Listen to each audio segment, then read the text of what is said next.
This film is purely fictional. Please do not imitate it. Your like and subscribe are the motivation for me to update. Chapter 850. Although he had anticipated this, Mon was still somewhat surprised when he saw the porcupine's condition. Anomalous entity, porcupine. Anomalous strength, 5-1. Description: this drug, developed and produced by Eastern Federation Pharmaceuticals, grants the user the anomalous ability to produce a high density of spikes. However, due to development difficulties, the spikes cannot be controlled. Anomalous properties. Spike production 5-1. This term simply gives the user the ability to produce spikes within their body. Side effects 5-1. This drug has several side effects, including the accumulation of addiction points. This dose has no noticeable effect. Once the addiction point reaches the required level, an addiction effect will be triggered, which can be suppressed with standard Eastern Federation treatment. Please use this drug under the advice of a professional. While the exact nature of this addictive effect is unclear, it is clearly dangerous. It is even possible that Eastern Federation Pharmaceuticals is exploiting these side effects to exert their influence. Fortunately, this wasn't a problem for Maine.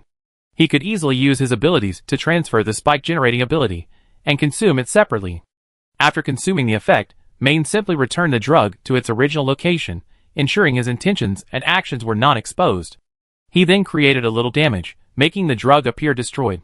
This was to prevent anyone from finding any problems later. He planned to employ the same strategy with the mind-bending potion, ensuring he was virtually flawless in this perilous battle. Combined with the Moon Goddess's secret abilities, there shouldn't be any loopholes left. Furthermore, Mon also intended to test Kanya's idea this time. Are you ready? He held the ball of flesh, imbued with the power of 3 mind-bending potions, to his lips. While there was little chance of an accident, Mon still prepared several contingency plans. Outside the control room, Selly nodded. Yes, they're all ready.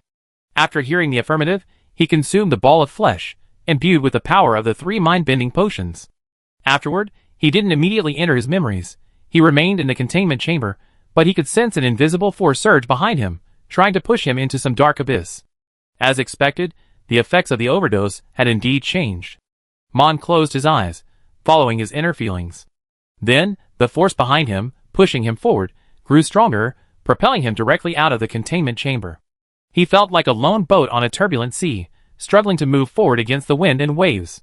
His 5th-level psychic ability allowed him to barely avoid being blown away in the storm.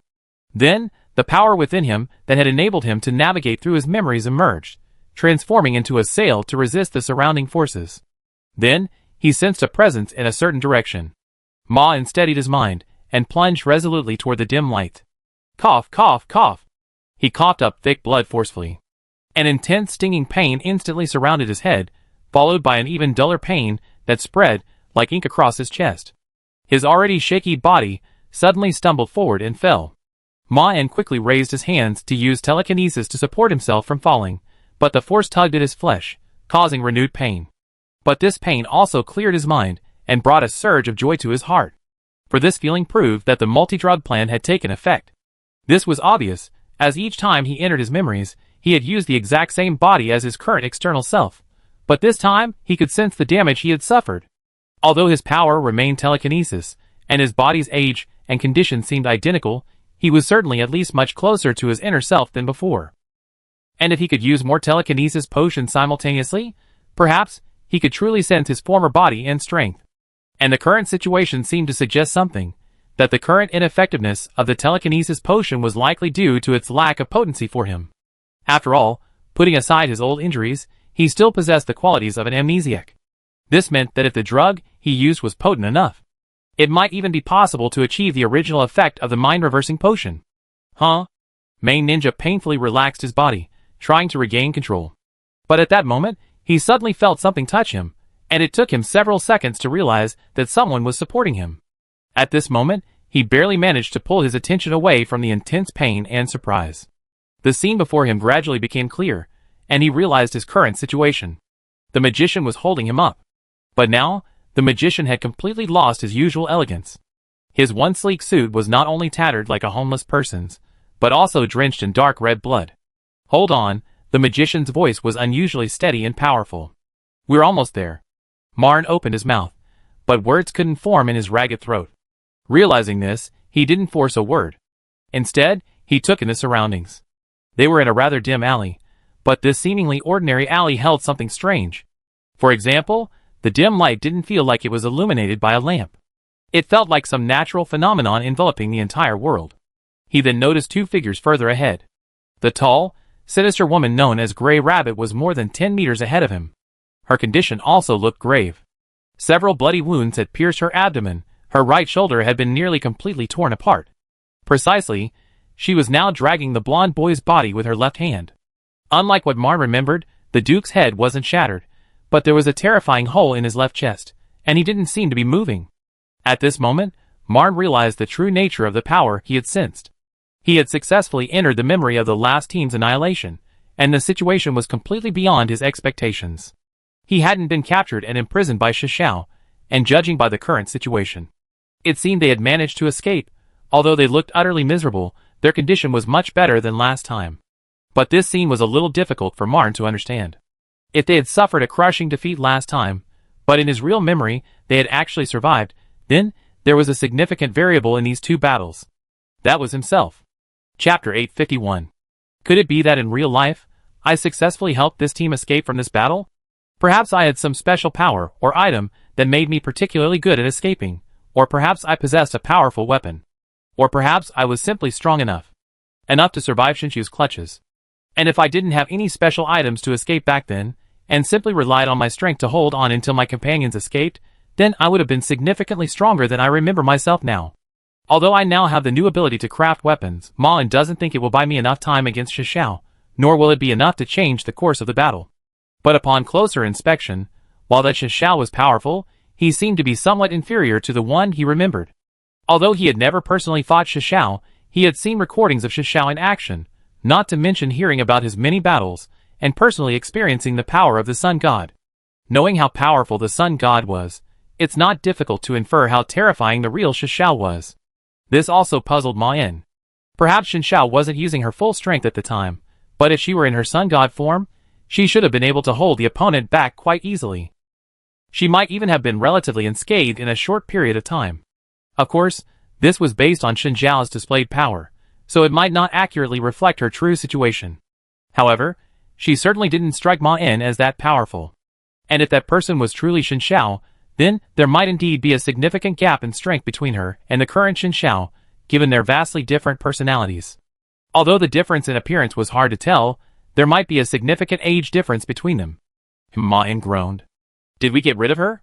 It was unknown how long it took, perhaps only seconds, perhaps minutes. Of course, I'm an escape artist. The magician forced a smile. Remember? I once escaped from Yumren, let alone this unknown person, who appeared out of nowhere. An unknown person? Wait, is this what happened after that battle? Although it was a bit risky, Ma Yin tentatively said, but that woman was truly formidable. We were completely powerless against her. Hearing this, the magician's face darkened slightly. I don't know where this person came from, and we haven't messed with her lately. Okay, we did make some trouble in the Federation vault, but we didn't steal the most valuable treasures of the Federation politicians. They were just things we could use ourselves. And we weren't blindly killing any Federation politicians. Those killed by us were just guards with no connections. The Duke's attitude was a bit off, but that's all. Could it be that the guard we killed had a hidden superpower friend? Ma Yin continued tentatively, look at that guy's skills. Can you imagine anything? The magician pondered for a moment, then shook his head. No, I only felt an absolute sense of oppression. She displayed terrifyingly strong, top-tier physical prowess. If I had to say anything, I say her fighting style resembled a martial artist's. But I don't see any traces of any martial arts school in her. Despite my own physical limitations, I'm still quite interested in the development of these schools. After all, we never know when we might face them. Even if she practices martial arts, it's not something I can discern. As for the rest, there's nothing else. Ma Yin asked, do you feel a strange aura lingers in each of her attacks? The magician, upon hearing this, seemed to have a thought. If you put it that way, it does seem that way. That's why I'm considering whether she's the descendant of a certain martial arts school. Ma Yin offered his hypothesis. I always feel like she can predict our decisions. The magician suddenly understood. You're right. It's as if her punches can strike us beforehand. All my countermeasures seem to be easily seen through by her. No wonder she was able to exploit the Duke's weaknesses so easily. Hearing this, Ma Yin was certain that they were indeed at the end of their last memory. He then looked up at the blonde boy who had been killed instantly in his previous memory. "How's the Duke?" The magician's tone grew heavier.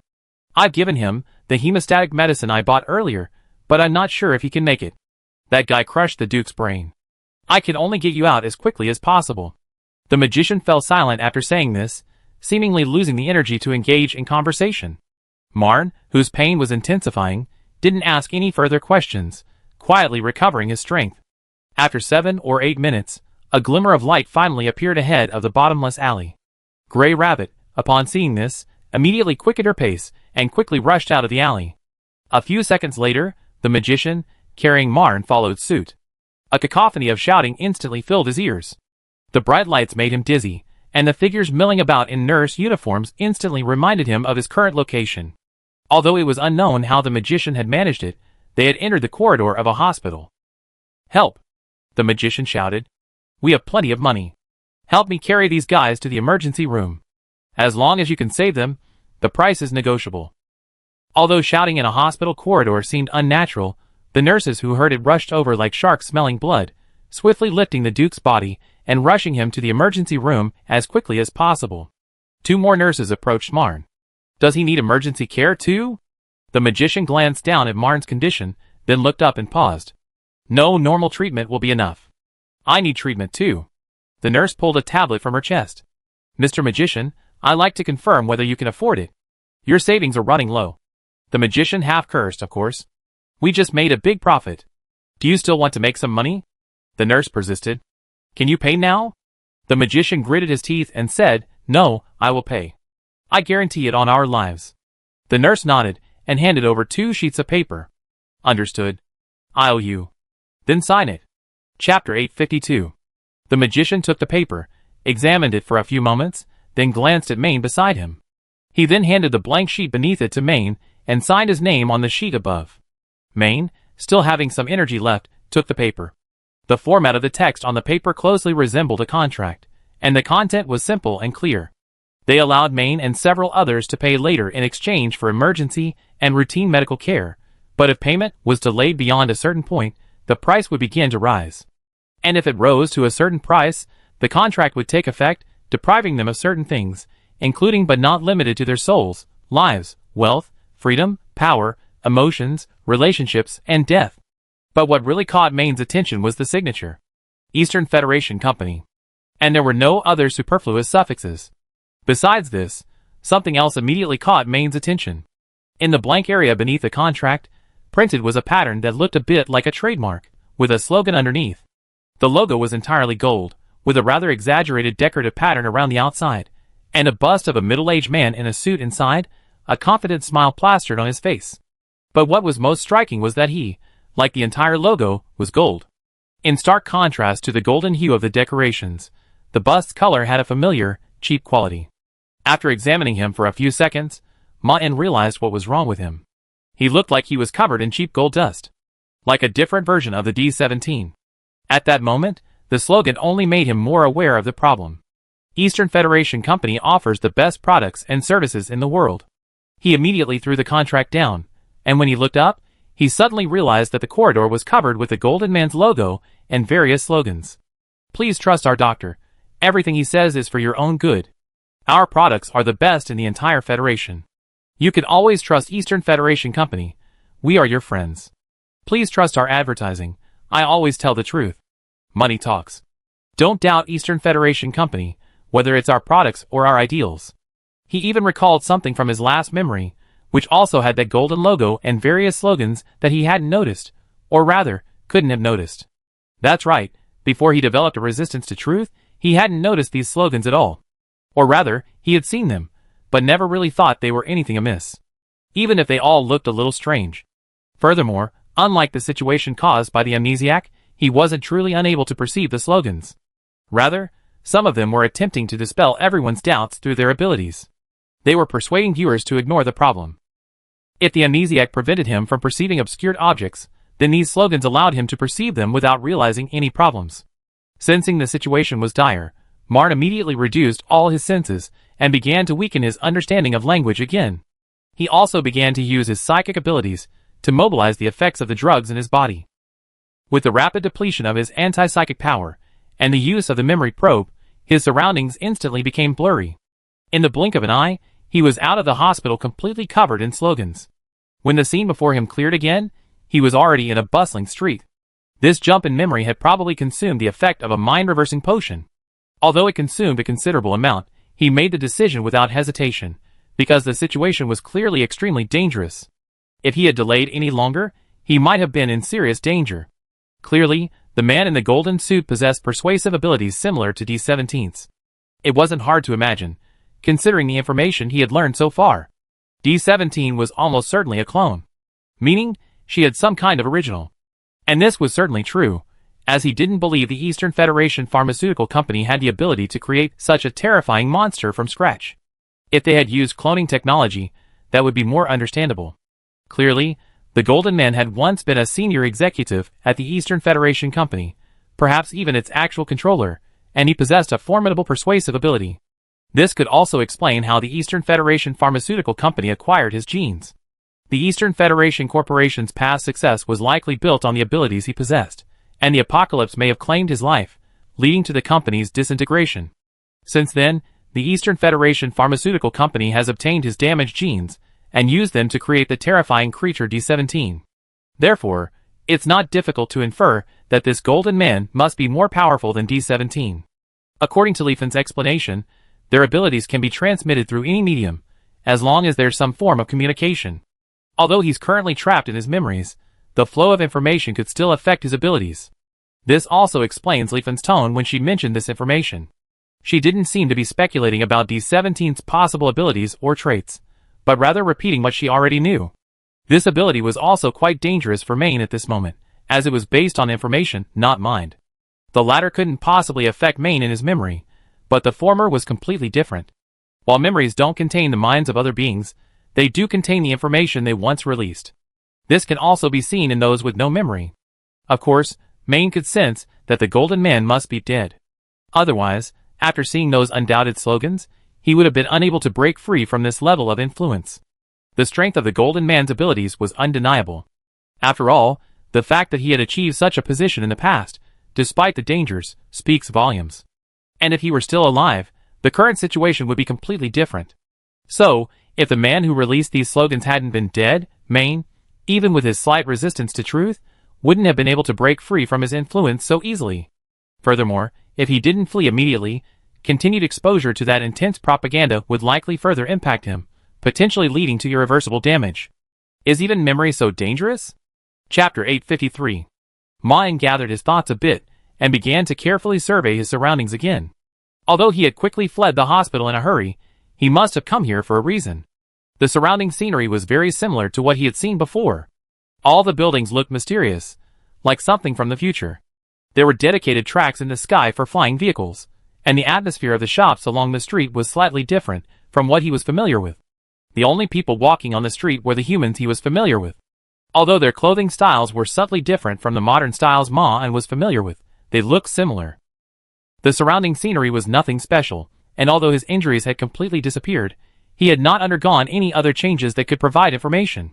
Perhaps his memory of himself at this moment was indeed nothing worth noting, and he might have simply been taking a leisurely stroll. Or perhaps the effects of the mind-reversing potion had begun to wear off. In any case, his current state was much closer to that of his first few entries. But it didn't matter. This was a good opportunity for him to explore the area and proactively search for the information he wanted without any threat. Thinking this way, Mayan began to walk aimlessly forward. But after a few steps, he noticed something very important. A large golden logo appeared on the building's wall like graffiti. Below, a dazzling golden slogan. Eastern Federation Company, the best choice in your life. This time, Mayan didn't leap immediately. Instead, he patiently observed the slogan and sensed the changes within himself. Although barely perceptible, his feelings towards Eastern Federation Company had indeed shifted. He walked a few steps further, and saw some roadside shops bearing the same logo, also adorned with various slogans. The best restaurant on this street. Unbeatable value, the best discount ever. Buy and you earn. Don't miss it if you pass by. Looking at this scene, it wasn't difficult to infer that the Eastern Federation Company was now a giant corporation with global reach. He remembered many products bearing this golden logo. However, Mayan wasn't as worried as he had been in the hospital. First, the frequency of these claims was less intense, and clearly much milder than those in the hospital. Ma wasn't worried about any particularly dangerous attacks, because this was a world with a free version of Shishao and many more terrifying entities. Unlike a place like the hospital, which clearly belonged to the Eastern Federation Company, the Golden Man couldn't be too arrogant in this public space. After all, the magician didn't mention him when introducing the Terrible Five. This could also be judged by the current density of the Eastern Federation's businesses. While they might have already established a dominant position in the business world, they were certainly not that arrogant in the entire anomalous world. This was good news for him. He could use these slogans, which were largely non-offensive and certainly weaker than D-17's direct impact, to build his resistance. However, this incident also made Marn realize he should be more cautious in his actions within his memories. After all, if there was an information user like the Golden Man, there might be others, such as the Unmemorables, who might also exist today, as well as other more dangerous entities. They weren't actually that dangerous. These two superpowered beings were more like natural phenomena, not actually going to attack him in any specific way. As long as he could figure out the patterns, he should be fine. However, there were likely more malicious individuals in the past who specialized in attacking after death, or who simply made conscious judgments based on information. Information-based beings also had a rather dangerous and subtle trait. Marn had no particularly effective way to avoid them in advance, because if he wanted to specifically dodge their potential attacks, he would need to know the specific details of their abilities. However, for information-based beings, such behavior could actually create opportunities for attack. There were likely many information-based beings whose mere knowledge could cause harm, including the amnesiacs Marn had encountered before, and the Golden Man's situation was somewhat similar. If he truly investigated the Eastern Federation Company and his situation in depth, he would likely encounter a more dangerous information attack. Even without considering whether the enemy would preemptively set up malicious information traps to block them, the sheer density of information could still cause harm. This also made his intelligence gathering more cautious and targeted. First, he had to avoid excessive information about the Eastern Federation Company, unless his resistance had improved significantly. Second, he also had to avoid excessive and unnecessary intelligence gathering to avoid encountering similar attacks. The best way to do this was to only collect information on those he knew were safe, such as the Terrifying Five, who were likely not information users, or his own friends. Even Dream Man, one of the Frightening Five, was best avoided. His abilities were strange, and according to the magician, he wasn't a psychic. While he might not be an information user, he could potentially cause harm through memories, and his current state was very close to a dream. Finally, he should access publicly available information accessible to ordinary people and those with ordinary abilities. This information wouldn't be particularly harmful. After thinking this through, Marn didn't rush into anything. Instead, he continued walking through the streets, taking in the surrounding reality at an extremely gentle pace. He also took the opportunity to sense the dissipation of the drug's effects. It was okay. Without any conflict or instability, the drug's effects flowed very slowly. It should be enough for him to stay here for at least 2 or 3 years. As he walked, something noteworthy came into view. It was a building resembling a newsstand, and on the holographic image projected on its surface, floating a few lines of text that caught Marn's attention. They looked like typical tabloid news. But one name was quite familiar to Ma. The highly respected veteran martial artist Lin Diheo was brutally murdered in a martial arts gym. According to reliable sources, the veteran martial artist was still in a punching stance before his death, suggesting he had engaged in a sparring match with the killer inside the gym. It is speculated that the murderer may have carried out the killing under the guise of a sparring match or challenge. To date, the Federation has not found the fugitive killer. The only clue is 2 words, presumably left on the wall by the killer with a sharp object. Shishao. Chapter 854. After a brief moment of thought, Ma arrived in front of the newsstand. While it looked like a familiar newsstand, the holographic projection, the various floating buttons, and the panels were unfamiliar, and the operating logic differed somewhat from the real thing. However, after a few simple attempts, he quickly mastered the machine. After all, it was a public device available to everyone, with no real barriers to entry. He quickly found a detailed report on the news through the newsstand. At least in the description of the report, they had no idea what the term Shishao signified. Clearly, the reporter interpreted it as a symbol of a serial killer. The reporter also developed numerous associations around the term, researching extensively, seemingly attempting to use it to compose some imaginative horror story, clearly heavily influenced by personal creation. Nothing in the information contained within had anything to do with the Shishao Ma knew. When Ma En attempted to use the machine to search for more information about Shishao, he was blocked by the payment screen. The machine actually accepts facial payment by scanning a QR code, but when Ma En tried to pay with his current face, the machine didn't respond. He searched his pockets, but couldn't find anything to pay with. But Ma En didn't give up. Instead, he used his psychic powers to sneak into an internet cafe and search for the term Shishao. All he could find was the report itself, but Ma En was almost certain of the situation. This report wasn't some obscure third-rate tabloid, but rather a fairly official local newspaper, revealing a crucial piece of information. This news wasn't censored. There could be many reasons for this. First, if it was Shishao herself who left this name, then it meant she had proactively released this information, which also meant a lot. What was her motive for doing this? Was she currently within the Federation? If so, why would she have taken such action, and why didn't the Federation attempt to stop her? And if she wasn't, what was her motive for doing this? Countless possibilities flashed through Ma En's mind. The information available made it impossible to deduce a reasonable conclusion, but it did indicate that the Federation's current situation was clearly different from what he was familiar with. She wasn't the Federation's top thug right now, otherwise this wouldn't have happened. After all, if she were known to everyone, there would be no need to emphasize her name. Everyone knew her name. And there were several other possibilities. Perhaps she was indeed within the Federation, but not the top thug, or perhaps she was completely free. Based on the intelligence Meng currently possessed, neither possibility was entirely clear. If Shishao wasn't the Federation's top thug, then the Federation should be able to control her. However, if Shishao wasn't affiliated with the Federation, the attacks on them were difficult to explain. Because, though he didn't elaborate, the magician mentioned that they had recently robbed the Federation. In other words, if Shishao was a member of the Federation, then their attack would explain it. With this vague feeling, Ma En once again searched for Qin Wan and Qin Lan's names, but this time he found no public information. If he wanted to understand Shinjiao's specific situation, he might have to find information about the anomalous world, but he didn't intend to pursue it further. After all, a general investigation could be dangerous. If he wanted to understand Shinjiao's situation, the best way would be to return to a suitable memory scene, such as returning to the presence of his friends and conducting precise questioning of them. This would avoid potential dangers. Then Ma En once again searched for the slain old martial artist. The name Lin Dihao yielded much more information. First, there was information about him as a martial artist. He was a contemporary master of the snake fist, even innovating on the original, creating a new school of snake fist. He was known as one of the 4 pioneers of the contemporary beast fist. He also has many outstanding achievements. Recently, he's had several sparring matches with other martial arts masters, winning approximately 60% of them. Based on the magician's words, these martial arts masters must all be powerful abnormal abilities, though the term abnormal abilities may be a bit inaccurate. At least the Bureau doesn't consider martial arts to be abnormal abilities, but it's certainly true that they are very powerful. And unlike most abnormal abilities, these martial arts masters are not shy about appearing in public. While they won't reveal their true strength, many of these publicly known martial artists are likely very powerful.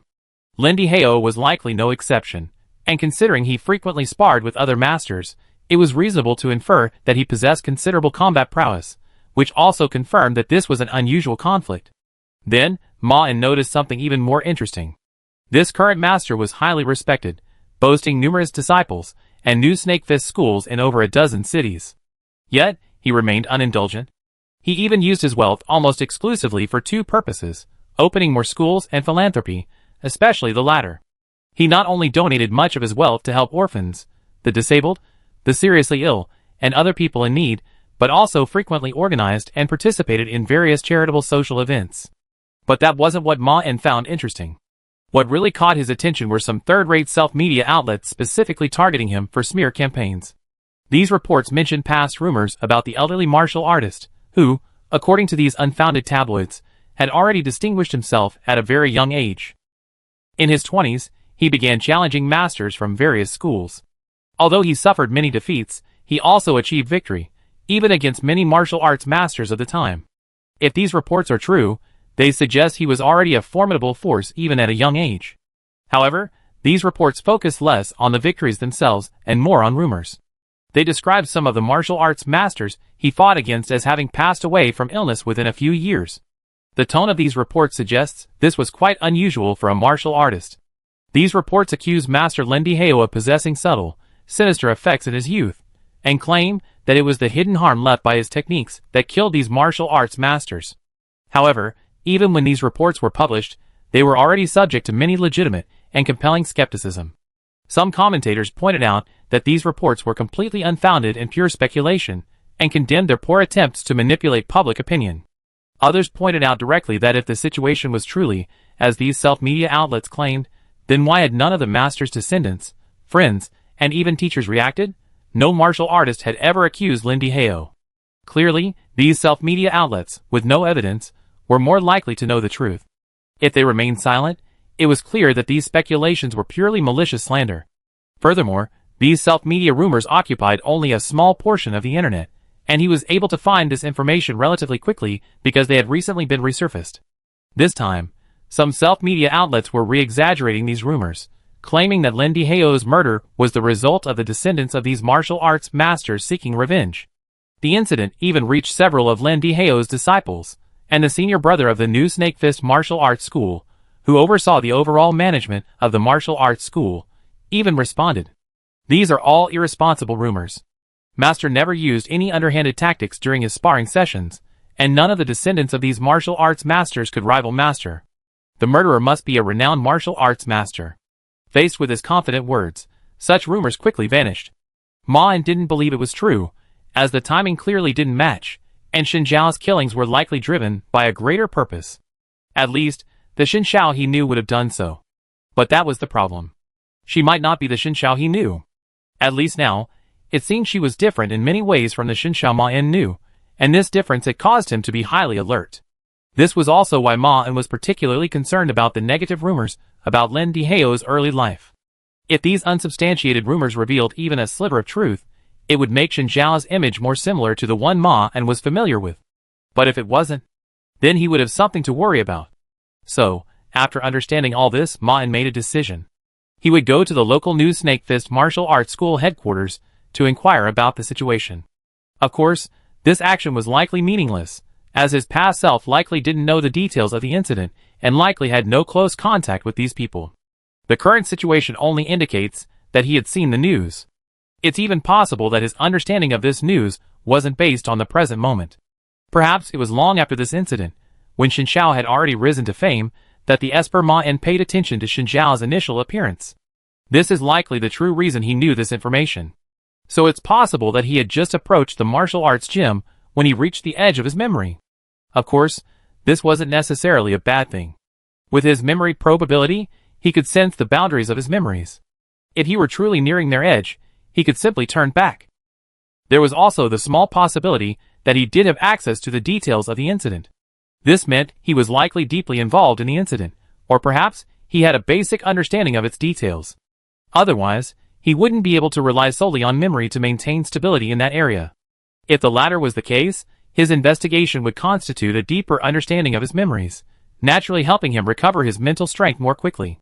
This was also the most likely opportunity he knew of in this environment to increase his power, and it was almost certainly safe, as neither Xin Zhao nor martial arts were likely to involve information attacks. Besides, Ma En was genuinely interested in this matter. First, he was already deeply curious about Xinxia's situation, and her current state posed a valuable puzzle to him.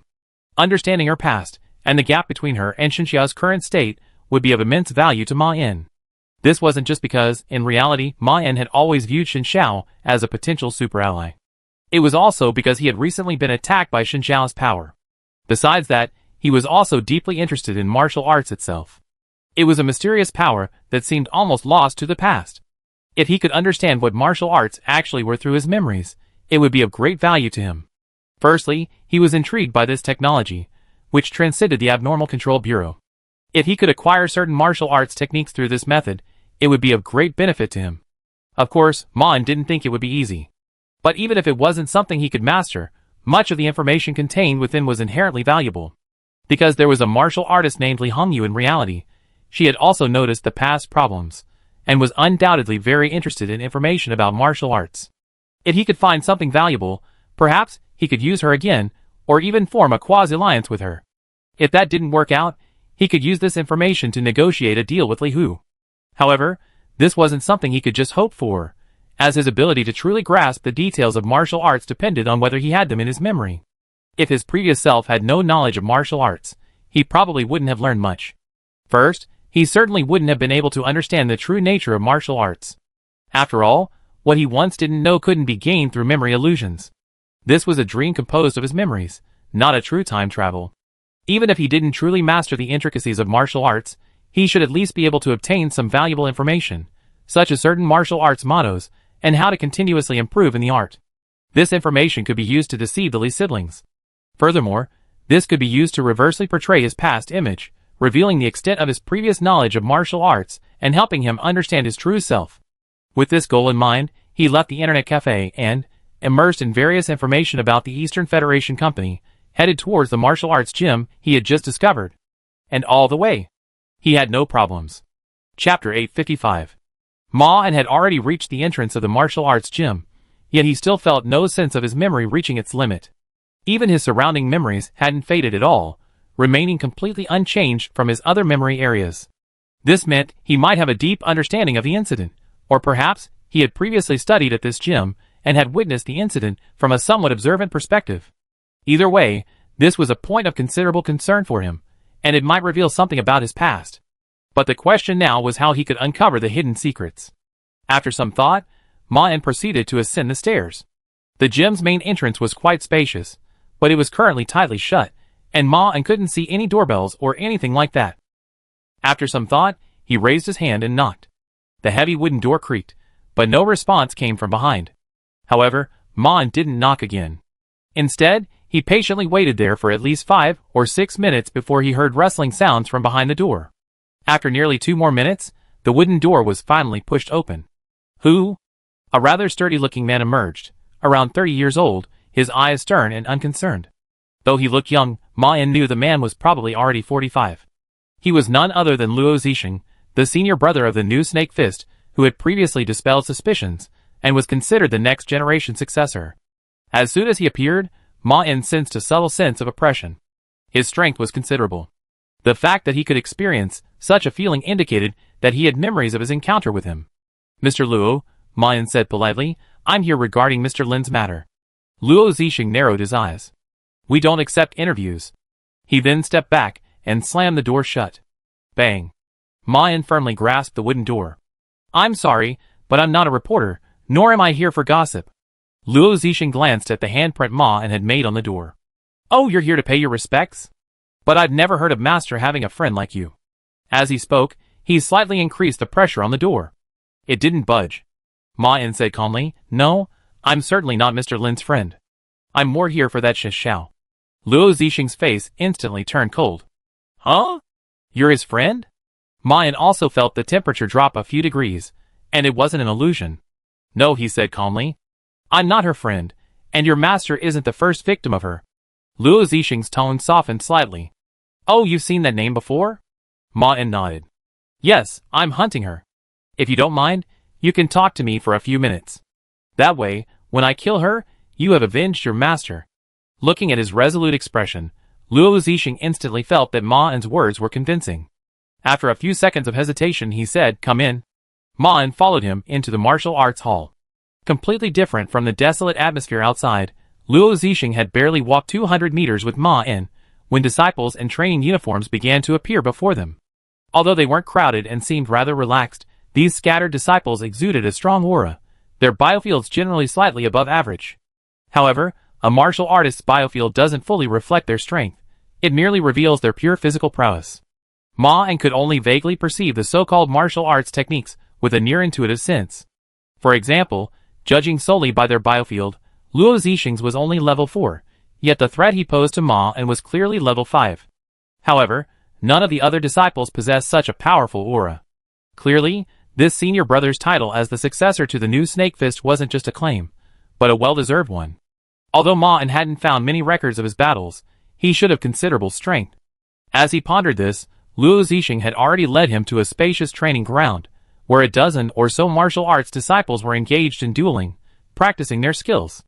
Although they were all clearly restraining their strength, and their boxing techniques resembled routines rather than actual combat, they appeared to be countering each other's moves like exercises, and there seemed nothing unusual about them.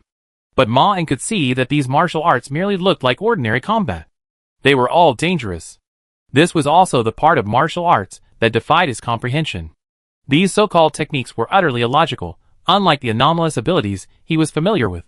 Although they were powerful, it was like blowing up a building with a missile. Anyone could understand their destructive power.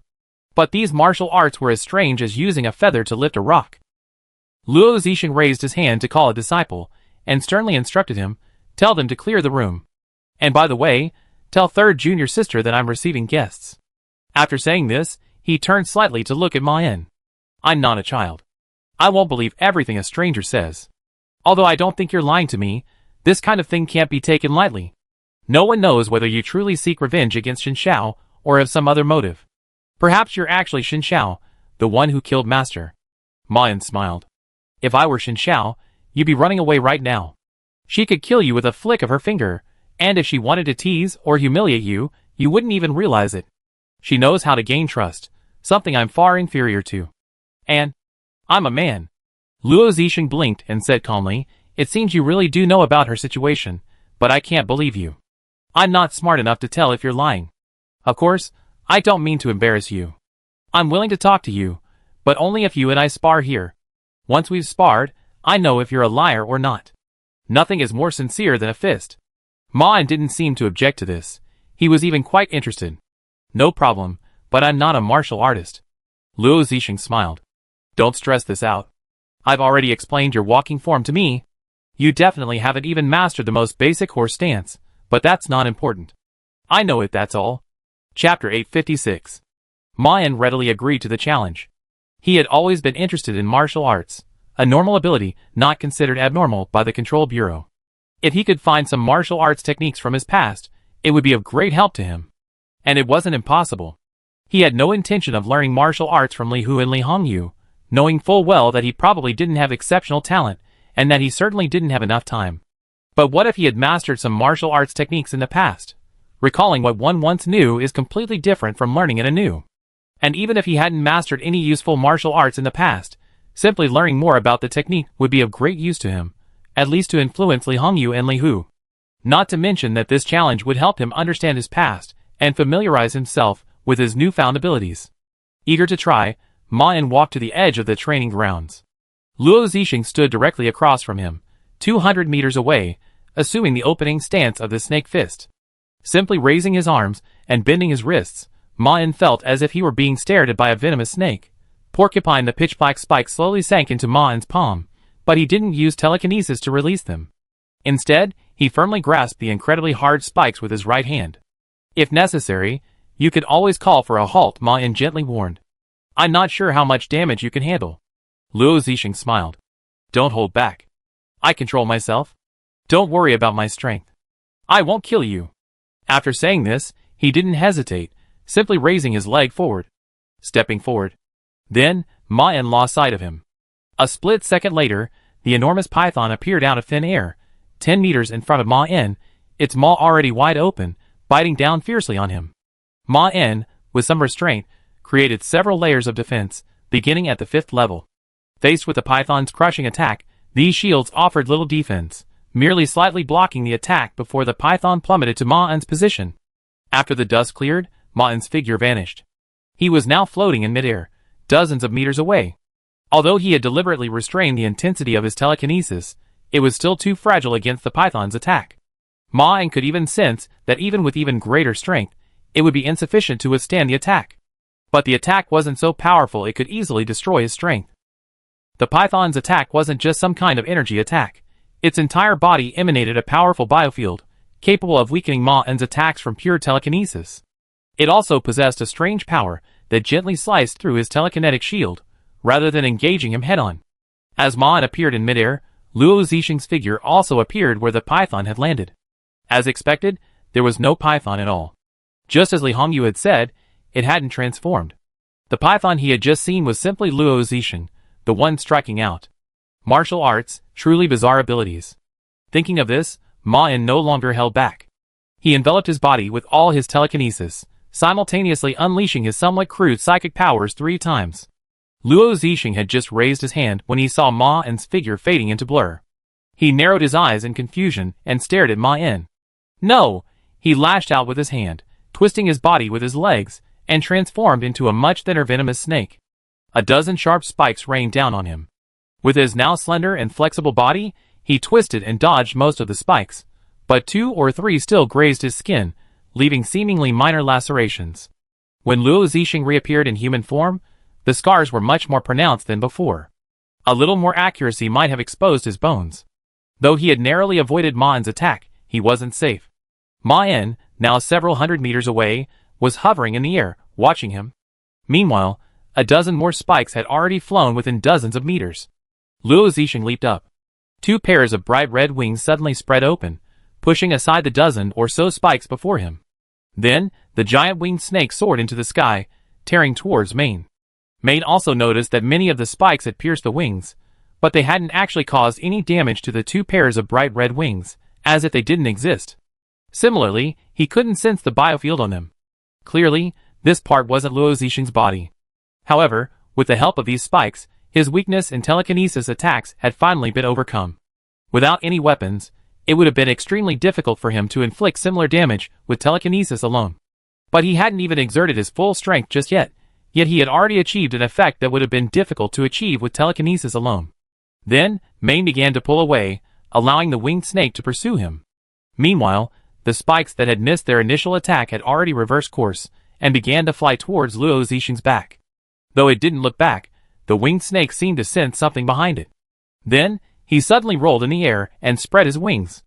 As his wings swirled, the surroundings were instantly swept up by a gust of wind and sand from nowhere, and the spikes that had been chasing the winged snake began to twitch like missiles whose locking systems had malfunctioned. Maine narrowed his eyes slightly, and increased his strength to nearly full power. The spikes, nearly unleashed, froze for a moment, then erupted with even more terrifying force, charging fiercely into the giant snake's fleshy body. It also suddenly retracted its 2 pairs of massive wings. Most of the spikes were successfully deflected by his spinning wings. But several of Ma En's truly focused spikes grazed the wings with incredible agility and precision, hurtling directly towards Luo Zixing's body. Then, with remarkable dexterity, they brushed past him. With a heavy thud, Luo Zixing, who had just leaped high, landed back on the ground. Then Ma En landed lightly in front of him. "How's it going?" Luo Zixing covered the bloody wounds on the sides of his abdomen with his hands, pinching the oozing wounds together as if they were plasticine. He then looked up at Ma En. "Your skills are excellent. I'm not to be outdone. But your fists." Chapter 857. Luo Zixing's eyes were slightly serious, but without hostility or vigilance. He was rather puzzled. "I've never seen a punch like this. It's neither fierce nor sharp, yet neither weak nor limp, neither fast nor slow, neither heavy nor light. It's like, you didn't intend to fight me at all. But that's not right. Because anyone reveals their true colors when sparring. I originally thought you were hiding your true intentions, deliberately trying to keep me from understanding, but I quickly discovered otherwise. Your punches are like that. Neither coming nor going, neither right nor wrong. Neither good nor evil." Ma En asked doubtfully, "What do you mean?" He didn't think the word should be taken literally.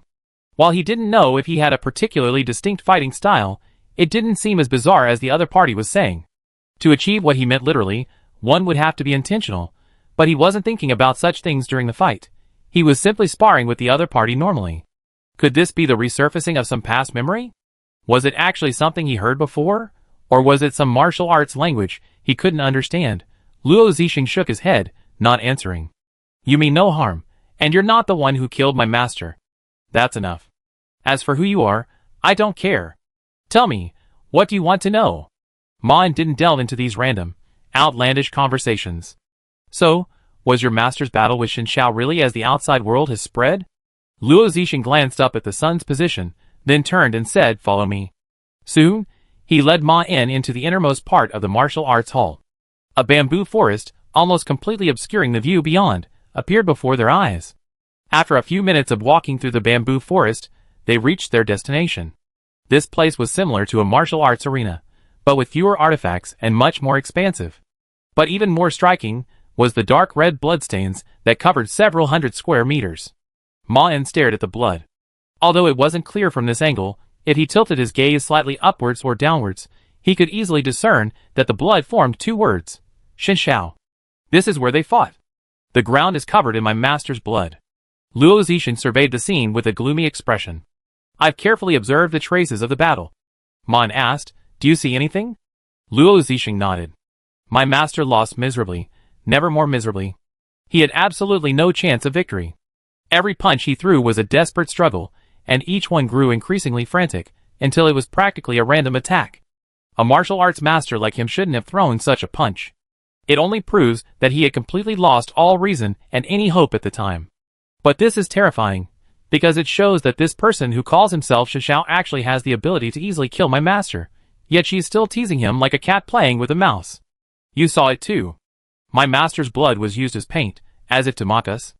Ma Ying gazed at the scene, trying to analyze any hidden message, to see if there was something she wanted to convey beyond her time. But this pool of blood looked like just her name. Even if there were any secrets, it wasn't for him to reveal. Shenxiao's power wouldn't have been enough to penetrate the fault. But the question arose, why had she killed Lin Dihao, and why had she left behind the word Shenxiao? Have you heard of this name before? Ma Ying asked. Luo Zixing shook his head. I've also inquired about it, but no one has ever heard of Shenxiao. Ma Ying then asked, did you discern anything from her battle marks? Luo Zixing replied, of course, I examined Shenxiao's marks carefully, but I didn't see much. She didn't exert her powers particularly diligently, so I couldn't discern her unique qualities out of thin air. I can only see that her physical qualities are strong in all aspects.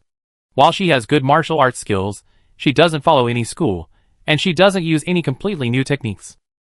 Rather than a true martial artist, she's more like an apprentice who's barely scratched the surface of martial arts. Every move she makes displays the purest of basic skills, but in her hands. These fundamentals have taken on the air of a master. Ma Ying asked, so she knows martial arts? Luo Zixing shook his head. I can't say for sure. The famous Ji Quan Shiwu also had some mastery traits. Some people are born with an understanding of martial arts that we can't even begin to grasp. But I'm certain her physique isn't the result of daily practice, but rather a natural, divine power similar to yours. A body trained in martial arts isn't so stiff, though stiffness can also be very strong. Besides that, I can also sense her fighting spirit. Her dominance is tinged with cruelty, her arrogance tinged with a touch of coldness. Overall, she's not a good person. Ma Ying asked curiously, is that all? He didn't hear the trait he was most expecting. Luo Zixing nodded. Yes, that's all I can see. After all, she was quite restrained. And I wasn't there at the time, so it's impossible for me to understand the details of her fight based on this. Ma Ying nodded. So, based on this, you don't have anyone to suspect. Luo Zixing replied, of course, otherwise I would have taken action long ago. While I'm certainly no match for that guy, my master is, after all, a highly respected martial artist, and this incident has already caused a stir in the martial arts world. Many people have already begun to harbor the desire to punish the perpetrator. Ma Ying nodded. Since we can't find the murderer this way, I'd like to ask you, do you know if your master has ever had any grudges against anyone? Or has he recently offended anyone? After all, this is clearly a premeditated murder, and quite possibly a vendetta. If we can't infer the culprit from the current evidence, we have to look for a motive. Do you have any suspects? Luo Zixing shook his head. Of course not.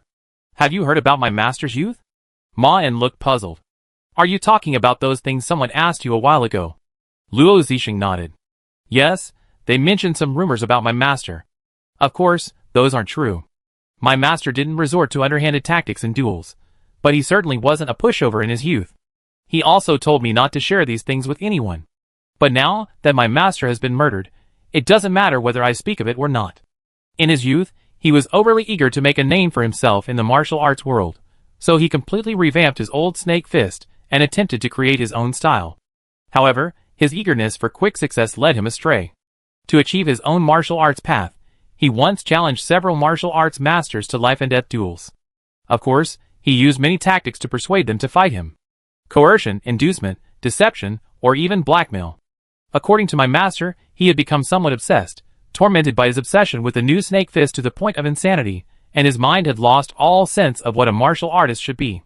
Fortunately, he later met a mysterious benefactor who shattered his delusions and made him see clearly his mistakes.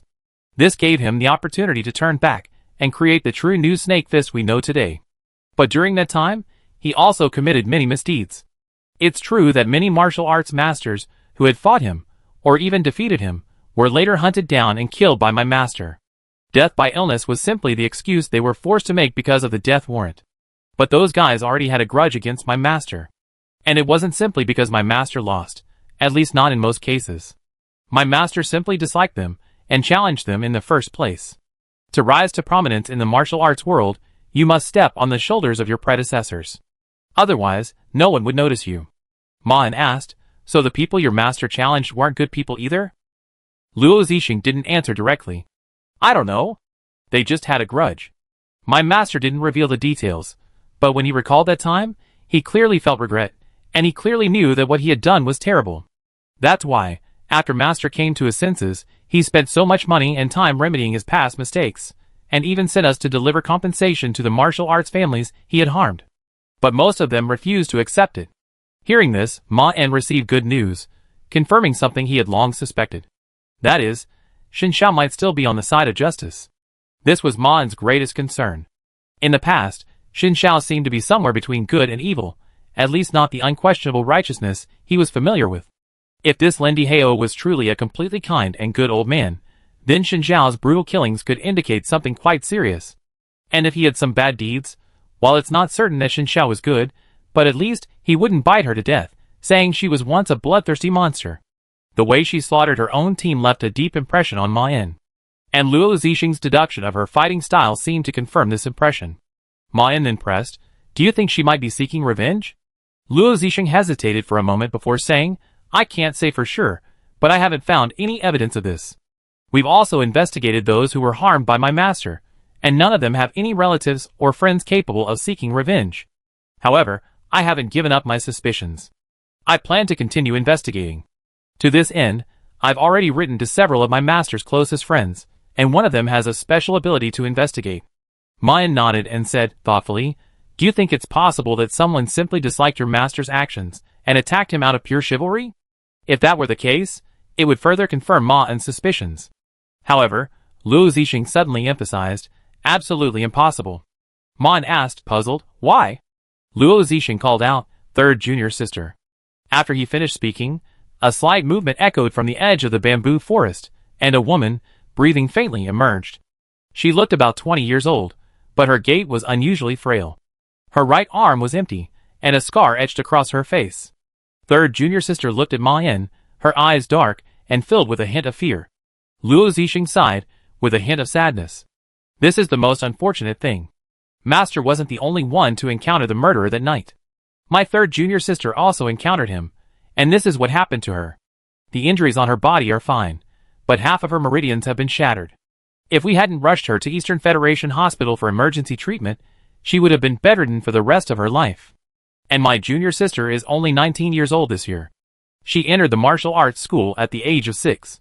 For over a decade, she's been practicing martial arts and has never been involved in the martial arts world, let alone committed any evil deeds. I've seen many knights, and many of them have had bad tempers, but none would be so cruel to such an innocent young warrior. This statement completely shattered Ma En's original assumptions. He looked at the woman with the broken arm. Have you ever seen Shi Xiao? The woman with the broken arm glanced at his senior brother with some fear. Luo Zixing comforted her. It's okay, he's probably not a bad guy. Just tell him everything you know. Only after hearing this did the third junior sister open her mouth. Her voice was hoarse, as if boiling water had been poured through her throat. Yes, I've seen the guy before. Ma En asked, what did she look like? The third junior sister hesitated for a few seconds and said, I don't know.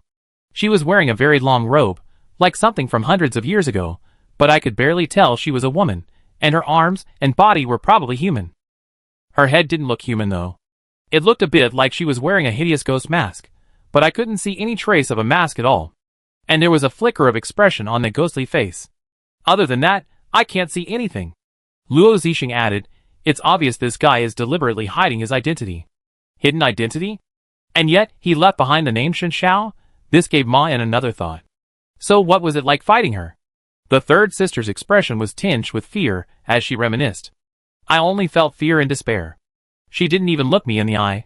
I barely raised my hand to attack her when she walked right past me. And she even tore my arm off. Chapter 858. Ma En asked doubtfully, so after she tore off your arm, she walked away as if nothing had happened. She nodded.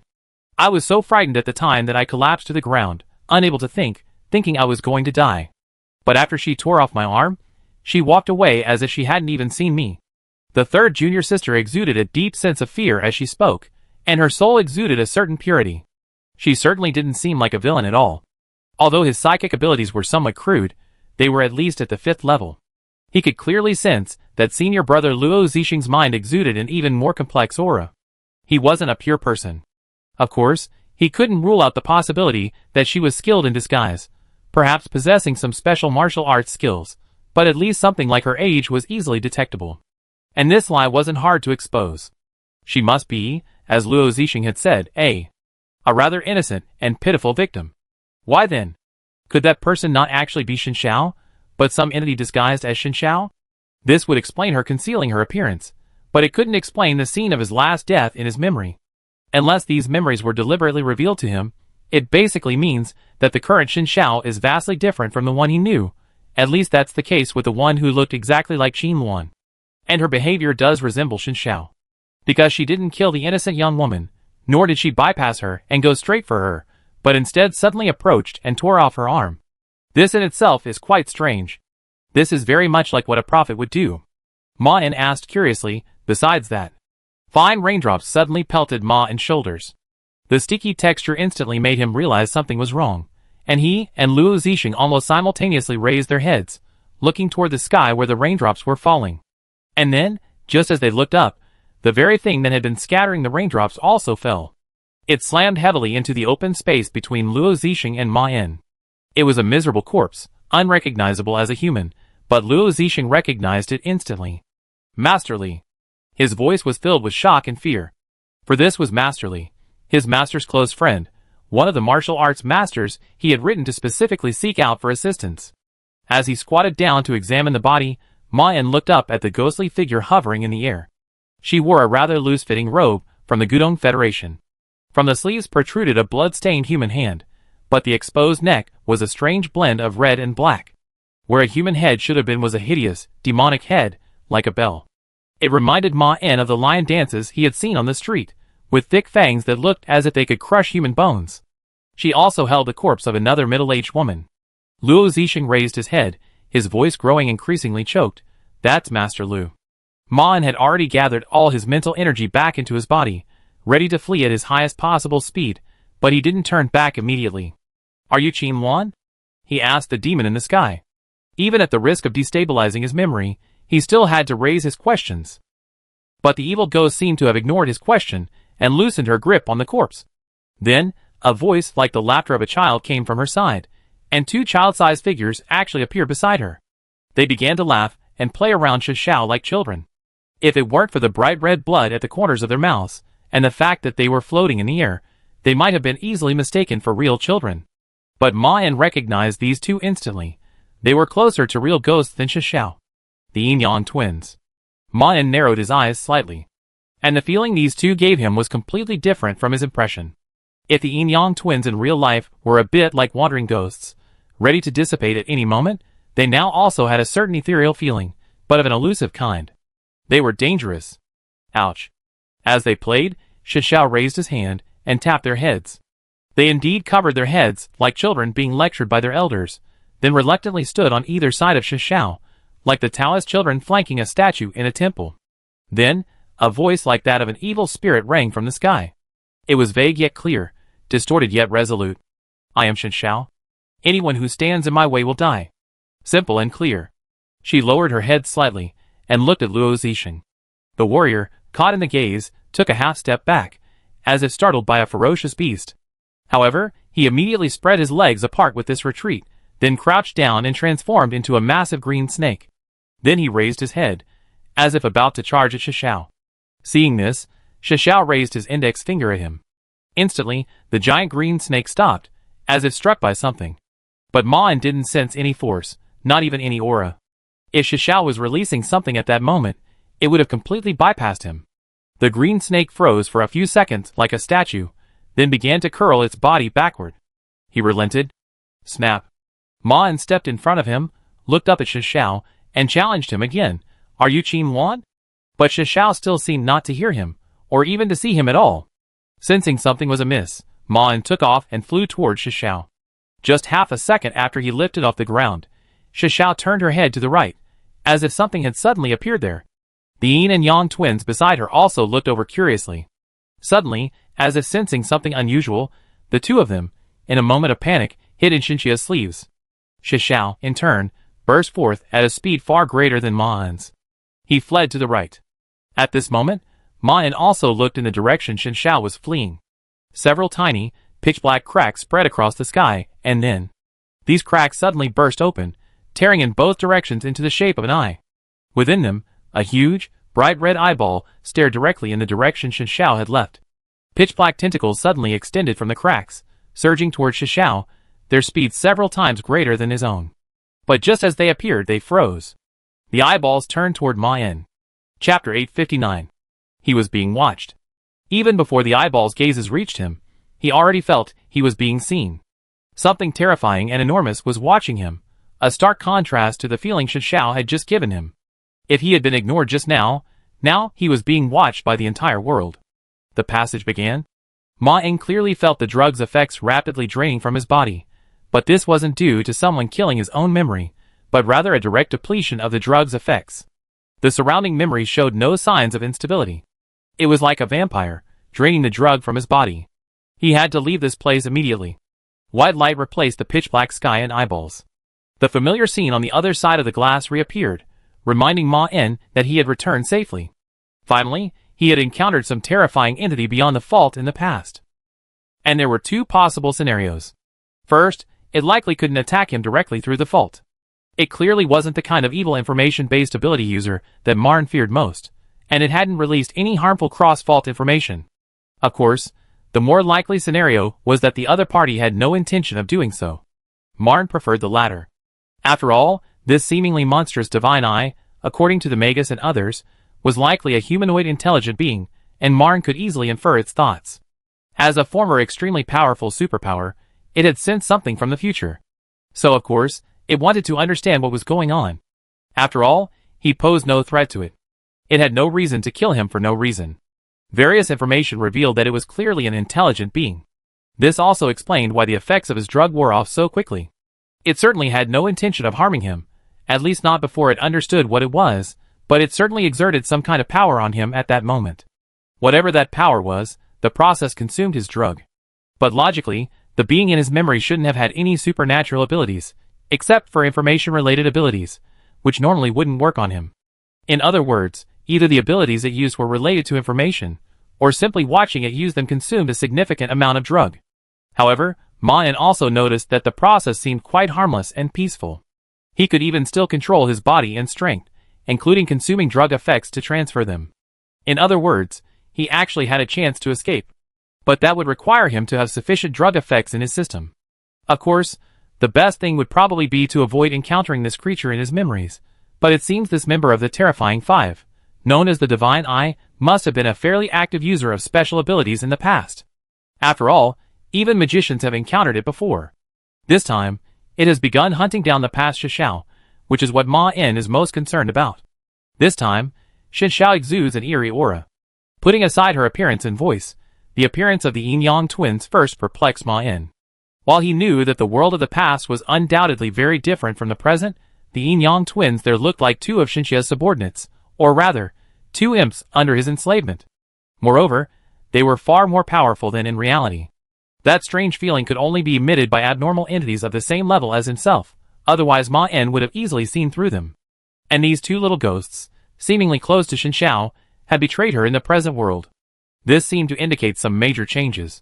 But this was still within Ma En's comprehension. After all, the past was the past, and the present was the present. What truly puzzled him was Xiao's arrogant attitude. Ma En felt that she seemed to completely ignore his existence. But that Xiao looked completely intelligent, not some monster.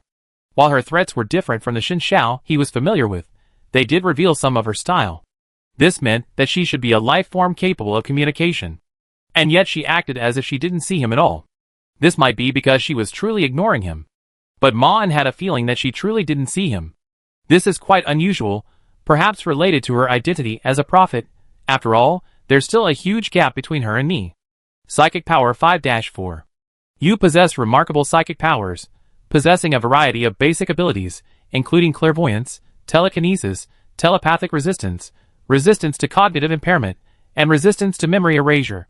These abilities are naturally improving over time. Minor resistance to truth has been generated.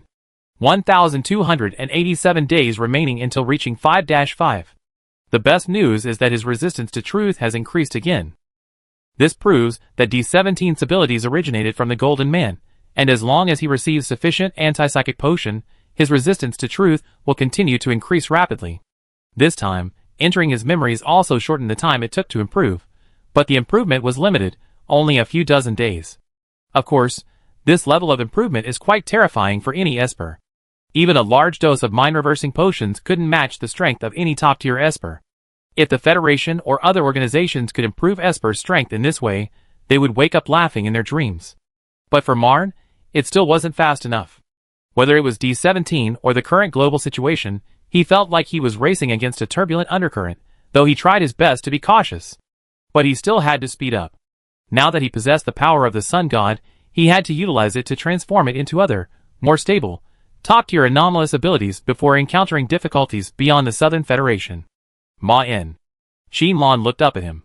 We just received the latest news. Ma-En stood up and walked out of the containment cell. What? Shenlong said, the Eastern Federation company has proactively sent a message to our contact information. They claim they're ready to discuss matters with you in more detail, and have secured a more favorable price. Sari, upon hearing this, looked worried. They're probably trying to seize this opportunity to attack you. It's too dangerous to engage them. Perhaps we could simply abandon the entire Southern Federation and disappear from their sight. We're not in any danger right now, anyway. Ma-En shook his head. No, if we abandon the Southern Federation and then face an irresistible threat, it would be too late to return here. D17 has a very strong growth rate. We must outrun her. This is a necessary risk. Chapter 860. A dilemma. D17's feelings about this matter were such that, due to the nature of her abilities, any proactive approach to her was inherently risky, but ignoring her was equally unsafe. If he went to meet her, he would be exposing himself to her potential influence. But if he didn't, he would also reveal his knowledge of her situation, which would inevitably escalate the conflict rapidly and potentially put D17 out of his range. After a brief moment of deliberation, Ma-En decided to accept the invitation. But he certainly couldn't just go, as that would be practically handing his life over to her. Although he had gained greater mental resistance after returning to reality, it was certainly not enough to fight him. To increase his resistance through contact, he would need to obtain more psychic potion.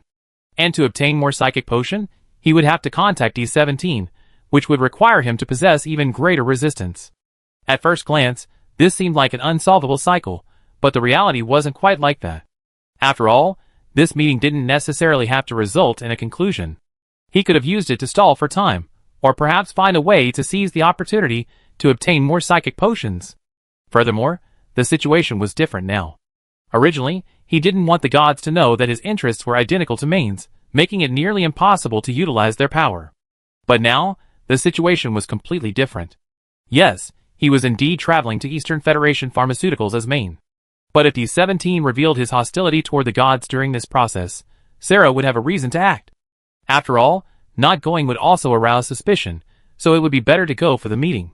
The worst-case scenario would still be a direct conflict, but at least he would have a public reason to summon the gods. Of course, there was also the possibility that she wasn't planning to take action, but was observing him. In that case, he would have to use this opportunity to take all the mind-destroying potions he could get. Then, he could seize the opportunity to gain sufficient resistance. Once he had the mind-destroying potions, increasing his mental strength and resistance would be a snap. To achieve this goal, he would have to strictly implement the anti-truth communication system he had established last time and further refined during this period, and he would also have to make other preparations. He did have a few new ideas, and had already devised ways to restrain the other party. Although it might prevent him from achieving his goal, Ma-En had already come up with a solution to D17. It wasn't difficult to imagine, even obvious. He had known it long ago. Eastern Federation Pharmaceutical Company headquarters. Ma-En once again walked through the fully intelligent glass door. Miss Lee is already waiting upstairs. The receptionist, identical to last time, smiled, her expression and tone considerably more enthusiastic. He nodded slightly, and then stepped into the elevator. Although he didn't specifically linger on her, Ma-En still discreetly took in her appearance. At least after just a few glances, he didn't find any flaws in her appearance. Of course, to Ma-En, there was one clear, non-appearing flaw. That was her lack of a soul. This was easy for others to discern. If this were simply a clone rebellion, it should be easy for modern humans to handle. Even if they could fake signs of a soul, such a disguise would surely find a way through. Of course, the clones were only the least dangerous aspect of this situation. Ma-En could already sense the presence of a spirit nearby. After all, for D17, controlling a clone was no different from controlling a human. It was a piece of cake. As the elevator doors opened, Li Tinglan appeared before Ma-En again. There was no sign of anyone else around, so D17 shouldn't be there now. "Greetings, Your Excellency the spokesperson." Ma-En walked over and sat down across from her, maintaining his defiant attitude. "Have you thought this through? My master is not to be trifled with." Li Tinglan nodded, then smiled as she handed over the tablet from last time. "We've updated your prices, but we have some inventory issues. Things change so rapidly during war, so some products may not be available immediately. However, you can reserve them in advance. We resolve everything soon." Ma-En took the tablet and began to read. First, all the products had indeed seen significant price reductions, and many items that had previously been listed as in stock were now temporarily out of stock. Of course, Ma-En knew they hadn't truly grasped all the inventory last time. The products currently listed as in stock were likely recent acquisitions, and some warehouses were still out of their control. This speed of recovery was undoubtedly related to the invasion of the mimics, otherwise they wouldn't be a match for D17. She could easily control these areas with just a word. But the mimics could, to a certain extent, suppress D17's ability to speak truth. Therefore, they were indeed able to maintain a delicate stalemate. However, they had already recaptured the production line for the mind-reversing potion, and Ma-En had confirmed this information before arriving. Of course, the mind-reversing potion was definitely out of stock at the moment. But Ma-En had no reason to complain. After all, many products, including the mind-reversing potion, had been secretly destroyed by him, and the price of the mind-reversing potion was still quite acceptable. 50 yuan. It was still higher than the original price, but it wasn't too bad. At the original price, he should have been able to buy around 7 or 8 pills, but at the current price, he could at least buy 6. It was significantly lower than the deal with Li Fin, but it was still a relatively reasonable price, considering that they were actually at war. Ma-En frowned. "Are these things out of stock?" Li Tinglan leaned over to take a look. "Yes, exactly what do you want?" Ma-En no longer concealed his feelings, and pointed directly at the mind-reversing potion.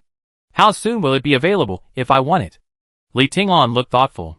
"Wait a minute, I check." After that, she pretended to take out her tablet and look at it, as if typing a question. After a few minutes of this, Li Tinglan looked up with an apologetic look. "We originally had dozens of mind-reversing potions, but our stockpile was recently destroyed by the enemy during the war. However, we can still quickly ramp up production." If you want less than 10, we can probably deliver within 2 months." This is a complete lie. Li Fin had already informed Ma-En that, with the help of the human mail they had just received, they could complete production of this thing in just half a day if they wanted. Ma-En looked displeased. "Are you kidding me? Or do you not realize who you are talking to?" Li Tinglan quickly explained. "Of course we wouldn't dare to kid you, but we are truly in the midst of a fierce war. Our enemies have even invaded the Southern Federation, and we can't even completely seize the facilities here. And we need to supply the Federation with mind-reversing potion."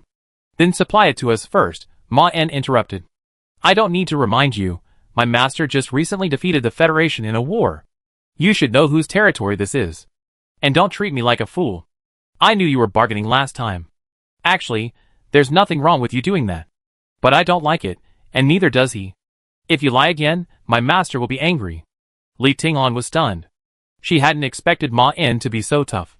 But it actually made sense, and it didn't disrupt her plans. Quite the opposite, in fact. She first glanced down at the tablet in her hand in feigned surprise. Then she suddenly stood up and bowed to Ma-En. "I'm deeply sorry. We certainly didn't show you enough respect. My superior just reprimanded me for my foolish behavior and informed me that she would be taking over this conversation." He was already a caged bird.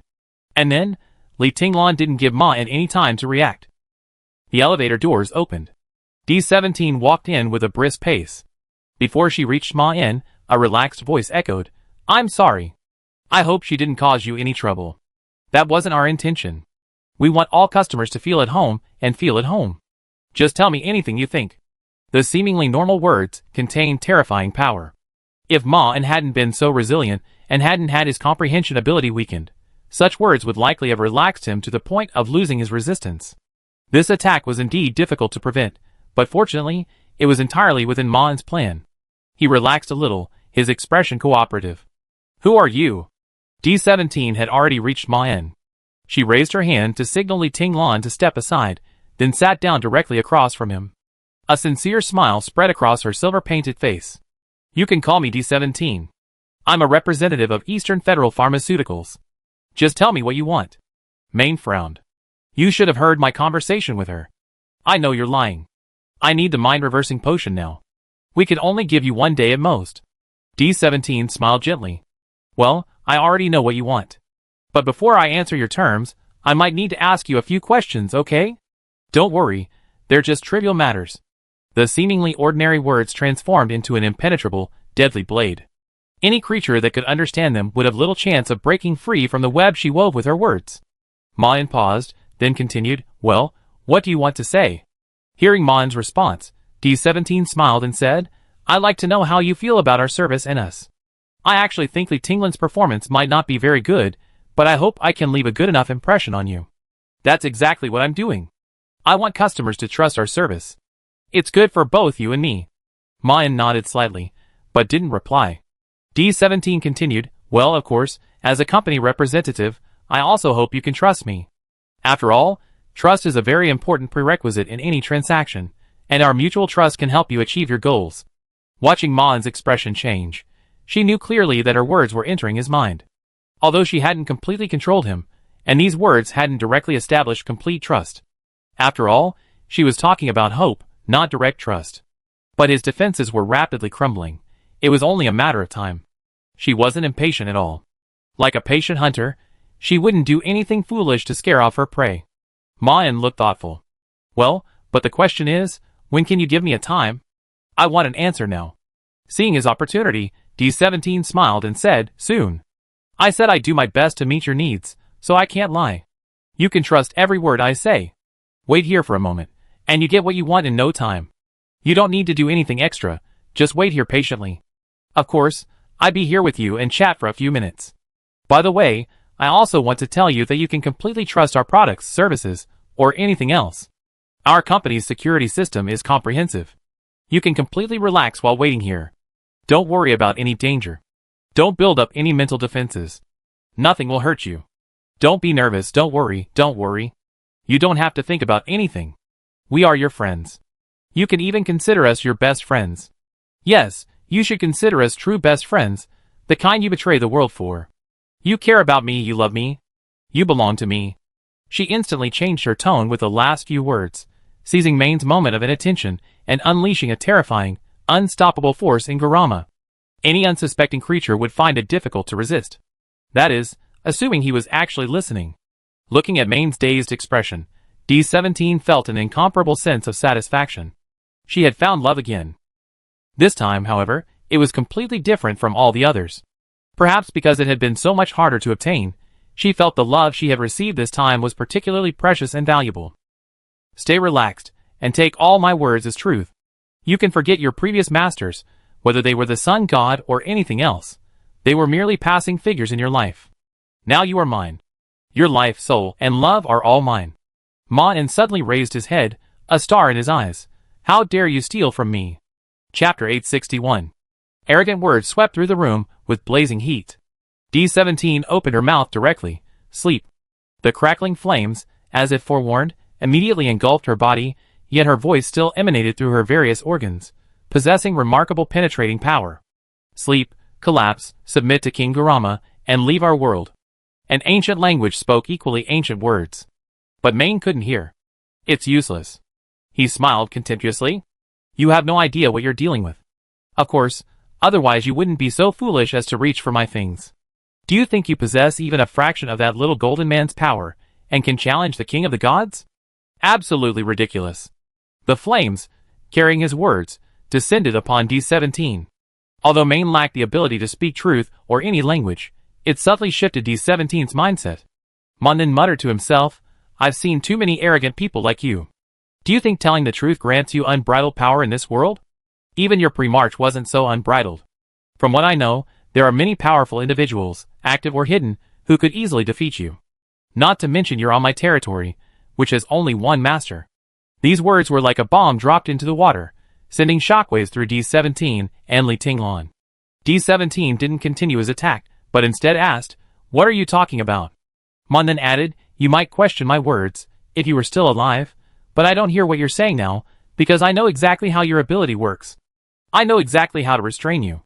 Fortunately, I still have some use for you, so I give you a chance to speak. If you're not foolish enough to take advantage of this opportunity to attack me, perhaps I accept your apology. But you only have one chance." With these words, Ma En retracted the flames that had only avoided Li Tinglan, and regained his senses. D17 stood firmly across from him. Clearly, the attack, which had clearly been held back, couldn't cause her any significant damage, proving Ma En's decision was entirely correct.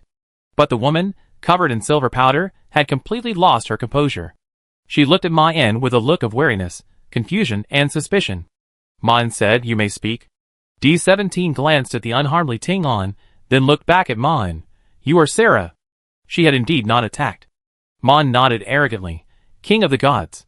She asked, somewhat puzzled. "If I remember correctly, Bran is already dead, and you are a brand new god, born not long ago." Ma En chuckled scornfully. "Then you should remember Theran as the most cunning of gods. But you're right, I'm not the Theran of old." After all, he had no reason to pretend to be anything else. "But I'm not some ignorant new god either. I'm the sun, unchanged from eternity." D17 thought for a moment, then gave a look of concession. "I'm sorry, I made a serious mistake. I thought—" But Mon suddenly interrupted. "You're a soulless one, right? Is that a reason to challenge me?" Seeing her motives exposed, D17 was stunned for a moment, suddenly unsure how to respond. After a moment's thought, she admitted, "Yes, we are a threat to your survival." Ma En smiled. "Threat? You're overestimating yourself. You're nothing in this world.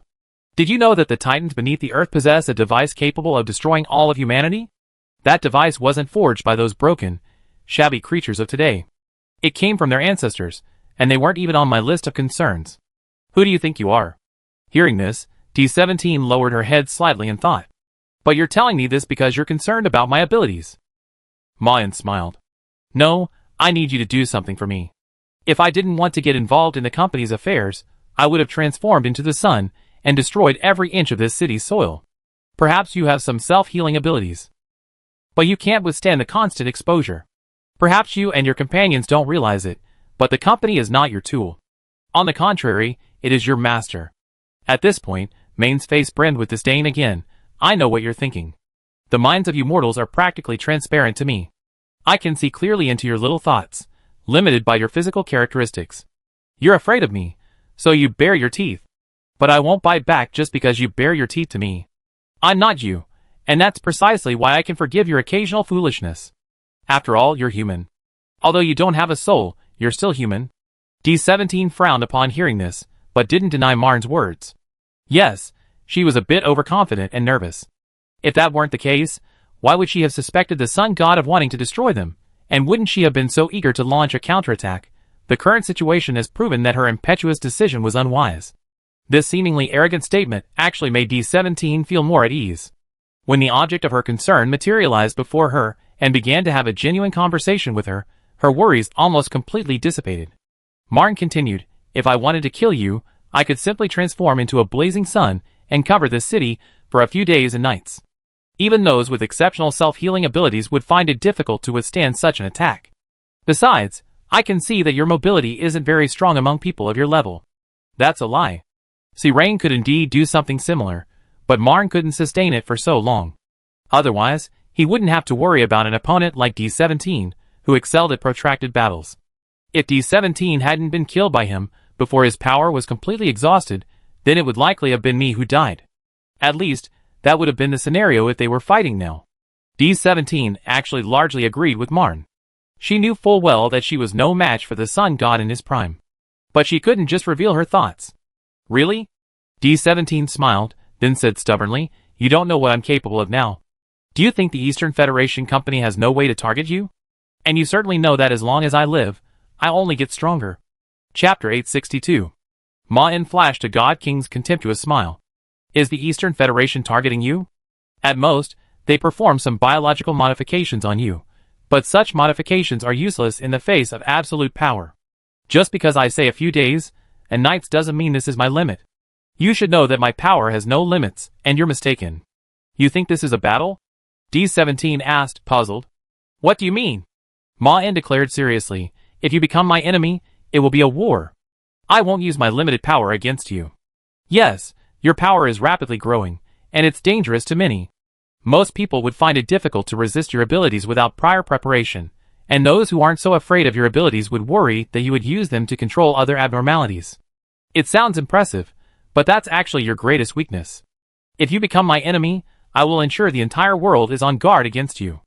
They will all be grateful for the warning, and if you have any sense, it's not difficult to imagine what will happen next.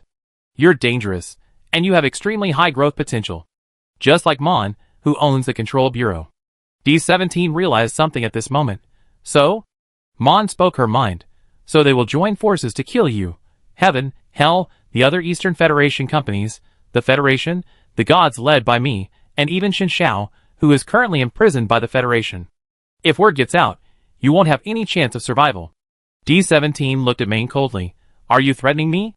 She had to admit that Maine's words were indeed a powerful threat, and there was absolutely no exaggeration. If he did so, she would face near despair. While she didn't know who in this world was so powerful that they weren't afraid of her own abilities, she knew that there was a man named Shishao in the Federation prison who could definitely defeat her. If Shishao hadn't been imprisoned, she might not even have been born. But his words still stirred a strange emotion in D17.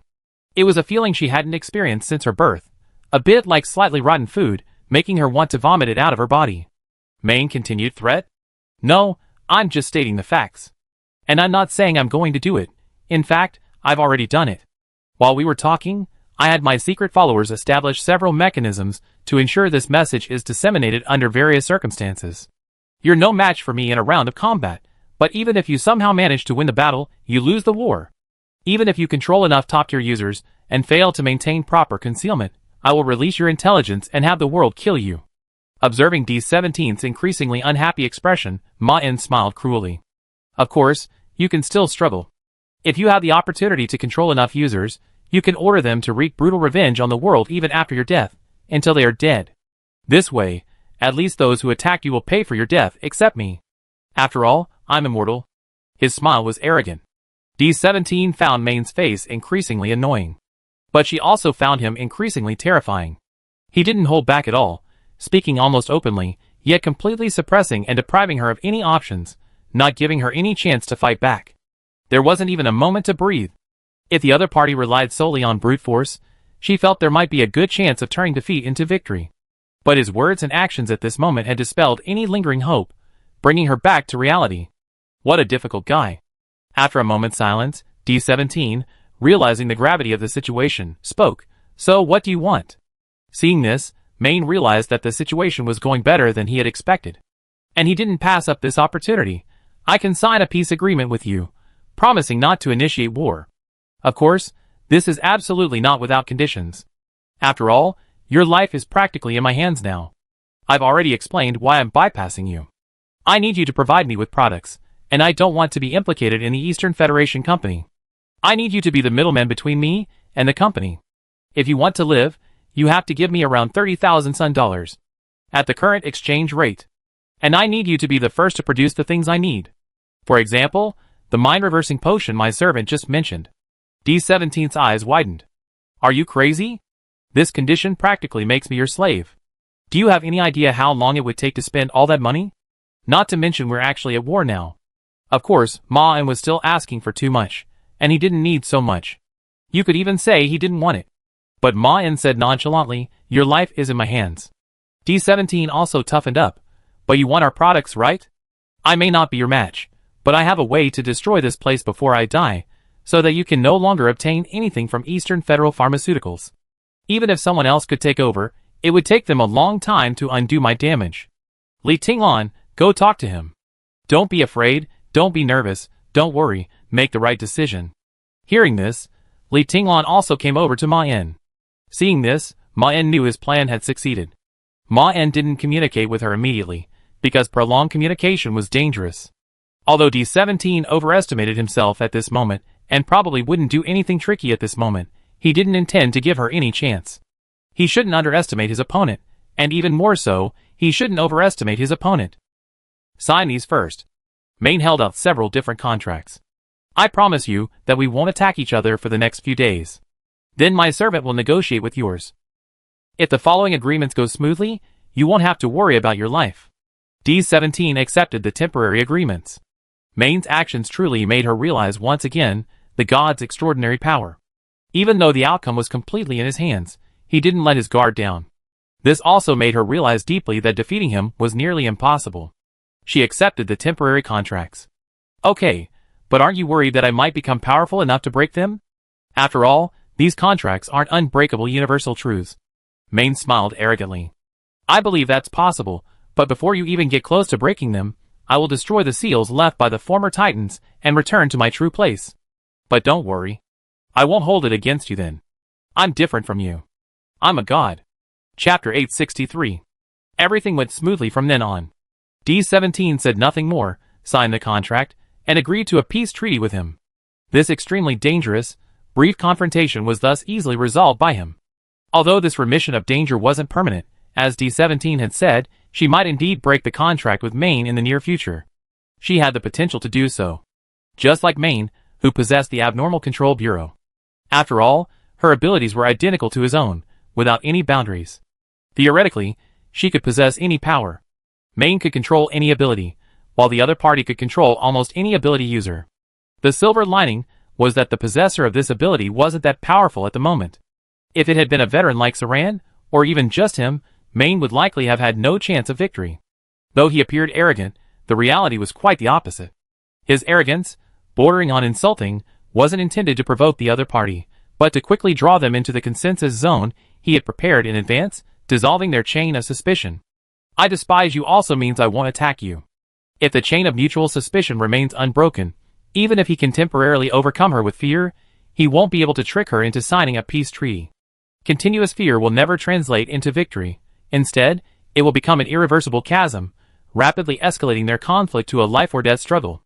Even the rhetoric he's using now might not permanently intimidate her, which is why he immediately signed a peace treaty with D17. In the end, they quickly reached a mutually satisfactory price. Because D17 was currently at war, she couldn't possibly agree to provide most of her resources to Maine, so they ultimately negotiated a similar installment payment arrangement.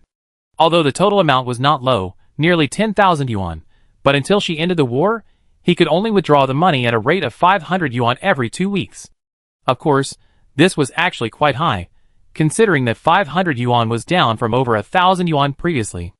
At this rate, he could now withdraw approximately 10 pills of the reversible mind potion every 15 days. That's 20 pills per month.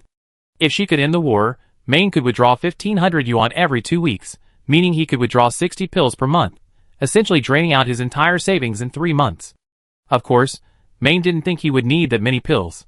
Even with mediocre efficiency, a maximum of 100 pills would be enough to raise his spiritual power to the peak of the 5th level, and that didn't even factor in luck. This amount of mind-reversing potion almost guaranteed him reaching the top of his level.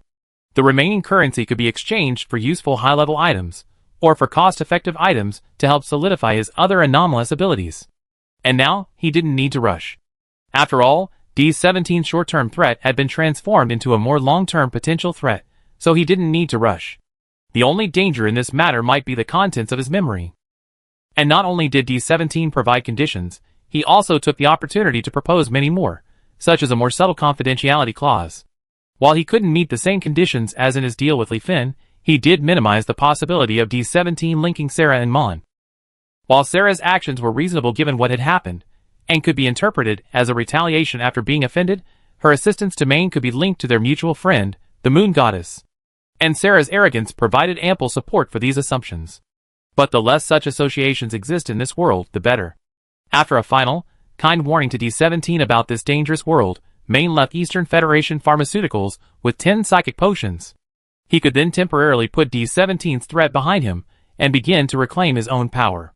Although this careless action made Maine reflect on his impatience, he still had to restore his mental strength as quickly as possible. After all, the threat posed by D17 wasn't gone forever.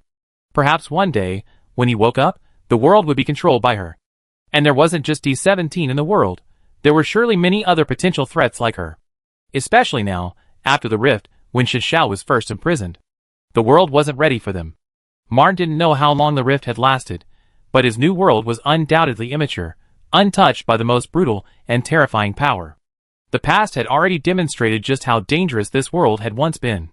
If these terrifying, long-dead creatures were to rise again, like D17, who had inherited the power of the little golden man, they could wreak terrible havoc on this newly awakened new world. Today it was D17, tomorrow it could be the terrible 5. For example, that particularly mysterious dreamer. If the Duke's final guess was even remotely true, and the dream was indeed a phenomenon caused by this terrifying person with special abilities, then his power must not have completely vanished. After all, humans can dream even now. If Shishao were still around, Mon wouldn't be so worried.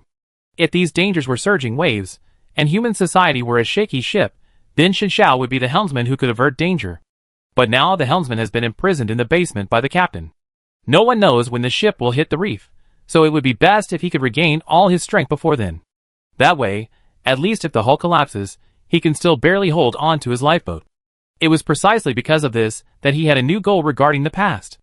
That was to gather as much information about the past as safely as possible, especially regarding the terrifying entities that could destroy the world in the present. Of course, Mon didn't forget the dangers of blindly gathering intelligence. So he didn't plan to actively explore the past. He planned to achieve a similar effect by repeatedly entering his memories.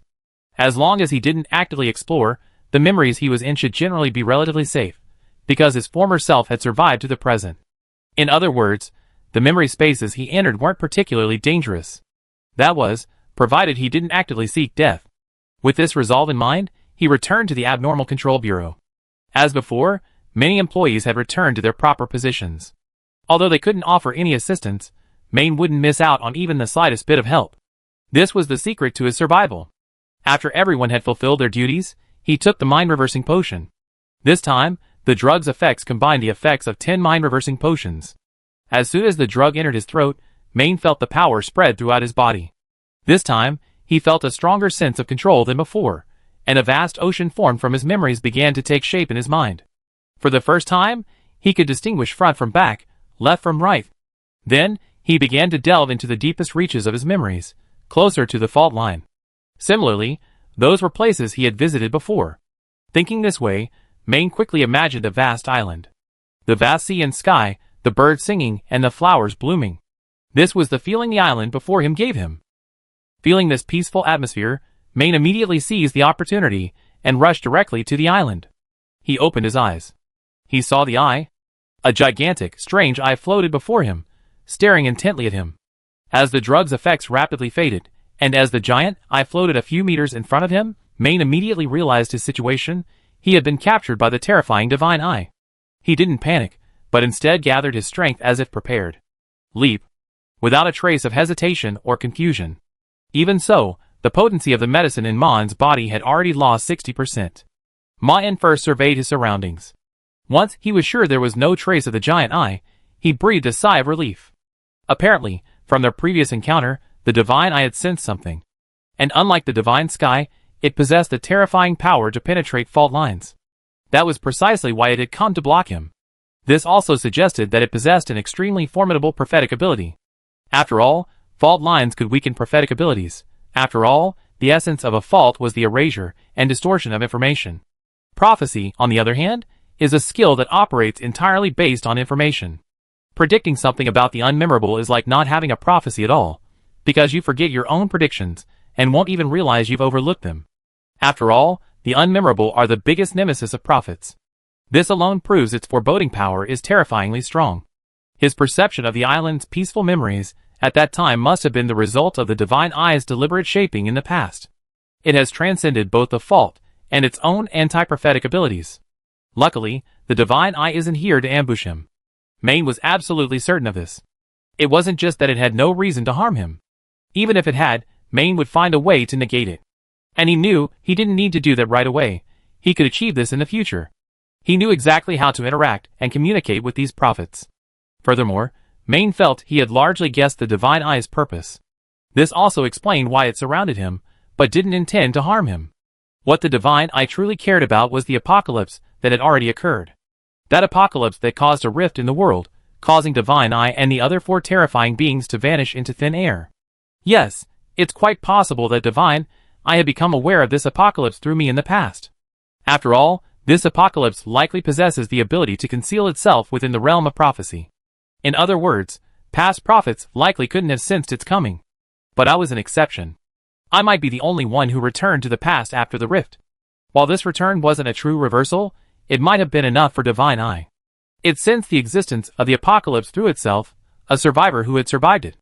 If the fault was like a piece of paper separating the world before and after the apocalypse, dividing it into 2 halves, then I was the straw stuck in that paper, one of the few survivors connecting the 2. Yes, I had indeed forgotten my past memories. But unlike everyone else, I hadn't forgotten that I had forgotten. Even Xiao Walker didn't seem to realize the problem as directly as he did. She had only gradually begun to sense something was amiss through her own abilities. Of course, this could also be because Xiao had avoided the apocalypse.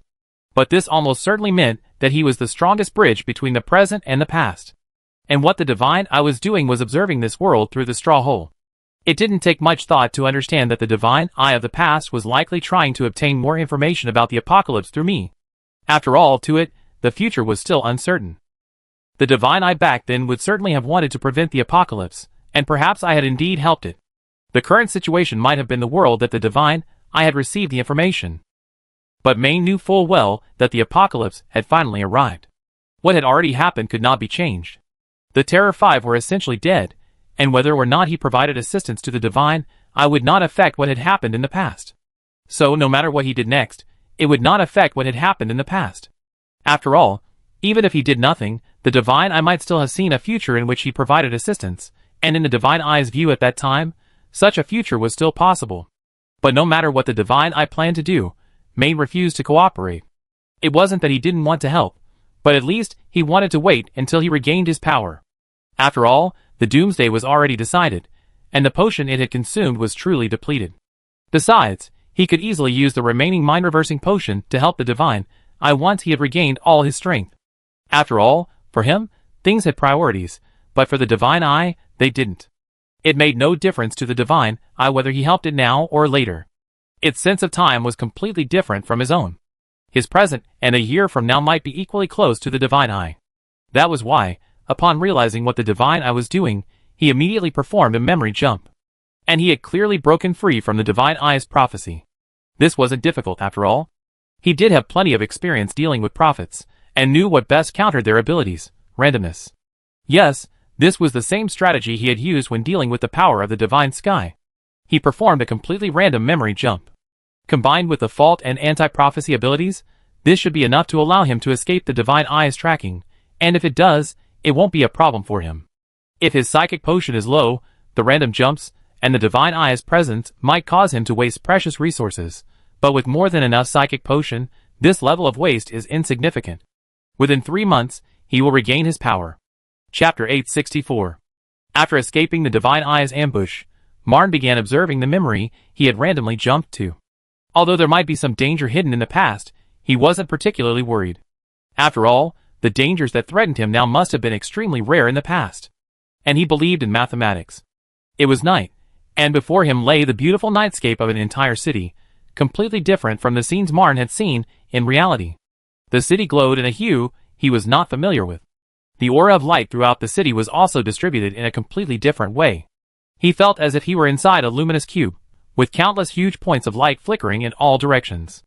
Immensely vast, that was the feeling Marn had of this city. It wasn't so clear during the day, but when night fell, Marn noticed that these cities, in terms of total space, were far larger than any other prosperous cities he had known. And about 200 meters below him, and also 200 meters above the ground, there was a vast band of light covering dozens of square kilometers, within which were countless signs of human activity. This also made Ma-In once again deeply aware of the chasm between the past and the present. He then began to pay attention to himself and his surroundings. He was clearly not on the ground. A quick glance revealed that he was on the rooftop of a building. However, what concerned Ma-In more was his physical condition. Although he was still using his own body, there were some slight differences this time. He felt an unusual sense of lightness, even the subtle illusion that even if he stepped off the rooftop and let gravity take hold of him, he wouldn't fall. Beautiful, isn't it? A voice suddenly came from behind him, both familiar and unfamiliar. Maine turned and saw a young face he hadn't expected. Familiar because he had heard this body's voice before, unfamiliar because of the tone of the speaker, as if a completely different soul wielded that voice. It was a girl cloaked in darkness. And while he knew her, she wasn't a close friend of Maine's, not even an acquaintance, much less some entangled enemy. He had only met her a few times. "Karina?" he asked tentatively. The dark goddess sitting on the steps stood up and walked beside him, overlooking the city. "Look, they didn't even notice our presence. It's like they've forgotten us." "Forgotten is better." A cold female voice, different from Karina's, echoed from somewhere. Like Karina, Marn was completely unaware of the speaker's presence, but this didn't surprise him at all. This was a place steeped in mystery. But her appearance made him tense slightly. The pitch-black shadows now resembled a hazy veil, and through them pierced a tall, voluptuous woman, pure yet alluring. As her feet touched the ground, a shimmering silver light followed, like a follower of a god. The moon goddess surveyed the city. The changing weather is merely the norm. When the cries of mortals rise above the sun, we should consciously retreat into the background. Kalina continued, "Of course you can retreat into the background. You're used to hiding, and I don't need to be noticed. But that doesn't mean all of our compatriots possess the same abilities." The moon goddess said nonchalantly, "Then they should just accept their fate. Nothing lasts forever." Kalina looked at Man. "What do you think?" Man, hearing her question, hadn't yet fully grasped the situation. If he understood correctly, this seemed to be some kind of meeting regarding the fate of the gods, which meant Kalina must be the former dark goddess. But in reality, she could project her power beyond the Southern Federation, and was completely unaffected by the anti-god's crystal. While the former could be explained, the latter essentially proved she wasn't a deity. Could it be that they simply looked identical? After all, the true dark goddess wasn't this body, but some special being called a deity. This body was likely a follower controlled by her, meaning that Kalina might be that follower. However, even if this were the case, there was a problem. When Man tentatively called out Karina, this memory space showed no signs of instability. This meant that they shared the same name. Or perhaps, like the Earth God, the Dark Goddess transformed her divine power into other powers, thus escaping the Titan seal. This was also why the anti-god crystal, which restrained the gods, lost its effect on her. Whichever explanation, there were many inconsistencies. However, Maine now had some idea of Karina's strange self-perception. Perhaps the reason for the cognitive discrepancy between her and the sea god was the disconnect. When the apocalypse arrived, something happened to her that hadn't happened to the other gods. Besides this, there was another huge question facing Maine. Who was he? This looked like a complete interdeity exchange. If he wasn't a god, how had he gotten in? But to say he was a god wasn't quite right. After all, gods weren't just identities, but rather a distinct race, completely different from humans. Furthermore, he showed no signs of being a god in his other memories. Could he have disguised himself as a god in the past? But that wasn't quite right either. For example, if he was disguised as a god, he could only be a new god. If that was the case, how had he infiltrated this conversation between the top gods? Or was it that he wasn't actually participating in this conversation? Could it be that he had been a believer in the past, and a god had used his body to participate in the conversation? This was what allowed him to access such fragments of memory. However, this speculation raises many questions. For example, why would he become a follower of a deity? At least from Marn's perspective today, such a thing would be impossible for him. After all, the existence of the Bureau forced him to maintain utmost secrecy. Could it be that he didn't yet have control over the Abnormal Control Bureau? Or perhaps, he completely misunderstood, and was actually participating in this conversation as a human? And why did he encounter Karina and the Moon Goddess in the past? If he had been a supervillain hanging out with the magicians, there would be no reason for him to become a follower of a deity. Chapter 865. No matter how he thought about it, it was difficult to draw a relatively reasonable conclusion. At least, based on the current scene, it was almost impossible to make a rigorous judgment. So, he replied tentatively, in the long run, helping our compatriots is helping ourselves. Calm. The memory space was completely stable. In other words, his claim to be a compatriot of the gods was not a problem in their eyes. The Moon Goddess said with a slight dissatisfaction, "We have no obligation to provide them with assistance. This is a world where the strong prey on the weak. We are not those fragile mortals. Their death is merely the rebirth of their compatriots. There is death before there is life." Kalina completely disagreed. "You're being incredibly short-sighted. Are new gods the same as the ones we're familiar with? You can certainly treat them as interchangeable parts, but they also have opinions about your actions and... Do you think humans can't do anything? Though he wanted to directly question her, Man suppressed the urge. Putting aside Kalina, whom he knew nothing about, the moon goddess was a veteran. Even the slightest flaw might arouse her suspicion. The moon goddess nonchalantly said, "They pose no threat to me." Kalina shook her head and continued, "Don't underestimate humans. They are the most dangerous creatures in the world." Man then said, "There are many particularly terrifying individuals among humans today. Putting aside the terrible five, there are many others who are equally dangerous and terrifying, such as the recently appeared Shishao." He deliberately slowed his speech and made his words ambiguous. The word recently could mean a lot to a deity. Even so, confusion crossed the faces of both the moon goddess and Kalina. Seeing that Maine showed no interest in elaborating, this confusion only grew stronger. Then, the surrounding memories also began to shake violently. Maine immediately focused his attention, trying to stabilize the destabilizing memory space. As the effects of the half-dose of the mind-reversing potion wore off, the already chaotic memory space gradually returned to calm. A strange light flickered across the faces of the moon goddess and Kalina. Simultaneously, Maine could sense that the surrounding memory space was also distorting and intertwining. It was as if he were in two memories simultaneously. Maine quickly realized what was happening. These memories were from before Shinshao appeared, or at least before they knew of Shinshao's existence. Therefore, the memory space couldn't possibly be stable. It was precisely for this reason that, as the memory space gradually calmed, something from the future flowed into the space they were currently in. To keep the conversation going, while they remained in this place, Yushin and Kalina's understanding of Shinshao had shifted to a state in the future. While this kind of memory shift was somewhat unstable, it was still possible. After all, this place was still his memory. Yushin looked at Mon with a slightly strange expression. "Shinshao? Do you really think so?" Kalina also said, "I've heard of Shinshao. While she's certainly killed quite a few powerful individuals, she's nothing more than a random killer, and she might not even be human at all. Have you heard something we don't?" Ma-en said nothing further. "I simply think she has great potential, but besides her, you probably know of many other dangerous and terrifying humans, right?" Kalina, who opposed the moon goddess, nodded. "Yes, going back a long way, there's Li Liuhua, known as the strongest warrior beneath the mountains, the prison-affiliated reality bender, the clay master, the self-proclaimed hero, the dragon king, the otherworldly master of the fairyland, and the ever-elusive old Taoist priest, Yun Zhangyi. To talk more recently, there's the Blood Emperor who slaughtered the Alliance of Light some time ago, the magician who's an escape artist and can't be truly caught, and the recently powerful Federation Iron Fist, who stole the ultimate super brains of several cities right in front of Iron Fist. These are all extremely dangerous humans in my opinion. And that's not even mentioning those terrifying organizations.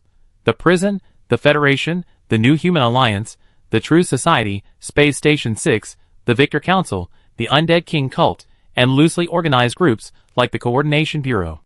Ma-en blinked. He felt like he was hearing something familiar. Wait. That warrior named Li Liuhua must be the elder of Li Hu and Li Hongyu, right? That's right. If he was the one who mitigated the impact on the siblings, then he must be a powerful figure indeed. That's not a problem. But what about the other names? For now, let's ignore organizations like the Victor Council and the Undead King Cult, seemingly all he knew about. Also, let's put aside supposedly dead individuals like Master Plasticine, Yun Zhangyi, and Federal Iron Fist. But isn't the magician's name a bit out of place here?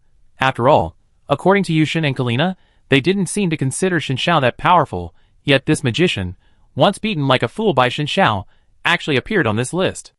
Okay, considering that the Shinshao they remembered might not have fully revealed his strength, Ma-en could accept the possibility. In fact, Yushin and Kalina underestimated Shinshao's strength. While this argument wasn't particularly convincing, it was at least acceptable. But putting this together, with the magician's nomination was harder to accept. Because if they were referring to the magician, who had been defeated by Shinshao alongside them, then even without Shinshao's existence, he wouldn't have been considered that dangerous.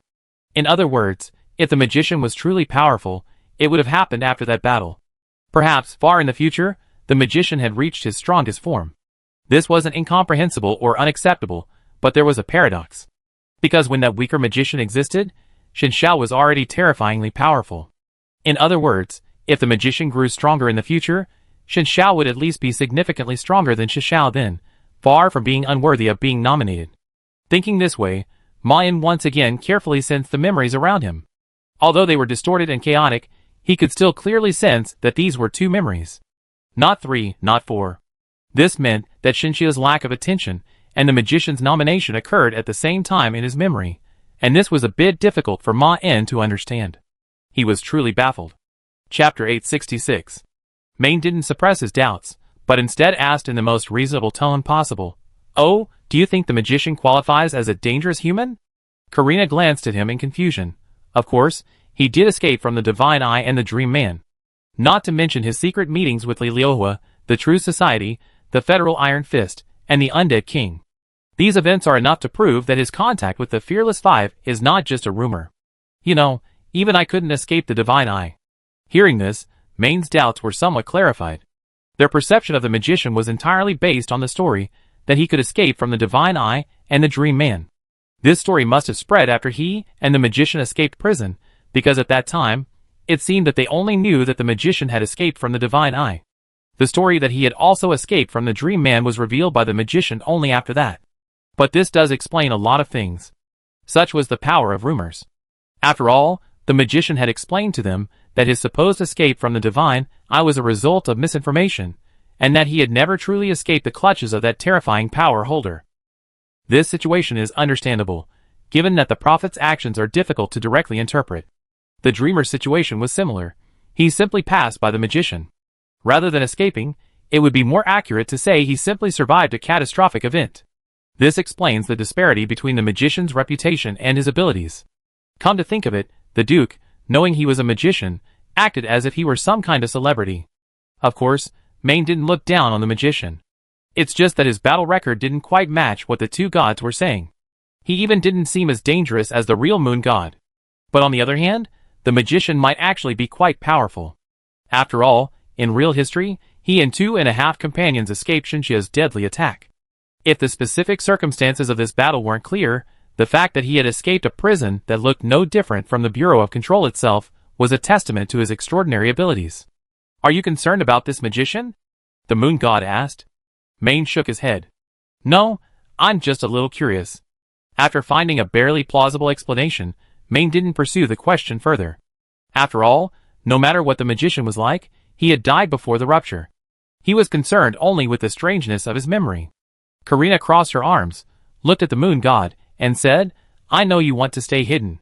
It's hard for them to find you anyway, but when they do, don't expect us to offer any help." The moon god smiled aloofly. "Don't worry about me. They can't possibly find me." Seeing the conversation pause, Maine quickly interrupted again.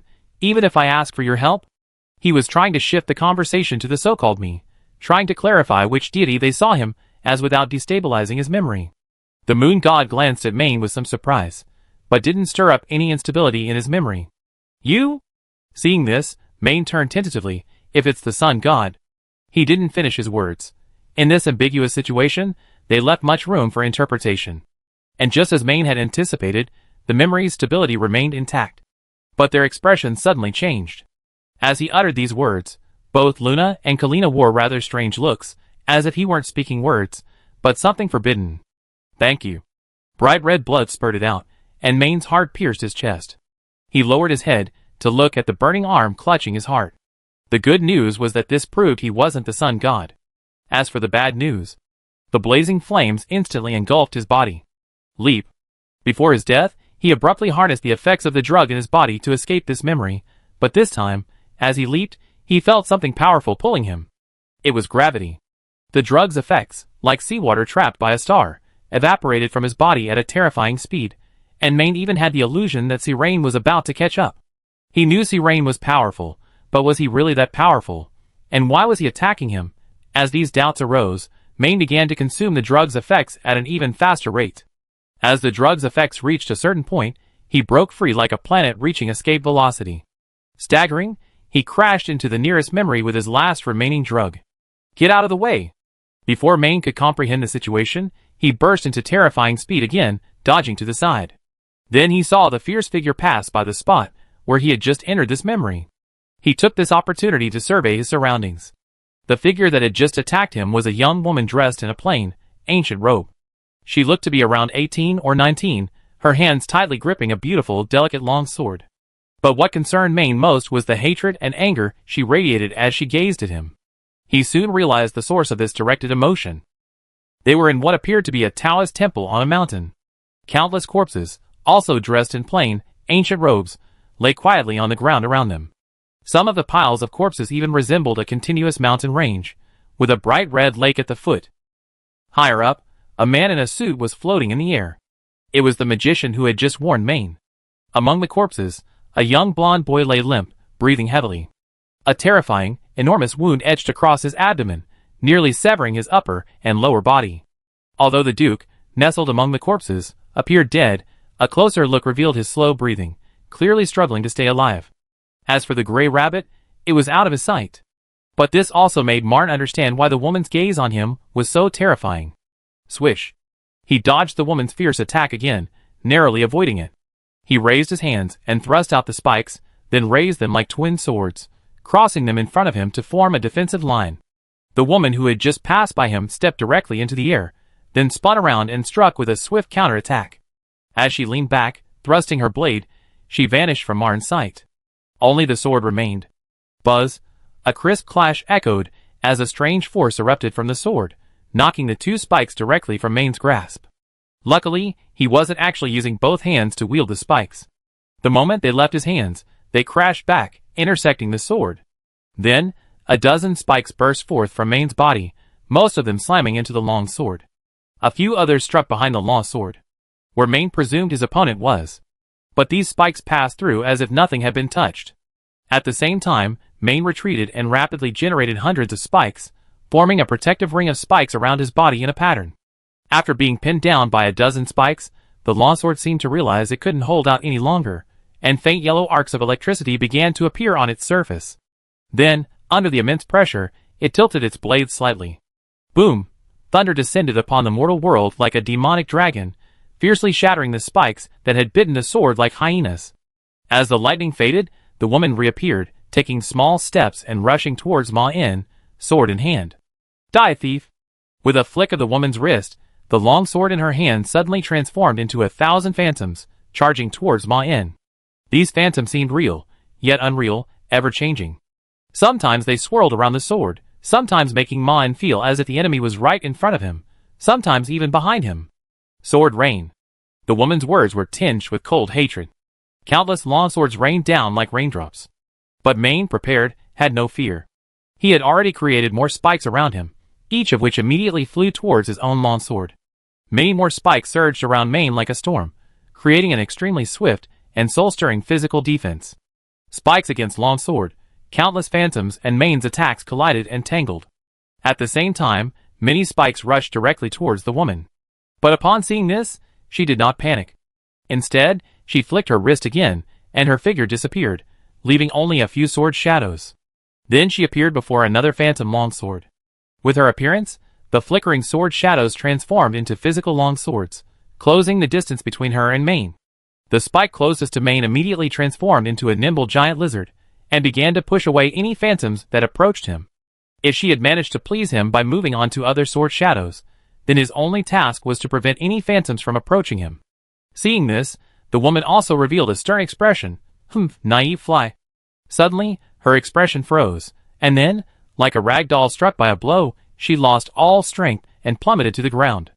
Countless phantoms followed her, sinking into the ground and disappearing. The panting magician flew over, his left hand holding a top hat, and his right hand, just taken out, was holding a hot, fresh brain. Watching this, Ma-In immediately understood what had happened. He had stolen her brain. The magician came up to Ma-In, casually crushed the brain in his hand, and threw it away. Huh, I didn't expect this guy to be so difficult to deal with. I should have put her on the early list. That way, at least she could die with her parents. After saying this, he smiled happily at Ma-In. How do you feel? Ma-In relaxed his grip, glanced down at the corpses strewn across the distance, and asked, Easy, are you all done? The magician nodded, probably. Gray Rabbit has sent me a signal. Although he had no idea what he had accomplished, Ma-In nodded. It's good that it's done. Compared to the previous memories of the gods, the scene in this memory was closer to his expectations. Moreover, these friends seemed to have been connected to him for a long time. Otherwise, he wouldn't have been constantly appearing in their memories. By the way, Ma-In suddenly asked, I hadn't noticed. How's the Duke? The magician replied naturally, you know the guy. With injuries this serious, he'd be fine after 2 days of sleep. Don't worry about him. Mayan pondered for a moment, then finally decided, yeah, remember the time he was beaten and sent to the hospital? I didn't think he'd survive. When Gray Rabbit carried him, he looked like a corpse. The magician nodded, yes, Qin Wan really gave him a hard time. I hope we never run into that guy again. Mayan blinked. The magician's answer answered several of his questions, such as the relationship between this and the previous battle, and the magician's perspective on that battle. But it left him with far more questions than answers. Mayan didn't press the issue, but instead changed the subject. Do you think it was worth it? He looked at the dead woman and her companions, but didn't say what the price was that matched the value. Perhaps it was fear of retaliation, or perhaps it was a consideration of the risks. The magician smiled. Of course it's worth it. As long as Gray Rabbit can successfully retrieve what we want, let alone massacring Qingfeng Mountain, even offending the 5 prestigious sects wouldn't matter.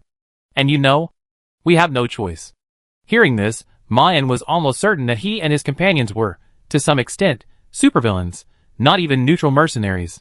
Although he had already had a vague suspicion, after all, he had a memory of being hunted by Shixiao, and Xinxiao's strange behavior had initially made him somewhat skeptical.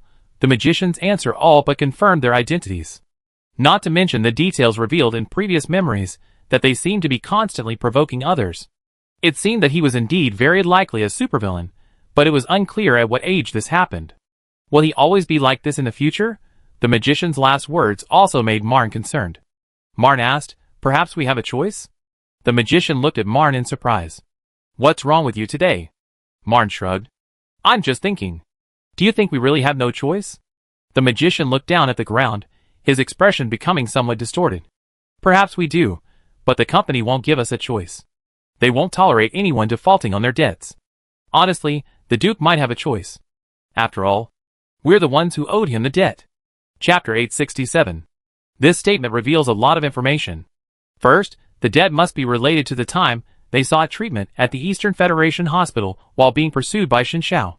This isn't hard to imagine, considering the Duke looked truly doomed at the time, and Maine suffered unprecedentedly severe injuries. At least he hadn't experienced such serious injuries since waking up. While the others appeared to still have willpower, and were able to move, they were all level 5 experts after all. Even if they were near death, they could still make it to the hospital alive. And judging by the magician and Gray Rabbit's behavior upon arriving at the hospital, their conditions were definitely not as good as they appeared, and they were likely already halfway to the grave. Otherwise, they certainly wouldn't have accepted treatment from the Eastern Federation Company right then and there.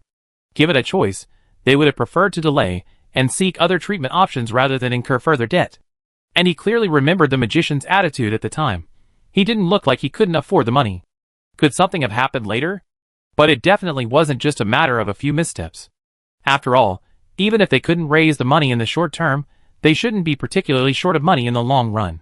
Is there something wrong with the contract the Eastern Federation gave them? Perhaps there's a trap hidden within it, like a loan sharking scheme. That's a reasonable explanation. They might have signed a contract with such a trap, not because they were desperate at the time, but because they didn't notice the trap at all. Mon didn't think the magician couldn't read. In fact, literacy might be their biggest problem. Clearly, most people with special abilities in the past were influenced by the Eastern Federation Company, and those slogans caused them to overlook many obvious problems. The magician and his former self probably didn't escape the clutches of the Golden Man either. Of course, the Eastern Federation Company itself might be just as capable as the slogans claim. After all, they did save the Duke, but they didn't realize the price they would pay. The slogan served more to make them pay that price. Thinking of this, Mayan felt somewhat fortunate that he hadn't stayed longer. If he had been influenced by those dangerous slogans, he might have unconsciously developed deadly habits. But before Mayan could inquire further, the air around them shifted. The tall, cold woman known as Gray Rabbit suddenly appeared beside them. In her left hand, she held a half-dead blonde boy, and in her right, she clutched a rusty-looking iron sword. "Got it," she said. The magician nodded slightly, then extended his hand. "You take the Duke back first. Maine and I will go dispose of the things." Gray Rabbit nodded and handed over the iron sword. "Then I'd be leaving." The space around her twisted and rippled again, and she and the Duke vanished before them. The magician easily tucked the iron sword into his sleeve, then pulled a white cloth from the same spot and threw it directly towards Maine, covering him. When Maine was completely enveloped by the white cloth, even though the space beneath him wasn't covered by it, he felt completely cut off from the outside world. After just a few seconds, the magician pulled out the white cloth, and he was no longer on that high mountain. The bustling shouts instantly gave Marin an inexplicable sense of familiarity. The surrounding scene resembled some real-life night market, with various stalls lining both sides of the street, and all sorts of creatures milling around them. Yes, there weren't just humans around them. 2 meters in front of him stood a minotaur wearing only glasses. To his left, a long green snake with a woman's head on its head was spitting its tongue. Directly ahead, a winged birdman flew low in the sky. Further away, giants 7 or 8 meters tall were walking around, some of which looked almost like monsters. There was also a massive, incorporeal shadow covering an area of dozens of meters, a ferocious monster with various carnivorous features, and a purely mechanical cubic life form. Besides these, the now extinct Atlanteans were also seen on the streets. Marn even spotted 2 victors walking together. Yes, that was the second Titan King Victor. This bizarre scene immediately perked Marn up. While there were indeed some non-human intelligent creatures in reality, their variety was likely not very numerous. It was very likely that the different humanoid races he saw before him already exceeded the number of remaining intelligent humanoid races in the world today. Clearly, most non-human intelligent races had become extinct before the Great Fault. Besides these passers-by, the vendors on both sides clearly sold something extraordinary. Some of them resembled night market snacks, but the items they sold were also quite unusual. For example, one stall displayed some fresh-looking fruit, but after a moment's observation, Marn inexplicably had the illusion that the fruit was crying like a baby. Another stall sold kebabs, but no matter how large the meat, it had eyes and mouths proportional to its size, and it would scream as it grilled. Among all the food stalls, only one seemed relatively normal, selling the more commonplace cookies. However, its owner was quite eerie, resembling the black figures you see on traffic signs, with a nearly flat, abstract, pitch-black body.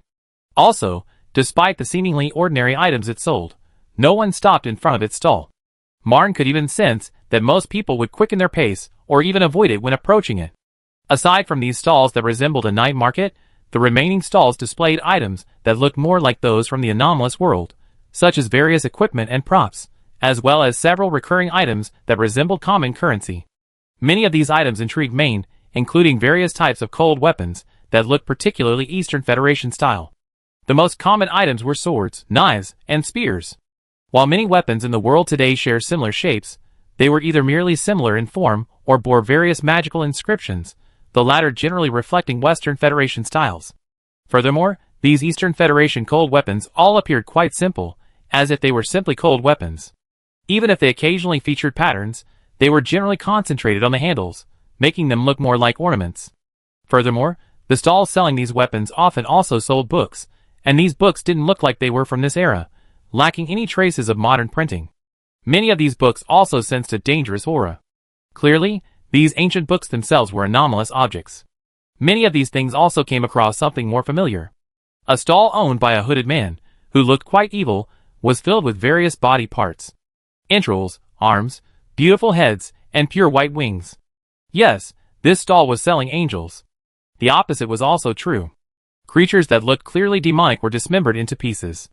The vendor behind the stall was a fallen angel with black wings. Across from him was another stall owned by a demon. However, compared to the humans and fallen angels, his items were much more normal, mostly small, mysterious-looking trinkets. He wondered if these items contained any traps. Of all the stalls, the one that caught man's attention the most was the one with only one item. Although it was called a stall, it was actually just a simple cage, and inside, imprisoned, lay a giant young dragon, sprawled on the ground. Its body was only about 3 meters long, and its wings looked underdeveloped. But its eyes were filled with hatred for the humans around it. Clearly, it was also an intelligent creature. But that wasn't what concerned Maine the most. "What's wrong?"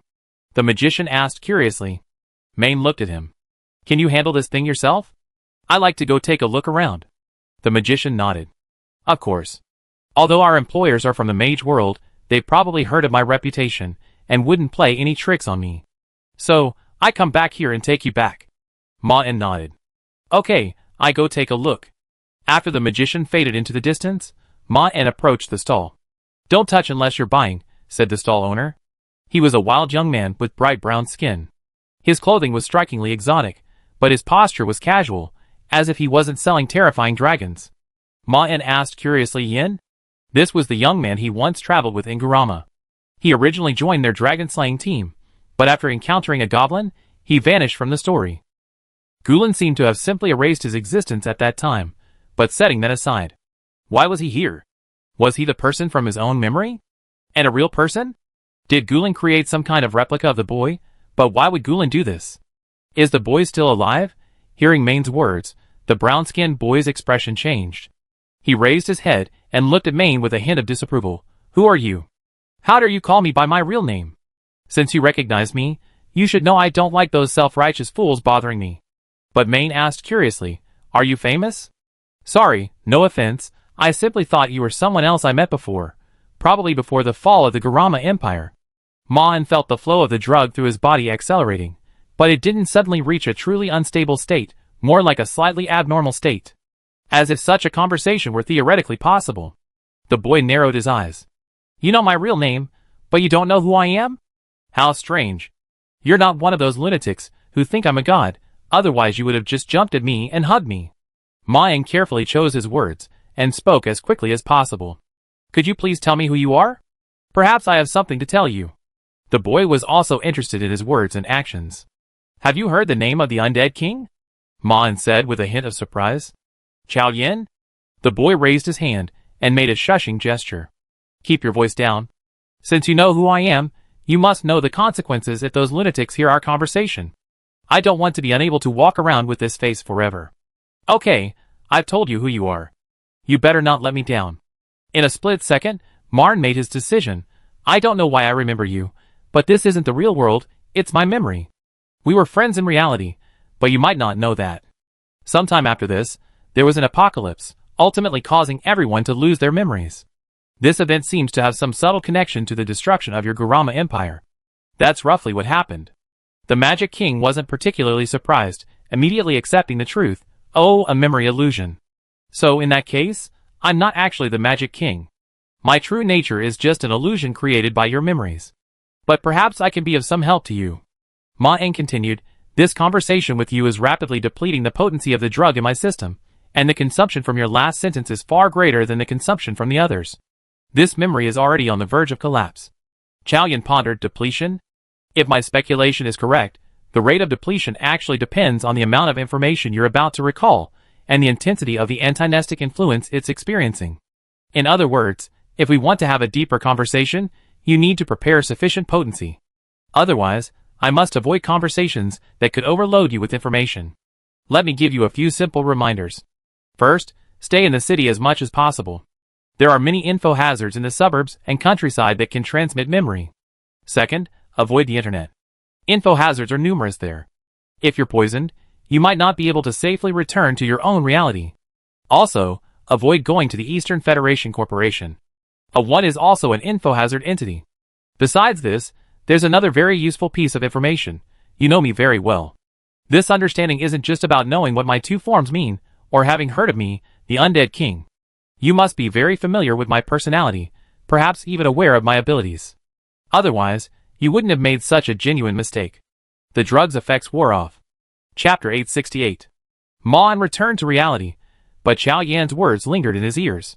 Her warnings were actually fine. He had anticipated them. He simply didn't know how to determine where he absolutely couldn't go. Chao Yan's reminders greatly aided his subsequent exploration. Most importantly, his final words prompted the Undead King to realize something interesting. She had formed such a judgment based on her perception of him. He must have known her quite well in the past. But this also left Ma-en feeling somewhat puzzled. What kind of person was he in the past? Not only had he once teamed up with a renowned villain, the magician, but he was also familiar with the Undead King and suspected of having participated in a secret meeting with the god's followers. If all these events happened to the same person, his life would have been quite remarkable. But there were also many questions, such as how these events were sequenced, as they didn't seem to belong to the same person at all. And what was the relationship between him and the Bureau? Only time would reveal the answers to these questions. Luckily, the time frame was within 3 months. Although there were still many doubts, they would gradually become clearer as he continued his exploration. And if he had the chance, he would also like to speak more with the Chao Yin in his memory. Although communicating with her would consume a considerable amount of the drug's efficacy, It was much slower than the speed of the divine eye. Trading a little drug's efficacy for useful information was still worth it. After all, in the past, Chao Yin was one of the few people he could obtain information from through this kind of questioning. Most people with abnormal abilities wouldn't have the presence of mind to engage in such a conversation. They'd likely become emotionally agitated, or even insidiously misinform him upon realizing they weren't real. In fact, Ma Yin wasn't initially entirely confident Chao Yin would cooperate. To be more precise, he actually believed the undead king he knew wasn't so petty. After all, in their interactions, Chao Yin often displayed a nonchalant attitude. This was entirely understandable. As an immortal who had reincarnated countless times, she surely possessed a broader perspective than a short-lived being like him, and wouldn't dwell too heavily on matters that were particularly important to them. At least, given Chao Yan's original personality, she probably wouldn't have gotten too excited after understanding the situation. But there was a problem. The Chao Yin of the past wasn't necessarily the Chao Yin of the present. After all, the Xin Xiao of the past didn't look like the Xin Xiao he knew now, and the same was true for Saran and the other gods. So, Ma Yin initially tried to explain the situation to her tentatively. But her reaction also confirmed Ma Yin's suspicions. Chao Yan's personality had barely changed. He had reason to think so. The undead king had said that she had forgotten much of her past knowledge and power, losing bits of memory with each reincarnation. Thus, she was likely already accustomed to memory loss, and the ruptures likely wouldn't drastically alter her personality. Her current personality was shaped by countless years, and the constant loss of memory. So, it was likely that she was still the same Chao Yin. Her reaction perfectly matched Ma Yin's expectations. If he was the key to the future for the divine eye, then Chao Yin was Ma Yin's secret shortcut to the past, a shortcut he might very well revisit. Although, to avoid the divine eye, he could only access memories randomly, there was still a good chance he encountered her. After all, Chao Yin seemed quite powerful in the past. And if he wanted to obtain more information the next time, he had to prepare in advance. As for how to do it, it was simple. He simply discussed this matter with Chao Yin in her present state. Ma Yin believed that the now-retired undead king would offer him assistance. Past encounters had shown her to be quite helpful, and if she needed anything, he could offer some assistance within his capabilities, concluding the negotiation as a deal. However, he had no intention of returning to the sanatorium to speak with Chao Yin in person. Although he had already returned safely, Ma Yin couldn't take any unnecessary risks. He couldn't possibly return to Victor's sanatorium in person, so he took a rather logical approach. Ma Yin found a level 0 employee and asked Saley to modify his mental state, allowing him to replace him in the search for Chao Yin at Victor's sanatorium. He also deployed the same information isolation measures used against D-17 to prevent those with no memory from using them as a staging point to attack him. If Chao Yin was willing to help him, it would likely be of significant benefit to his future memory exploration, and he might even be able to obtain valuable information through his memories that he would have difficulty finding on his own. For example, the location of certain lost treasures. Besides Chao Yin, Ma Yin had someone else he wanted to communicate with. He walked out of the rooftop of Free City, then transformed into invisible sunlight and soared up, flying towards the specific location given by the wind god, landing lightly at his target. The primeval jungle was dotted with towering trees, and various nimble rodents hid among the branches and shrubs. A giant python, over 30 meters long, slowly swam along the edge of the land and swamp. A nimble black panther leaped lightly from tree to tree, closely following the terrifying monster that had dominated the land for centuries. In both strength and size, the black panther was far inferior to this nearly abnormal monster. You can kill it with a snap of your fingers, right? Ma Yin had unknowingly stood on a branch next to the black panther. The black panther stood up, transforming once again into a human female. Li Hongyu shook her hand. I've been following it for over 2 months, and I still haven't figured out how to kill it in my current state. Of course, if I use all my strength, hunting this little creature would be like crushing a bug. You might find it hard to understand, but martial arts allows me to attack it from a weaker position. It not only taught me how to attack, but also how to control myself. Ma Yin looked thoughtful. But why? Li Hongyu smiled. Because traditional martial arts utilize only one's body. What comes naturally to you, martial artists must learn, such as the extremely refined control of energy. But perhaps that's why we're better at precisely controlling power than most of you espers. There are even many martial arts techniques that require almost unbelievable control. But you sent that little fellow to find me for this, didn't you? Ma Yin nodded. Have you heard of Li Liuhua? Snap. Chapter 869. With a crisp sound, the The branch Li Hongyu was standing on fell to the ground, immediately alerting the giant python. It jerked its head upwards, searching for the source of the sound, its eyes, unlike those of a python, fixed on the floating figure. Then it sank into the water. "Where did you get that name?" Li Hongyu asked, frowning. Ma Yan also didn't answer her question. "Do you remember that name?" Li Hongyu didn't press the issue, but instead gave a thoughtful look. "No, I don't, but I know I should remember him. The moment you mentioned him, I could sense that he was once an extremely important person in my life." At this point, Li Hongyu closed her eyes, as if in meditation. Her breathing became regular, even possessing a strange rhythm. Ma Yan didn't disturb her. After several minutes, she finally opened her eyes. Li Hongyu's face was filled with disappointment. "No, I can't remember. It's like trying to grasp a cloud of fog. You think you can see it, but when you actually reach out, you find you can't touch anything. Though I can grasp real fog."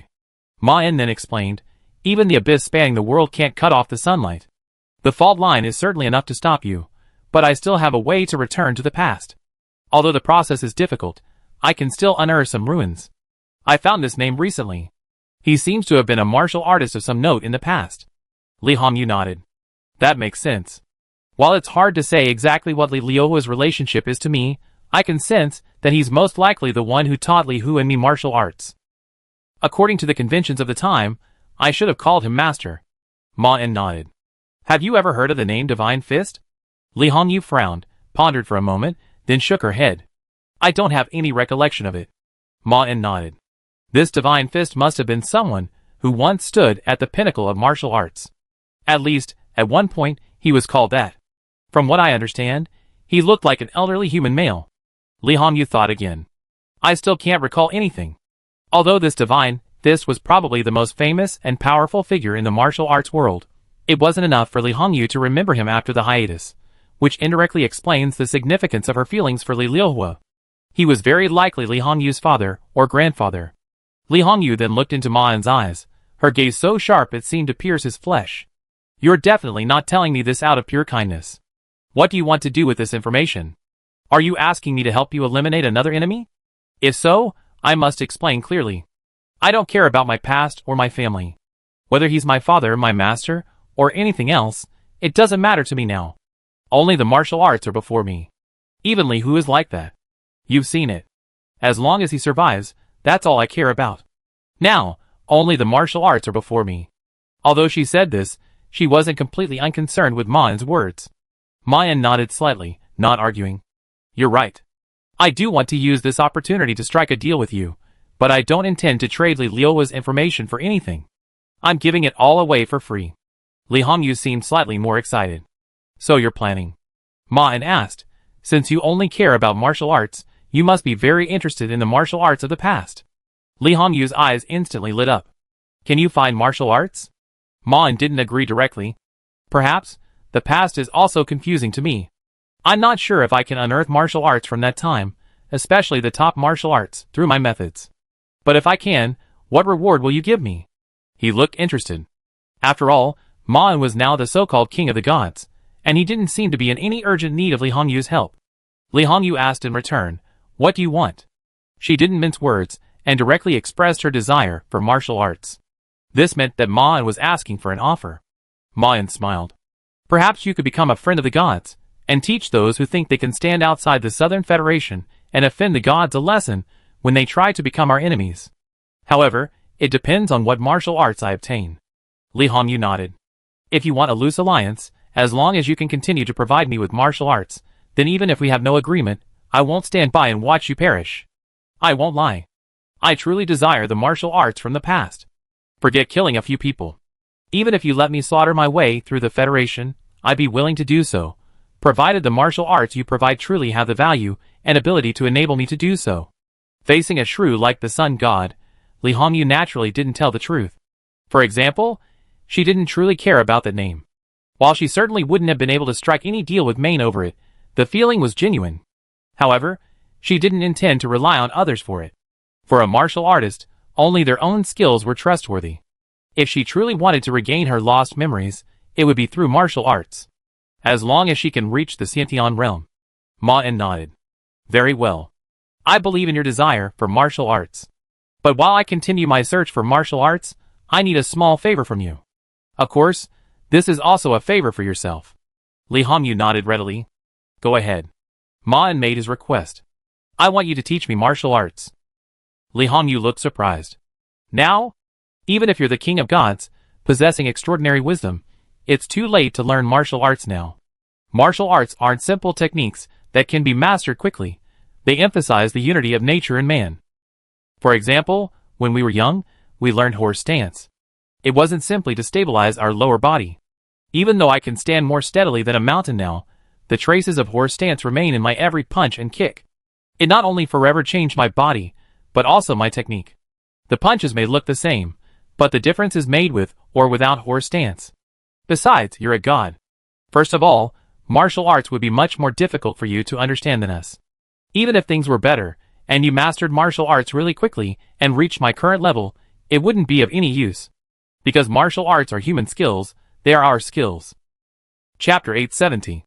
Ma En said nonchalantly, it doesn't matter. I don't really want to master your martial arts. I just need to have a sufficient understanding of them.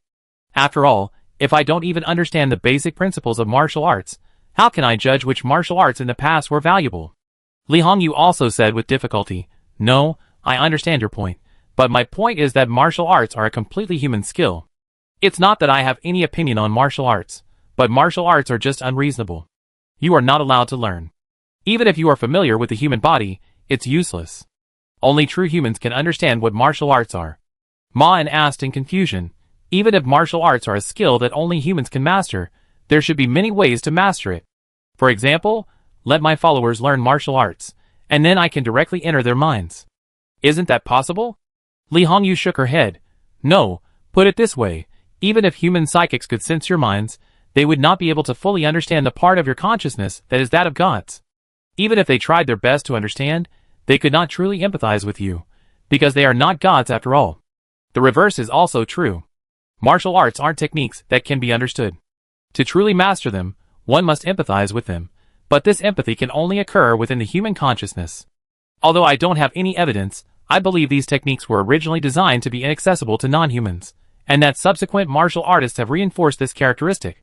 Many martial arts concepts and techniques, clearly from different eras, share similar characteristics. Qi power, meridians, the unity of man and nature, these are all things that only humans possess. Although I can explain certain theoretical techniques, you never truly understand martial arts. It's like a blind man trying to reconstruct the shape of an elephant by groping. At best, you only get the outline. Of course, Ma En couldn't claim to be human. After a brief moment of contemplation, he made a decision. In that case, perhaps you could teach martial arts to a human friend of mine. To be honest, he and I have a partnership in the search for the past, but his identity is a bit sensitive. So you have to sign a confidentiality agreement. Of course, there won't be any strict requirements. Li Hongyu nodded without hesitation. Okay. She made no attempt to conceal her desire for martial arts, nor did she intend to bargain with Ma En. After verifying the contract was flawless, Li Hongyu readily signed it. However, while the contract appeared flawless, it still contained a hidden trap. A restriction that Li Hongyu couldn't have anticipated. Even if Li Hongyu saw through the identities of this human and the sun god, she couldn't reveal it. But who is this guy? The woman asked, a hint of curiosity lingering. When should I meet him? After all, most humans didn't need confidentiality agreements. Even if they had a secret partnership with the sun god, it wouldn't attract significant attention. Ma En said, you've already met him. The blazing flames instantly extinguished, revealing the mortal form hidden within. Ma En shook his head slightly, then revealed a calm expression, completely different from Sarah's. Hello, I'm Ma En. Li Hongyu looked surprised. I know you. Was that just a play between you and Sarah a while ago? Or did you make a deal with him?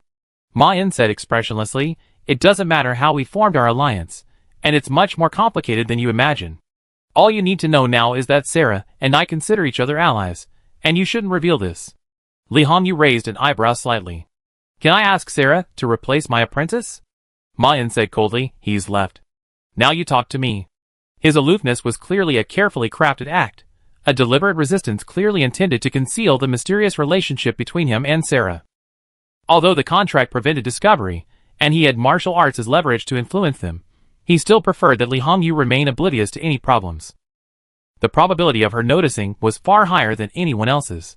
Because Li Hu had previously discerned Ma En's true identity, he shared the same concerns about Li Hongyu. However, Ma En hadn't given up on his own martial arts pursuit. This, in turn, presented him with an opportunity to prevent his identity from being exposed again. The contract and martial arts were his leverage. Of course, Ma En wasn't completely unprepared. Realizing that martial artists could see through his identity, he had used his psychic abilities to fine-tune his combat style before coming here, attempting to conceal certain features that might be discerned by martial artists. Alright. Li Hongyu sighed, looking at the cold man before her. Clearly, her words had touched upon some secret he didn't want to reveal, but since he still yearned for the lost martial arts, she didn't say anything. Come on, I teach you what I know. But I have to say the same thing again. Don't expect you to reach my level of martial arts in a short time. To be honest, martial arts is a path for genius. Only a martial arts prodigy like me can reach my current level, and that requires the best master and abundant resources to achieve such success at this age. Ordinary people like you, even if you devote your entire lives to martial arts, will only achieve second-rate skills at best. You probably won't even be able to touch the edge of power. So you better keep your expectations low. Don't let yourself get disappointed if you don't understand it later. Ma En said nonchalantly, I'm not interested in martial arts either. I just need the basics. Li Hongyu shook her head. Even if you're not interested, you still have to learn and practice it yourself. Otherwise, even if you can tell if a martial art is strong enough, you won't be able to tell if it has any flaws or if it's what I need. Martial arts aren't simple things. It's not like if you find a powerful martial art, it'd be useful to me. Everyone's suited martial arts are completely different, unless you find a martial art that happens to be suitable for everyone. Otherwise, you must master the ability to identify whether a martial art is suitable for me. In other words, you must have at least a basic understanding of what kind of martial artist I am. Chapter 871. In the Eastern Federation, the gloomy sky resembled a crumbling gray mountain range, threatening to collapse into the vast, barren plain before Ma En. Like a muddy mudslide, it was impossible to distinguish heaven from earth. After a long and strange journey through the gray wasteland, Li Hongyu finally led him to his destination. Although the land they stood on was flat enough to clearly see the horizon, it wasn't until moments before the wooden high-rise that Ma En suddenly realized its presence. It was as if he had just passed through some invisible curtain. Li Hongyu effortlessly pushed open the wooden door and stepped into the ancient building, seemingly out of this era. Come in. Ma En followed her inside. The interior of the wooden building was more spacious than he had imagined, to be more precise, dozens of times more expansive than what he had seen from the outside. Normally, such a sight would be the result of spatial ability. But he didn't sense any spatial shifts. You know, the Abnormal Control Bureau has users with 4 not spatial abilities. Feng Xiaoying, formerly of the Salvation Alliance, is also a member of the Bureau, and a highly skilled spatial ability user. But even with her abilities, Ma En didn't notice any spatial changes. The same thing happened during the previous walk. He felt something was odd and out of place, but no matter what abilities he used, he couldn't detect any issues. How did you hide here? Ma En asked. Li Hongyu glanced at him. I didn't hide this place. It did it on its own. This answer confirmed Ma En's suspicion. This is. She looked up and around. This is where I lived as a child, if I'm not mistaken. But my memory is so muddled. I can always recall running through these corridors, but I can't quite recall what I looked like back then. I remember growing up here, too. I remember the shape of a spoon, but not a bowl. I know there were many children here with me when I was little, but I don't know who they were. This is my past? Yes, both the sudden appearance of this building and this strange, desolate plain were caused by the influence of the unmemorable. Something was blocking the building, but he couldn't recognize its existence, which was why it appeared so suddenly. The tortuous and strange path to this place was also due to the many things erased by the unmemorable. If his imagination was correct, the seemingly desolate plain outside the door should now be filled with many ruined buildings, but he simply couldn't notice their existence. Most buildings were now buried in the world before the fault. Only this one survived. Although there were many dilapidated buildings here, obscured by the unremembered, the prevalence of these strange phenomena didn't necessarily indicate a greater power among the unremembered. Quite the opposite was true. This was likely a unique location where the unremembered were extremely weak. After all, so-called pre-fault objects were practically everywhere in the world. They were simply so well hidden elsewhere that no one noticed anything strange. But the power here was so diluted that he could sense something was amiss. This building might be the center of this weakness. It was also the reason Li Hongyu was able to escape with her martial arts. Ma didn't hide his curiosity at all, constantly exploring the surrounding scenery. The interior decoration style of this building was very similar to the ancient buildings of the Eastern Federation in the TV series, but there were some subtle differences. It reminded him of the martial arts gym he remembered. Yes, this is a modern building. We've seen something similar before. Li Hongyu glanced at Ma En, who had spoken. In the past? Ma En nodded. Yes, I've seen other martial arts schools before. Although her initial impression of Ma En wasn't very favorable, Li Hongyu forced a friendly expression. If you don't mind, could you briefly explain how you traveled back in time? Of course, I don't need details. Just a basic introduction will suffice. Ma En lied naturally. My situation is somewhat similar to yours. If you researched, you know I spent time in a mental hospital. There's certainly a lot of suspicion about my experience outside, and the Federation might also have a lot of speculation.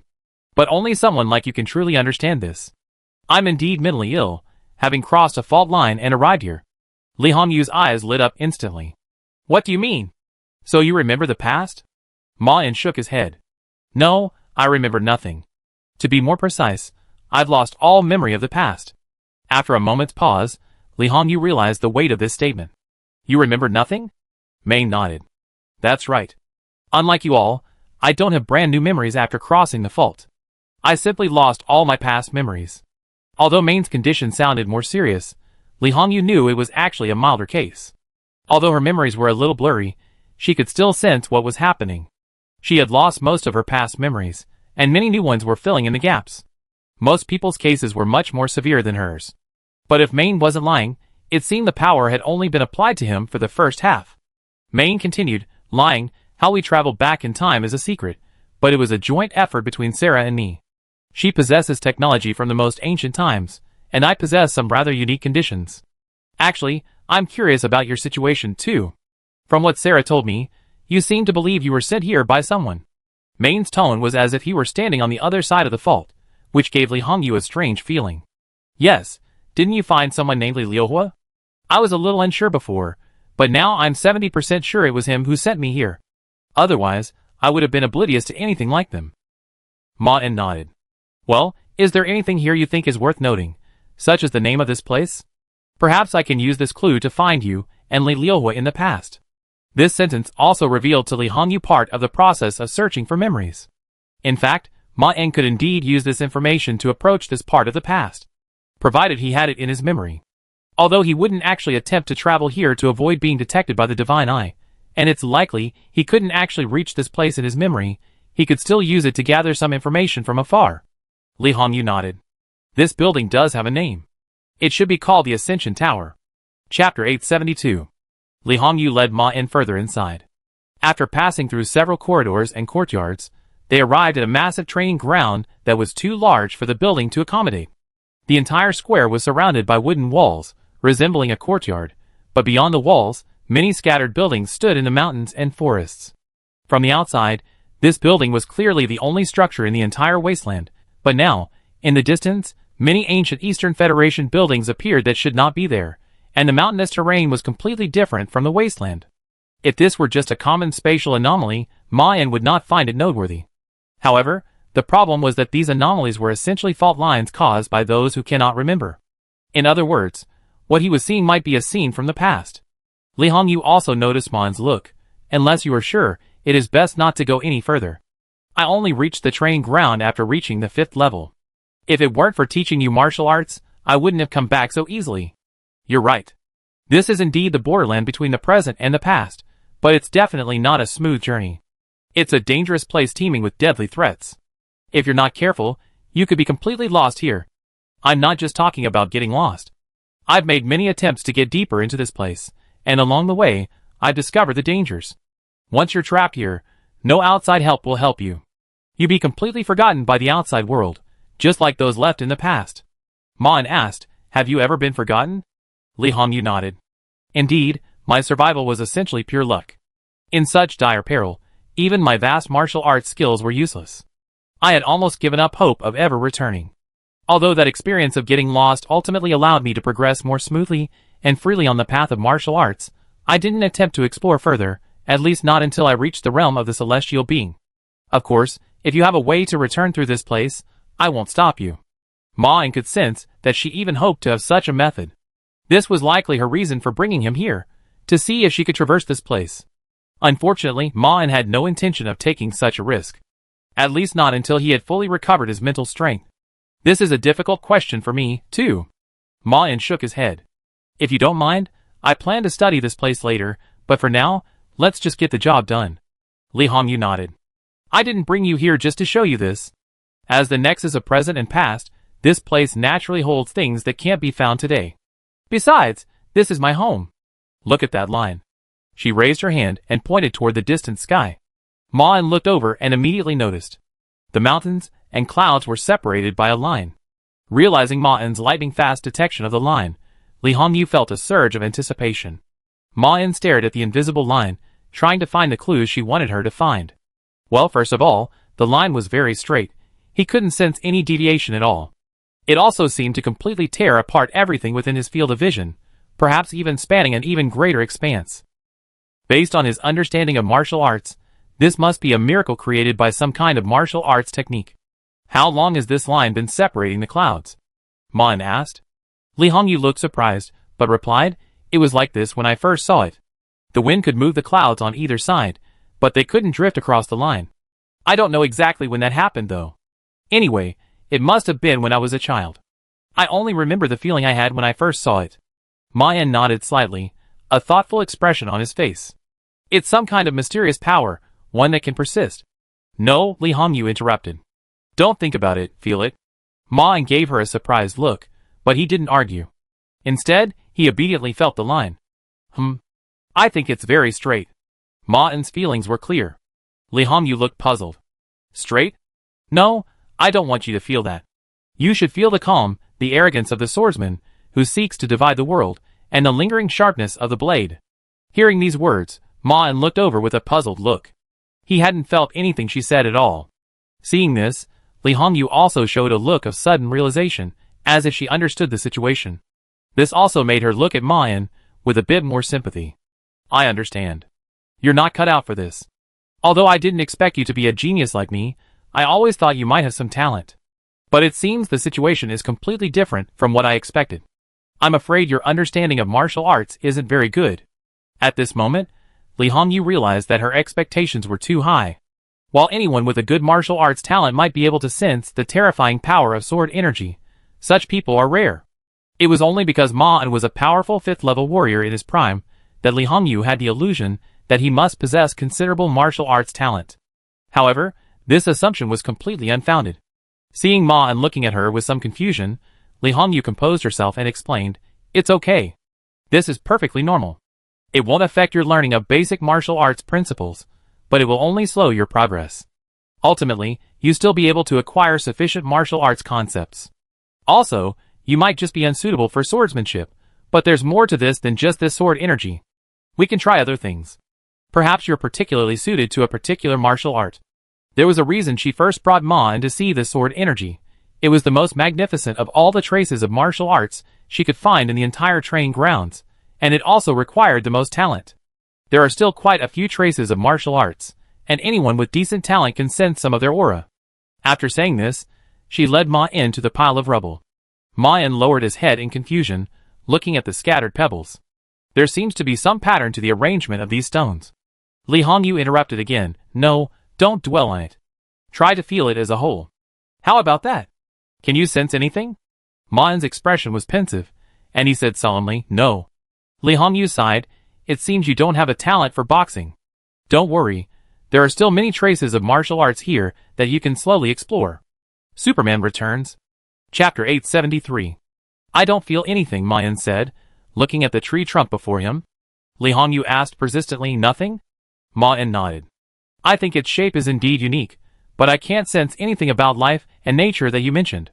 Li Hongyu raised her head and looked around, then confirmed that this was the last trace of martial arts. No, Ma couldn't sense anything at all.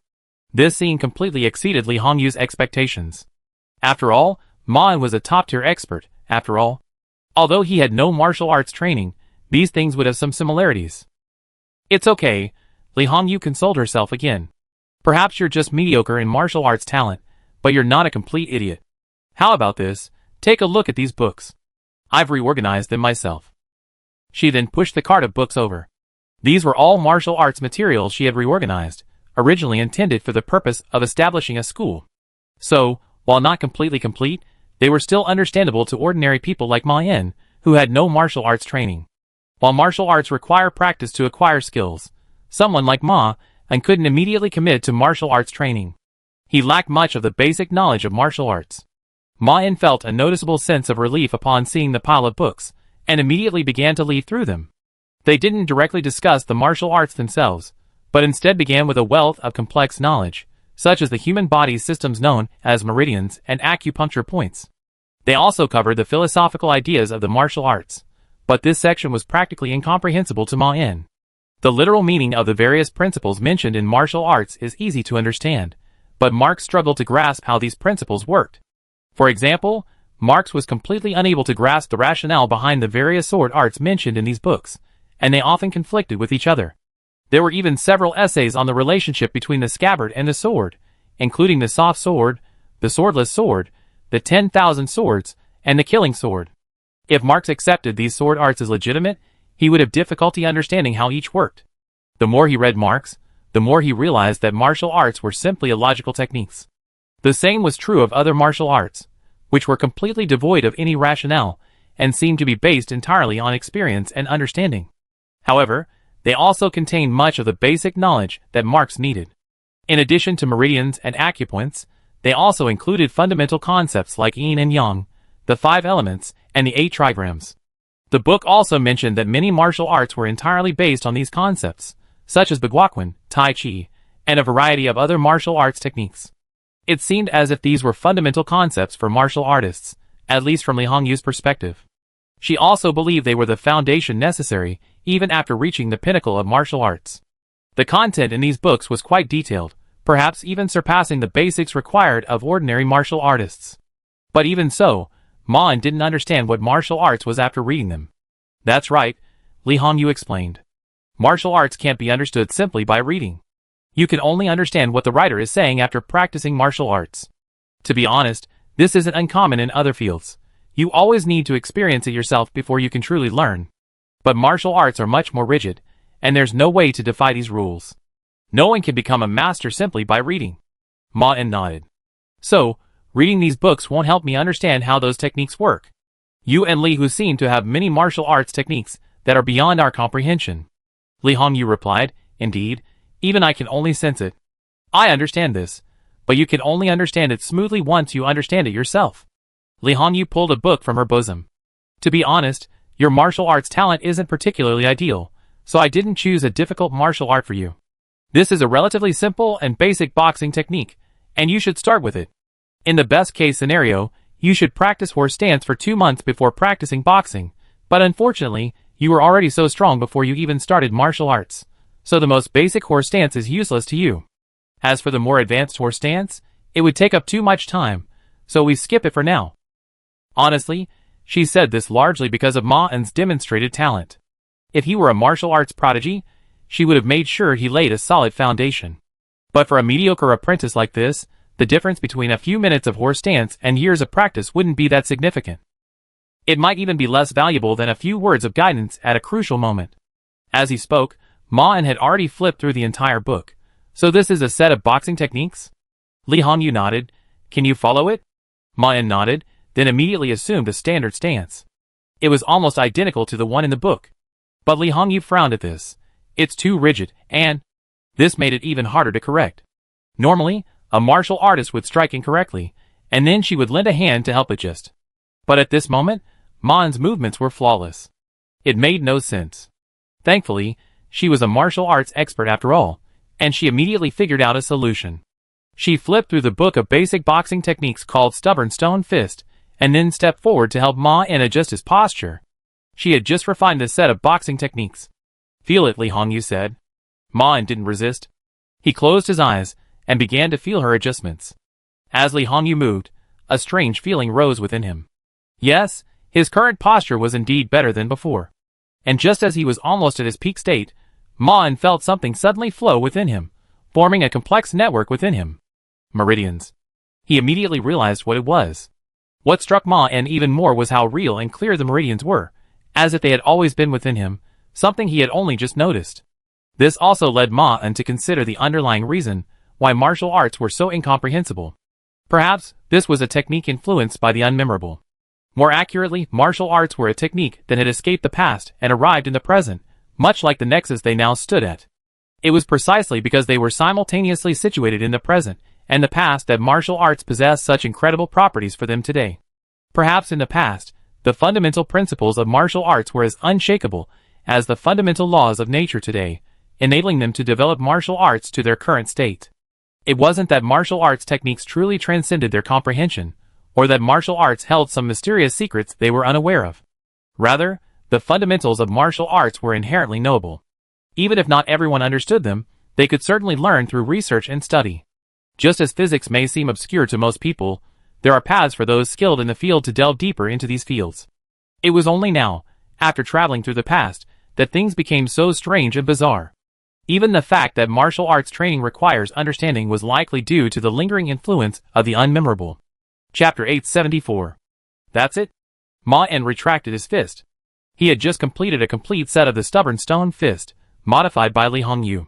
Li Hongyu looked at Ma En with a complicated expression. He had executed her requirements perfectly, yet this impeccable execution only served to create a sense of resistance within her. Her martial arts instincts hinted that something was amiss with this scene. "How do you feel?" she asked. Ma En replied, "I can feel something flowing within me, and surprisingly, this feeling isn't caused by the fist technique, but rather is perceived and discovered through it. It's as if, when I throw a punch, I recall these meridians and acupoints. But once I finished practicing the boxing technique, they disappeared." Li Hongyu nodded. "Do you have any other feelings?" Ma En pondered. "The meridians in my body seem to follow a certain pattern." Li Hongyu interrupted. "Were you distracted by feeling their shape?" Ma En nodded. "Is there a problem?" Li Hongyu thought for a moment and said, "You're not slow in mastering the meridians. I've taught several talented apprentices before, but they didn't have your powerful mental strength, so most couldn't sense the flow of the meridians so quickly. But when they do sense it, they often have their own unique and subtle sensations. Don't you have similar feelings?" Ma En shook his head. "Probably not." She sighed slightly. "That's good. At least we know you're not a martial arts idiot. Since you're already a top-tier expert, your advancement in martial arts will likely be quite rapid, even comparable to those of true geniuses. This is good news for our goal. So what are your thoughts on the boxing technique?" Ma En pondered for a moment. "It seems more like a dance than a formal form." Li Hongyu frowned. "The stone fist is indeed good at laying a solid foundation, and it's certainly not suitable for actual combat. But don't you feel that rock-hard aura? Simply practicing this boxing technique will instill fear in the enemy." Although he didn't want to answer this way, Ma En had to be honest, not at all. The so-called momentum she mentioned was probably the illogical aspect of martial arts. It seemed that she and Li Hu also used this method to change form and perform other even more outrageous things. Honestly, it was almost unbelievable that Li Hu could suppress his sun god form with those weapons. Anyone with similar strength using those weapons would have been burned to ash by the sun god's terrifying flames long ago. When Li Hu wielded the sun-turning blade, he stirred his own power with almost unparalleled efficiency and deflected his attacks with perfect precision. If the user had made even the slightest mistake, he would have been killed by the power that slipped through his net. Understanding the nature of these forces would certainly be of great help to him, but judging by his current situation, his understanding of momentum was not ideal. Li Hongyu said, somewhat unwillingly, "Think about it again?" Ma En closed his eyes and began practicing his boxing techniques with even greater concentration. A strange heaviness suddenly settled in his heart the moment he swung his fist. But just as he tried to grasp this feeling more precisely, it slipped through Ma En's grasp like a slick fish. He didn't get impatient, but continued practicing with his original mindset. But that feeling never returned. Ma En reopened his eyes and looked at Li Hongyu, whose expression was complicated. "This time, I felt a fleeting heaviness," Ma En explained. Li Hongyu's expression didn't brighten. "I saw it, but you couldn't grasp it, right?" Ma En nodded. "But perhaps if you try hard, you'd be able to grasp it sooner or later." Li Hongyu looked at him with growing sympathy. "It could be years. I've taught poor apprentices before. In your case, mastering the essence of the stone fist in 2 years is just good luck. Of course, I can't guarantee that what I say is correct. After all, there's no one with whom I can discuss my teaching. All I have are residual memories, knowledge, and my own experience. And your situation is rather unique. After all, you're a master in other fields. So many of your manifestations may not fully reflect your martial arts talent, but I don't think these unique characteristics obscure your talent.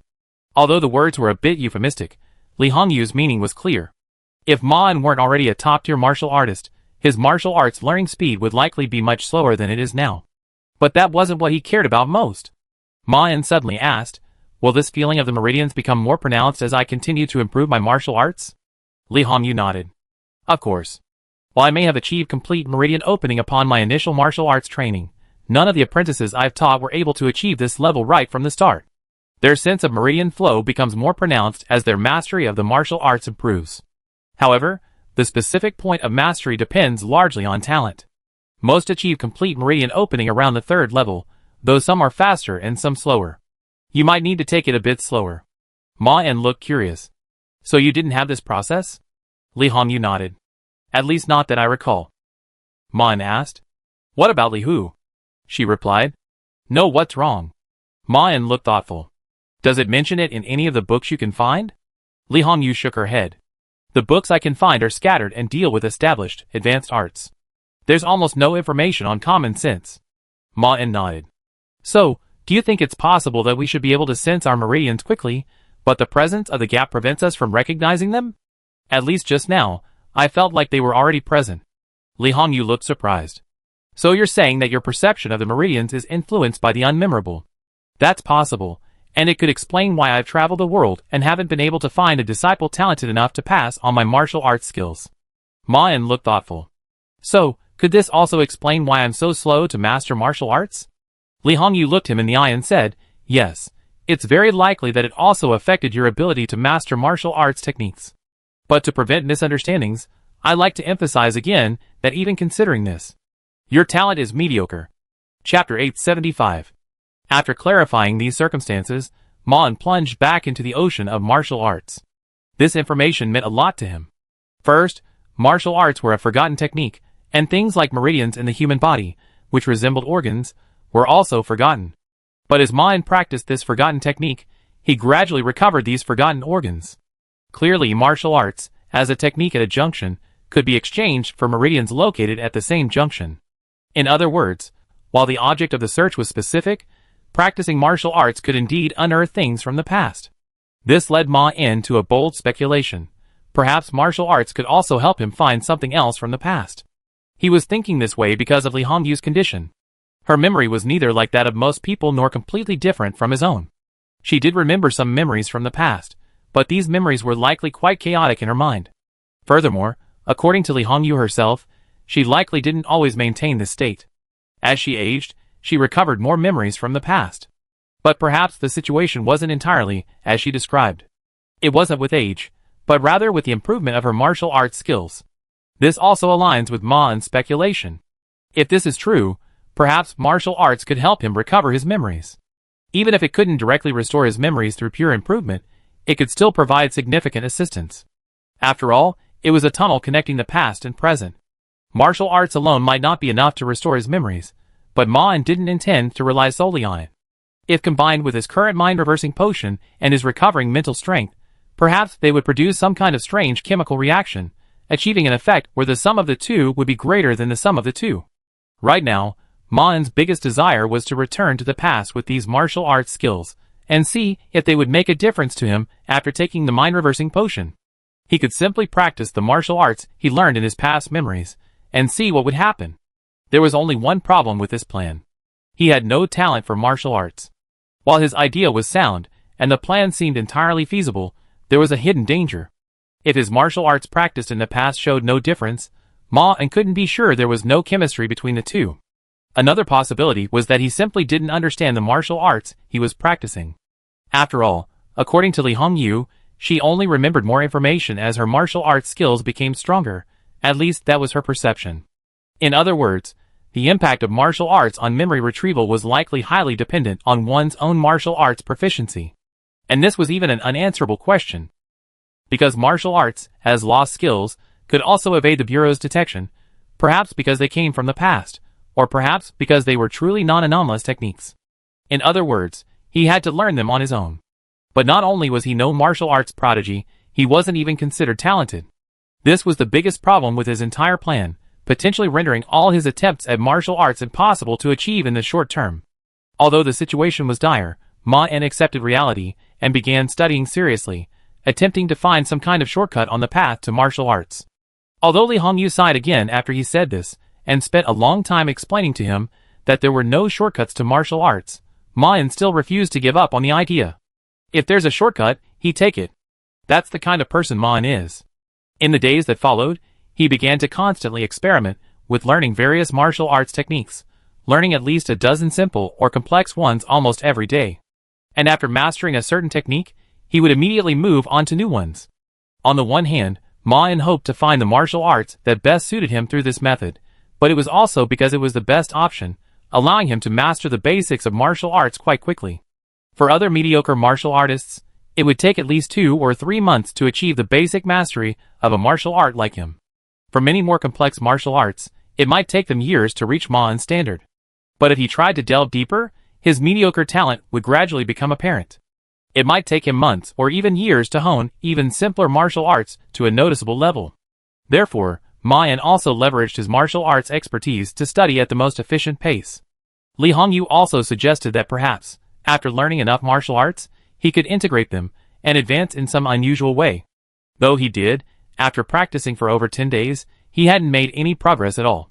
He couldn't even detect a trace of momentum. "How's it going?" Li Hongyu asked dully. Ma-En sheathed his sword accurately. "I still don't feel anything. I just don't think the sword is right for me." Li Hongyu shrugged. "I haven't found anything suitable for you yet. Even though you say that, I think you should still try more. Maybe you get a feel for it while practicing a certain sword technique. Of course, the best approach is to calm down and practice a martial art diligently. With my help, you have a chance to truly master a martial art within 2 years, like the stone fist you started with. That's probably the martial art you have the best chance of mastering. It's also the simplest of these martial arts," she thought to herself. Ma-En nodded.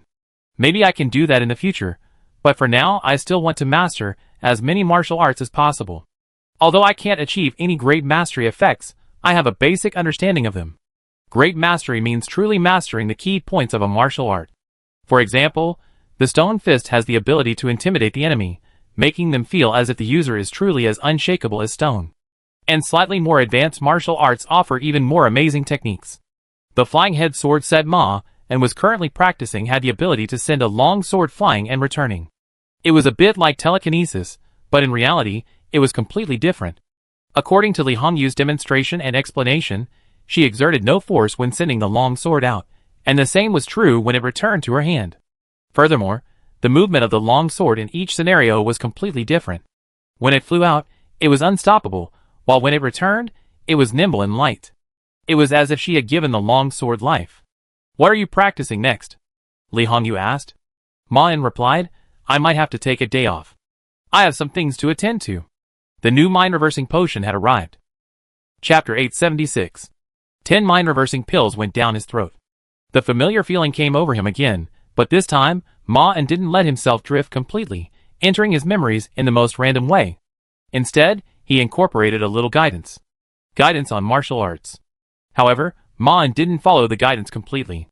Instead, he followed the random numbers he had prepared, skipping over many fragments of memories with strong gravity and moving randomly deeper into his memories.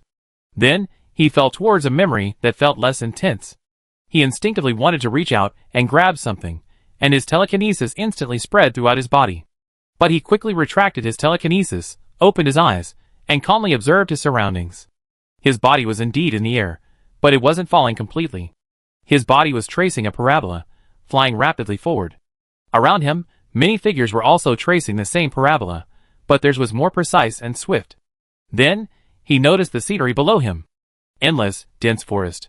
As the other figures plummeted to the treetops, they gently lifted their toes, then, seemingly powered by an unbelievable force, leaped high again, forming graceful parabolas. Watching this, Ma-En immediately used telekinesis to adjust his body, making it appear as if he were moving in the same manner as the other leaping figures. And so, he blended in with the other figures and began to leap endlessly. After more than 10 minutes of leaping, a series of mountain ranges began to appear before their eyes. The peaks of these peaks also showed clear signs of being artificially flattened, with numerous Eastern Federation buildings now standing there. Many figures around Maine also leaped towards some kind of hilltop. He hurriedly followed.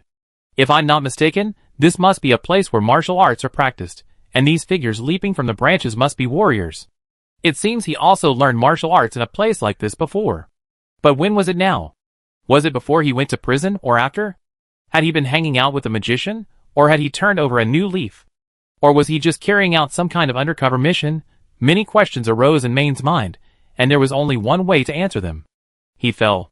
Those also leaping from tree to tree wore identical, loose-fitting white clothing, and they were already standing in several loose rows in the square, clearly waiting for something. Seeing this, Maine naturally walked into the crowd, trying to hide. But as he stepped into the crowd, the other warriors suddenly dispersed like a school of fish encountering a predator, leaving Maine with a space all to himself, leaving him nowhere to hide. This scene clearly explained a lot. It seemed he wasn't invisible among this group of warriors. As Ma-En surveyed his surroundings, a kindly-looking old man slowly approached the newly landed warriors, observing them with slightly narrowed eyes. When he saw Ma-En, he paused. Then he walked directly towards Ma-En and asked, "What's wrong?" The old man's voice was calm and powerful. Ma-En paused, then said, "It's nothing. I just feel a little unwell." The old man nodded, seemingly accepting his words, but he didn't stop. He walked directly to Ma-En and raised his hand, placing it on the inside of his wrist. Ma-En didn't try to resist. The old man opened his eyes, his gaze as dark as the abyss. "Who touched you?" Ma-En shook his head and feigned composure. "No, no." The old man's expression grew more serious. "I'm here. Are you afraid someone could hurt you in front of me?" He pondered for a moment, then pressed on. "Is it someone from our sect, your uncle?" "Don't worry. Even if your great-grandmaster did something like this, I'd bring justice to you. Just tell me directly." After all, he didn't know what to say. The old man's tone grew heavier. "If no one touched you, then who crippled all your martial arts? Could someone have something against you that's keeping you from telling me what happened?" Ma-En had already realized what was going on. Although the old man lacked the ability to see through his own situation, he could see that his current martial arts proficiency was not comparable to his past, much like Hao Li, who had once seen through his identity. Upon realizing this, Ma-En had already begun quietly activating the mind-reversing potion within his body. However, he hadn't immediately attempted a leap, preferring to first understand as much as possible about the past. Ma-En recalled what Li Hongyu had taught him, trying to come up with some excuse to stall for time. Something went wrong with my training. Instantly Ma-En felt the old man's grip on his hand grow heavier. He asked sternly, "Have you practiced any demonic arts?" Ma-En quickly replied, "No." The old man, seemingly in disbelief, raised his left hand and slapped Ma-En's chest. Ma-En quickly activated the mind-reversing potion within his body, but offered no resistance. The old man's palm landed lightly on Ma-En's chest, but Ma-En felt as if he were about to be killed, and a strong urge to flee arose. But he held back. "What on earth is going on?" The old man withdrew his hand, puzzled. "All your martial arts skills have dissipated, and it certainly doesn't look like someone has crippled you, nor does it look like something went wrong with your training. There's no sign of any demonic arts." Ma-En remained unharmed. "I don't know what's going on." The old man raised his head, his eyes sharpening as he looked at him. "Come with me." He then waved to the other disciples, signaling them to disperse. Without another word, he led Ma-En deeper into the mountain. The surroundings grew increasingly quiet. As if to offer comfort, the old man suddenly spoke, "Your situation is rather unusual. I must take you to see the senior brother, and let him see what has happened to you. But don't be afraid. As long as you haven't secretly practiced any unorthodox techniques, you'll be fine." Ma-En asked somewhat tactlessly, "What would happen if I had?" The old man suddenly turned and looked at him with a serious expression. "I will personally beat you to death." Chapter 877. Although the current situation wasn't particularly promising, Ma-En wasn't the least bit disappointed, because this memory could actually offer him far more information than many other stable memories. Initially, he hadn't expected to directly enter a memory directly related to martial arts. He assumed the best-case scenario was that he was in a secular martial arts academy, or interacting with other martial artists. After all, Li Hongyu had said that even aside from the influence of the unmemorable, his martial arts talent wouldn't be considered exceptional, and it would be difficult for him to directly interact with such top-tier martial artists. Although they had never clashed, Ma-En was certain that the old man before him was a top-tier martial artist. While his aura might not be as strong as his own in his real-life Sun form, it was at least as powerful as the one in his current memory, and quite possibly even significantly stronger. The senior brother he was seeking was likely a formidable martial artist on par with Li Hongyu. If he was lucky enough to establish some kind of communication with him, perhaps he could obtain something valuable for Li Hongyu. Deepening his memory might also help him regain more strength. With this thought in mind, Ma En tentatively asked, "Is it necessary to trouble your senior brother with my situation?" The old man frowned slightly, seeming somewhat dissatisfied with Ma En's choice of words, but he didn't show it. "Of course, you are my most outstanding disciple, and the future of our Wantian sect. As your master, I cannot abandon you after what has happened to you. As an elder of Wantian sect, I must ensure that nothing has happened to you. It's both moral and ethical for me to consult your senior brother." The old man pursed his lips at this point. "You've been a bit too high-profile these days. Youthful impetuosity isn't a bad thing, but as you navigate the world, you must still respect your elders, and even more so, be wary of those supernatural beings. Not everything can be resolved with fists, nor should it be. I never intended to teach you a lesson, but your display of attention will surely attract the attention of those with unscrupulous intentions. Perhaps they poisoned you, or perhaps they secretly approached you. But whatever the case, senior brother will help you resolve it." Ma En nodded. "Yes, thank you, master." He also quietly changed his address. The old man nodded without any surprise. "Yes, but if there's anything you haven't told me, you better tell me now. Otherwise, it will be too late once you see senior brother." Ma En continued, "I truly don't know anything." The old man said nothing more, continuing in silence towards his destination. A moment later, they arrived at the courtyard. The old man didn't enter immediately, but paused at the doorway, then stepped aside to make way for the main entrance. Ma En immediately and obediently followed him, and hid behind him. They stood there in silence for 7 or 8 minutes before steady footsteps could be heard from behind the gate. The man who emerged was a young man in his 20s. He looked slightly displeased, and his glance, as he glanced at Ma En and the old man, was filled with a hint of defiant indifference. "The once powerful Tong Yape has now become a decrepit old man," he said bluntly. The old man didn't give him a good look either. "This is Wang Shimin. Show some respect, Zhao Chanhong." The young man gave a slightly sarcastic smile. "Really? I thought this was Xinjian Mountain. Why don't I see your leader?" The old man said sternly. "It's not for an outsider to judge Wang Shimin's affairs." Zhao Chanhong sneered, but suddenly glanced behind him. Without another word, he turned and walked out, his face clearly unhappy. Ma En watched him leave and whispered, "He's too arrogant." The old man also stared at the young man, but didn't fully agree with Ma En's condemnation. After all, he's Zhao Chanhong. "Let's go and see senior brother." Although the old man was reluctant to discuss the matter, Ma En remembered the name and his attitude. Although the old man had some unpleasantness with him, it was clear that he was still a little insecure. Clearly, although he couldn't sense it himself, that guy was not simple. Suppressing this thought, Ma En stepped into the courtyard. Then, he suddenly understood a little of the so-called momentum that Li Hongyu often discussed. Though invisible and intangible, Ma En felt as if a sword was held to his throat. This feeling grew stronger as he advanced. He felt as if his head might fall off at any moment. A certain momentum, symbolizing sword energy, filled the entire courtyard like air. And just as two gases cannot occupy the same space at the same time, Ma En could sense that the opponent's sword energy had filled the entire courtyard, so much so that he felt as if he could no longer use his telekinesis. He longed to test whether he could still use telekinesis, but he resisted the urge. After turning a few corners, and passing the meticulously tended bonsai trees on either side, Ma En followed the old man to his final destination. There sat a middle-aged man, cross-legged in the air. His face was unremarkable, but more striking were his tightly closed eyes. For some reason, Ma En felt something was amiss with those eyes. "Don't look." The old man reached out and pressed down on Ma En's head, forcing him to lower it. The middle-aged man asked, "What's wrong?" He didn't open his eyes.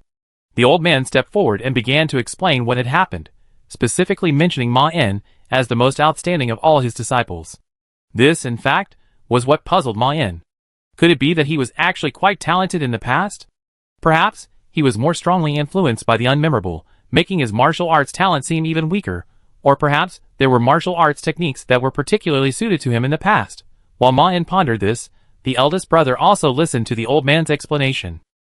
"Well, you said he was the talented disciple you recruited back then?" the eldest brother asked. The old man nodded. "Yes, he's been quite the showman in recent years, but I think he has good intentions. I wanted to let the martial arts world smooth him out a bit, but now it seems someone has taken action against him. The eldest brother shook his head. No, he's not your disciple. Ma-en and the old man both looked surprised. The old man asked with a puzzled look, What do you mean, eldest brother? The eldest brother fluttered his eyelids slightly. He was just a ghost. I'm afraid your disciple has been killed by him. My condolences. With that, he opened his eyes. Ma-en exerted all his mental power to block himself, but even his mental power, already at level 5-4, felt as soft as cotton. Then he immediately realized something. Level 6. As this thought arose, his head dropped. Chapter 878. Although he had prepared for danger, by the time Ma-en shifted, his head had already left his neck, and he had no idea when the other party had attacked. Yes, he could sense the other party opening his eyes, but he couldn't understand when it happened. And Ma-en was certain that this feeling wasn't due to his lack of knowledge of the attacks of a 6th level warrior, but rather that the warrior known as the Big Brother was just that powerful. This also meant that he had seen such an attack before, even if it wasn't aimed at him. Shaking his head, Ma-en walked out of the dark alley. This time, he didn't enter a memory too close to martial arts. He had just used 2 pills of anti-psychic potion, half of which was due to witnessing the Big Brother's attack. The information contained in his attack far exceeded that of ordinary conversation or communication. Of course, this wasn't entirely a bad thing. It was also a kind of deepening of memory, and compared to those ordinary conversations, such a situation would allow his mental strength to recover much faster. But it was clear that martial arts masters could detect changes in their own martial arts proficiency. It seemed that martial artists had a way of easily identifying the martial arts proficiency of others, which wasn't entirely what Ma-en had anticipated. Clearly, if he easily approached certain memories with a high concentration of martial arts, he would likely be transported back to the time he had just lived in Wangshenmen and face a similar situation. Even if he managed to avoid direct contact with his senior brother, his memories would likely become increasingly abnormal, leading to instability and collapse due to this deviation, depleting his precious anti-psychic potion. So he chose a more ordinary-looking memory to enter. That's why he ended up alone in this alley. First, there were no signs of his friends around him, and nothing unusual. This looked very much like what Marn had been waiting for, a past he could freely explore. Very much so. Marn returned to the pitch-black street. There were no pedestrians in sight, and the few streetlights not far away were off, as if the entire world had been plunged into some kind of terrifying darkness. Clearly, this silence was unusual. The cities of the past world were more like the futuristic cities of science fiction. The previous times he had entered the cities of his memories, he had felt like entering some kind of sleepless city with super infrastructure. Energy was clearly not a problem for the Federation in the past, so this scene was clearly not the result of a sudden desire to conserve energy. The surrounding buildings were still quite magnificent, many towering at least hundreds of meters high, and their upper reaches were completely submerged in pure darkness. A darkness that even Marn couldn't see through. In other words, it wasn't just slightly dim there, but a truly dark place. Maine narrowed his eyes slightly. Kalina? No answer. If this scene was caused by Kalina, then it would be a good thing for Maine. After all, being able to contact someone from the past who exists in the present would increase his chances of uncovering useful information. But anything could have existed in the past. Maine prepared to leap again and began to create numerous spikes, letting them sink into the darkness around him, ready to be used at all times. He then used his telekinesis to create layers of protection around himself. Then, he began walking down the street. Martin walked aimlessly for more than 10 minutes. But nothing happened. It was as if he had simply stumbled into some strange place, or perhaps it was actually some strange place his past self could enter, but his present self simply didn't know how to leave. Perhaps he should try to leave this place on his own initiative. The moment this thought arose, faint footsteps appeared not far behind him. Martin continued walking forward with a hint of curiosity. But the sound didn't immediately follow. Perhaps he should turn back to see what was going on. Just as he was thinking this, the footsteps appeared again, much clearer this time. It was the sound of high heels tapping on the ground. Then, the sound began to move steadily towards Marn. Marn continued walking forward, but deliberately slowed down his pace. He didn't stop or turn around immediately, for fear of scaring off the creature behind him. If he was right, the sound following him was the cause of the scene before him, and also his way of escaping. But just as he slowed down, the other's footsteps paused for a moment. Seeing this, Mayan quickened his pace. Sure enough, the other immediately caught up. After assessing the other's reaction, Mayan continued his relatively fast pace, but tried to keep it slightly slower than the footsteps he heard, and there was a hint of panic in his steps. The other saw this, as if a prey showing weakness had aroused its ferocity and sprinted towards Mon's back. Hearing the sound, he instantly gathered his telekinesis and ran forward. At a slower speed than the other party. He fled in panic, but it was futile. A terrifying voice followed him like a ghost, and as his breath grew heavier, the voice grew closer. Then, suddenly Mon felt a weight growing on his back. A cold breeze brushed against his ears. Am I beautiful? Mon turned and saw a blood-red, hollow, rotten face. Snap. With a sound of breaking wind, the woman's figure suddenly flew backward like a rag doll. Her piercing scream penetrated Mon's mind, attempting to vaporize his brain. At the same time, Mon also sensed the strength of the other party's spiritual power. She had just entered the 4th level. The woman, suspended in the air, frantically scratched at her neck, as if an invisible rope were holding her tightly in place. She looked at Mon with a vicious and sinister look. Mon raised his head curiously, looked at the other woman, and said, "What are you?" The woman opened her mouth, and the small amount of skin that remained on her face began to melt. "I curse you. I curse you to never find happiness, and anyone who falls in love with you will." Mon didn't waste any words. He rose from the ground, transforming into a giant several dozen meters tall in front of the woman. He then reached out and grasped the invisible rope, hoisting her in front of him. "I'm not very good at using my mental power, so I might lose control and crush you to death. You can choose to answer my questions now, or I can enter your mind and see for myself. But then you won't have a chance to speak." Chapter 879. Looking at Maine, who had transformed into a psychic giant, the woman silently shut her mouth. Clearly, she realized she had chosen the wrong prey.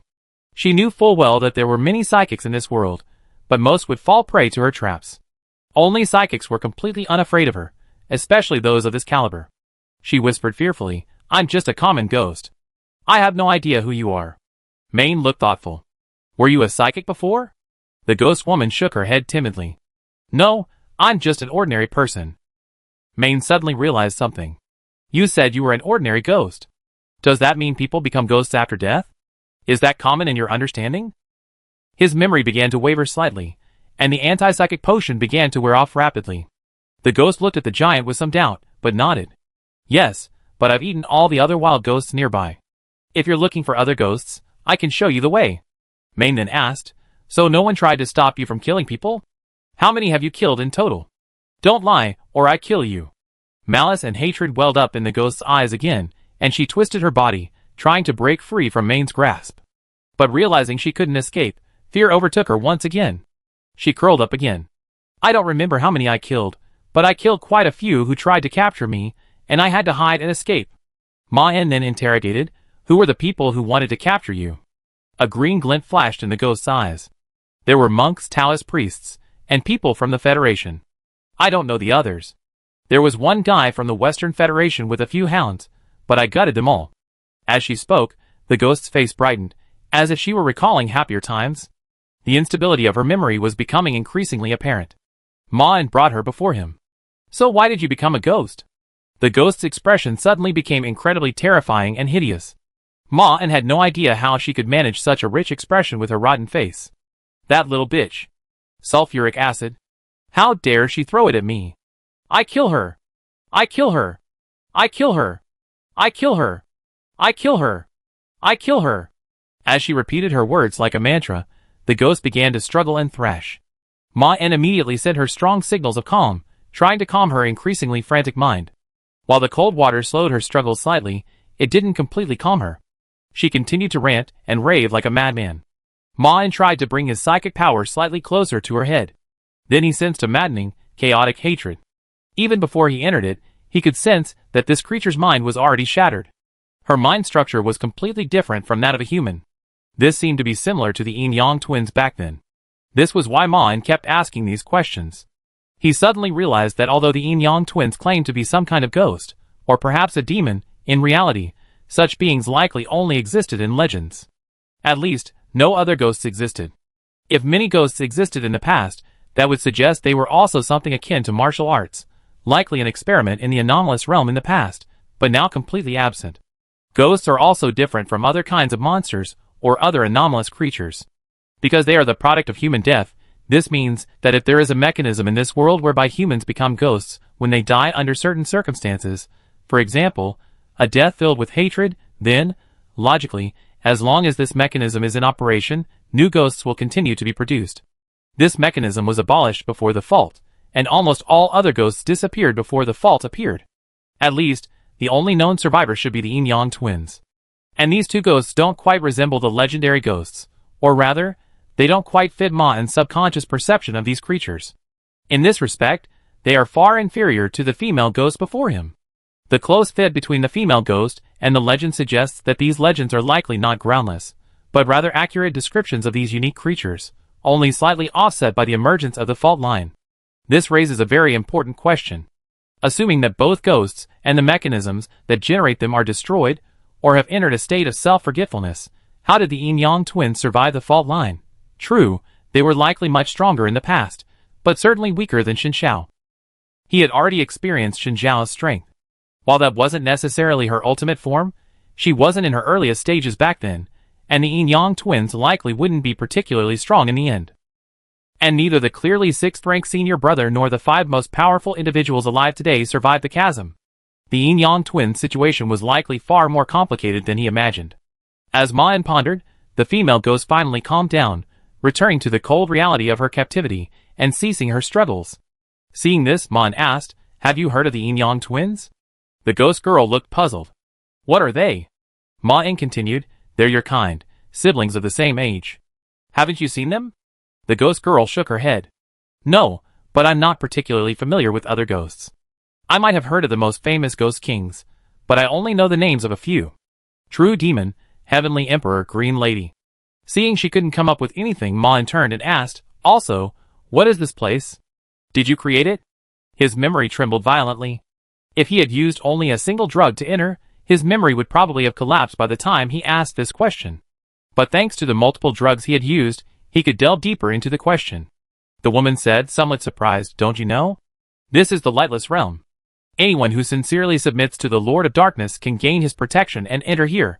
Ghosts like us can also enter and exit freely." Maine asked, "Do you know the name of this Lord of Darkness? Is it Karina or something else?" The ghost girl suddenly looked terrified. Chapter 880. Maine's eyes instantly grew sharp, piercing the ghost's subconscious. A myriad of chaotic and extreme emotions enveloped him, yet he quickly located the crucial phrase within. How could he dare address the Lord of Darkness by name? Lord of Darkness, Karina. This very name held a great deal of information. Although the ghost's expression suddenly darkened after his invasion, Maine didn't stop, sensing the intense fear within. He immediately used his clumsy telepathic abilities to continue invading the ghost's mind, ignoring her clearly shattered mind and unstable memory, rapidly searching for the information he needed. Most importantly, where was this place? And what he was seeking wasn't information about this anomalous space, but its actual location. Eastern Federation, Lanhua Province. Although the address at the end didn't correspond to reality at all, those 3 words resolved Maine's most pressing suspicion. This might be how Karina's dark power could give rise to the Southern Federation. In the past, she had broken free from the constraints of geography. To further confirm this thought, Maine delved deeper into the ghost's mind. He wanted to ascertain the specifics of the other gods before this memory space, and the ghost's spirit completely collapsed. Sun God Sarah. The thought abruptly stopped there. All the chaotic extreme emotions vanished, replaced by a profound calm. This silence originated from the deepest part of the ghost's heart and instantly flooded her soul like a rising spring. Mon saw in her mind pure darkness.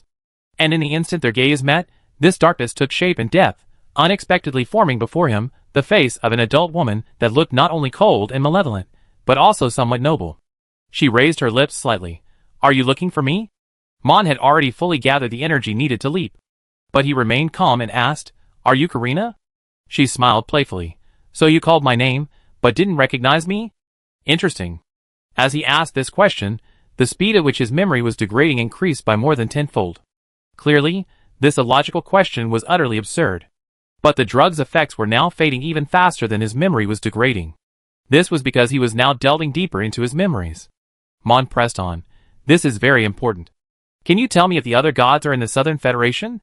I have special abilities, though I can't explain the specifics, and my question sounds strange. But this issue is important to both you and me." This was an attempt at communication. But it was clear that the dark goddess on the other side wasn't as easy to talk to as Chao Yin. She smiled. "Nice try, but your words aren't convincing. I know what you did to my people. Didn't you say so yourself? You can enter her mind and take it yourself. Why can't I? Her appearance and her words at this moment both indicated something very important. The dark goddess Karina of the past also possessed abilities in the psychic realm, which may have been the reason she escaped her bonds. As she questioned him, Maine could sense the darkness on the other side surging toward him. Although it was dangerous and highly likely to cause his memory to collapse, Maine still tried to speak. Saran. No response. The playful smile on Karina's face grew even wider. You seem to have no understanding of the current situation. This is the era of the Lord of Darkness. The darkness had already reached his ankles, but unlike his senior brother and the other memory masters, Maine felt no danger, not even the presence of his ankles. The numbing darkness was engulfing him. Only the sudden drop in his mind-reversing potion level revealed the problem. Without hesitation, he leaped. Like a seabird leaping out of the water, he instantly left his original memory environment and soared freely towards a new memory. However, this leap was different from the previous ones. Without even turning back, he could see the darkness rapidly spreading across the memory behind him, quickly engulfing half of it, as if searching for him. It was dangerous. He had nearly lost all his remaining mind-reversing potion there. Even so, he only had the effects of 3 pills left. Half of that was consumed simply by unstable memories and the absorption of information, and the remaining half had been consumed just now when the darkness silently crept over his ankles. However, he had also gained very important information. Calling Siraine's name had had no effect. If that were the case, it could be explained as Kalina's dimension being isolated from the outside world, but that's not entirely plausible. But Kalina's reaction completely confirmed Maine's speculation. She wasn't afraid of Siraine. And Siraine likely couldn't leave the Southern Federation. Remember, the last time he, Kalina, and the Moon Goddess appeared together, he simply called out Siraine's name and drew a terrifying attack.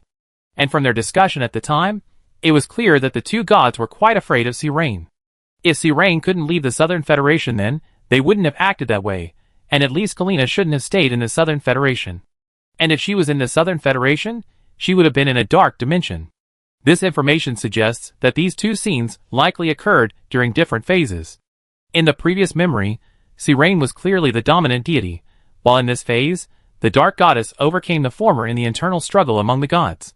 Considering the fact that this Karina didn't recognize him at all, Maine was more inclined to believe that the memory he had entered this time was from before his last encounter. While it's possible that he was the carrier of another deity in their previous encounter, which might explain why Karina didn't remember his appearance, Maine felt it was a bit far-fetched. More importantly, the fact that the female ghost dared to attack him this time suggested that this event likely occurred in his earlier, younger memories. Otherwise, he wouldn't have been pulled into that dark dimension by the female ghost. At the same time, Maine still remembered the Moon Goddess' words. The ups and downs of life are but the norm. At the time, these words sounded like something completely different, but now, they seemed to hint at Saren regaining the upper hand. What was happening then was likely that the 3 gods defeated by the Sun God were trying to reach an agreement to re-challenge the King of the Gods, which would also explain Karina's aggressiveness. According to this speculation, the Dark Goddess was probably one of the strongest gods in the past. In fact, there were some clues last time. Besides the unknown deity she represented, the other 2 gods who appeared in the raid, the Sun God and the Moon God, were both quite powerful. You could even say they are the strongest gods today. Thinking carefully, the concept of darkness must obviously represent a powerful deity, at least not someone like Karina in real life right now. In other words, it must have been a clash of top gods. Perhaps her current situation is related to the outcome of a normal conflict. While all other possibilities cannot be ruled out, it's clear that this Karina is quite extraordinary. This information serves as a reminder. He should be more cautious with the real Karina. Unless there's a compelling reason, he shouldn't delve too deeply into her secrets. The worst-case scenario is that she's genuinely feigning ignorance, and this is a deliberate trap. If the situation is slightly better, then her problem likely isn't something he can solve on his own. In other words, if he truly wants to uncover her secrets, he should search through his past memories. After encountering 2 dangerous creatures in quick succession, he adjusted his direction almost on a whim, beginning to advance deeper, meaning closer to the memory gap. He then began searching for fragments of memories that were noticeably brighter and softer, and also carried a hint of countless auras. After randomly eliminating several memories that met the criteria, he finally entered his target memory. Just as he had felt outside, warm sunlight streamed into the room through the floor-to-ceiling windows. This was a meticulously furnished bedroom. Besides the bed, there were bookshelves, a desk, and a computer. However, Ma Yin didn't attempt to touch the computer. Chao Yin had already warned him that the internet was a place prone to information hazards. This was clearly not the room where he had met with the magician and his companions last time. Judging by the interior layout, this was clearly a permanent residence. The only question remained as to whether it belonged to him. Ma Yin first approached the bookshelf, where a variety of books filled about 2/3 of the space. He began to carefully read the titles of the various books. Most of the books looked like novels, including a number of fantasy works, primarily science fiction and science fiction. There were also some that resembled pure literature, but Ma Yin had no interest in any of these.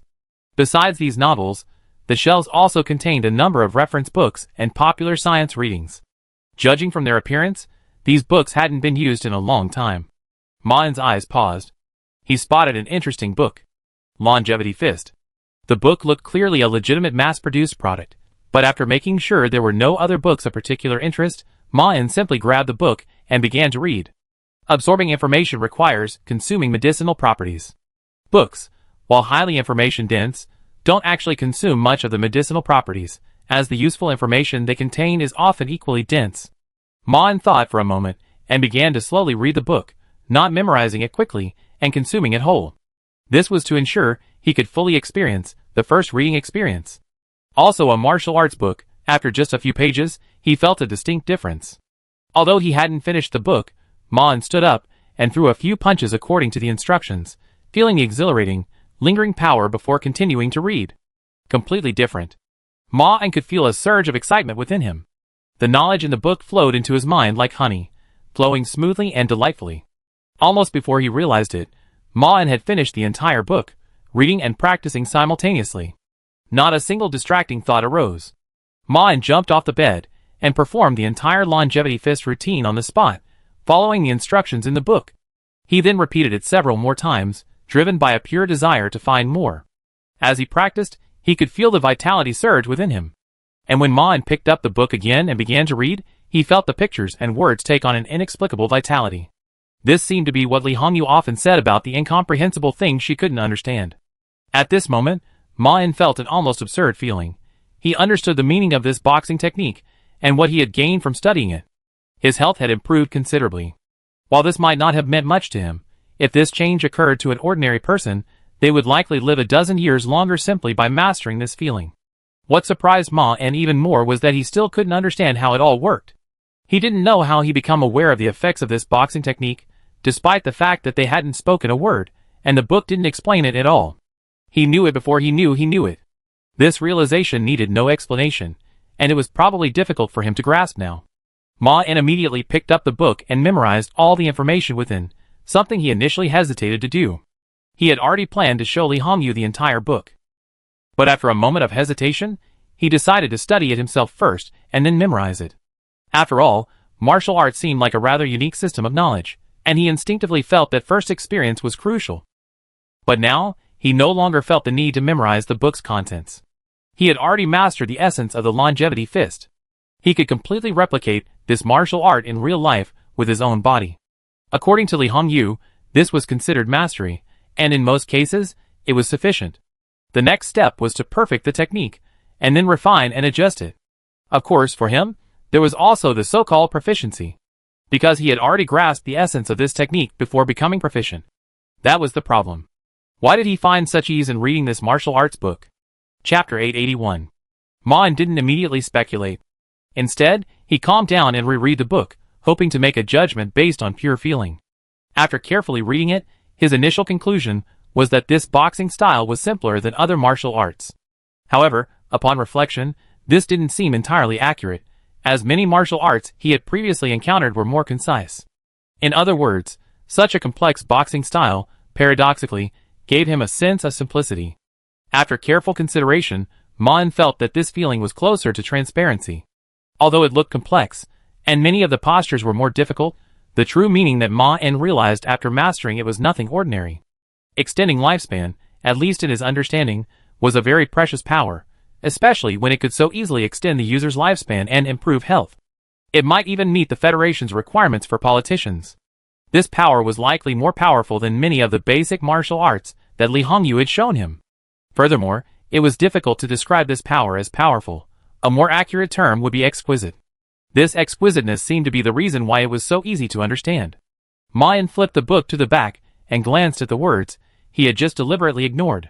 Published by the Eastern Federation Martial Arts Association. Anyone with questions about the detailed explanation of the boxing technique or suggestions for improvement can call the Eastern Federation Martial Arts Association at. It's possible that this martial art is so exquisite that it possesses such miraculous power, while also being very easy to learn and master. Perhaps this martial arts association specifically selected and promoted this particular martial art. It's even possible they created it. Of course, he's not a martial arts expert, so this speculation might not be entirely correct, and there are many possibilities. For example, the change in his martial arts learning speed could be due to him being on medication, the effects of the mind-reversing drug offsetting some of the effects of the unmemorable, allowing him to see all martial arts more clearly.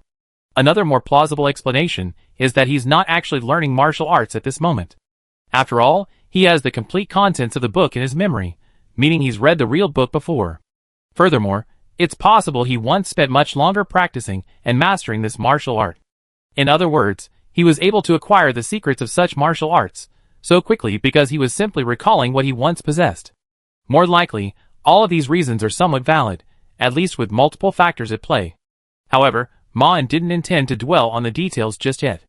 These questions would soon be answered. He only needed to continue learning other martial arts, or bring them back to Li Hongyu for her assessment.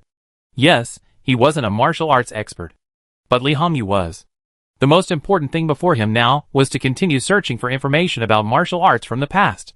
Before entering, Ma-In wasn't entirely sure he had any martial arts knowledge in his memory, but judging by the previous memory, he definitely had some decent martial arts secrets in his head.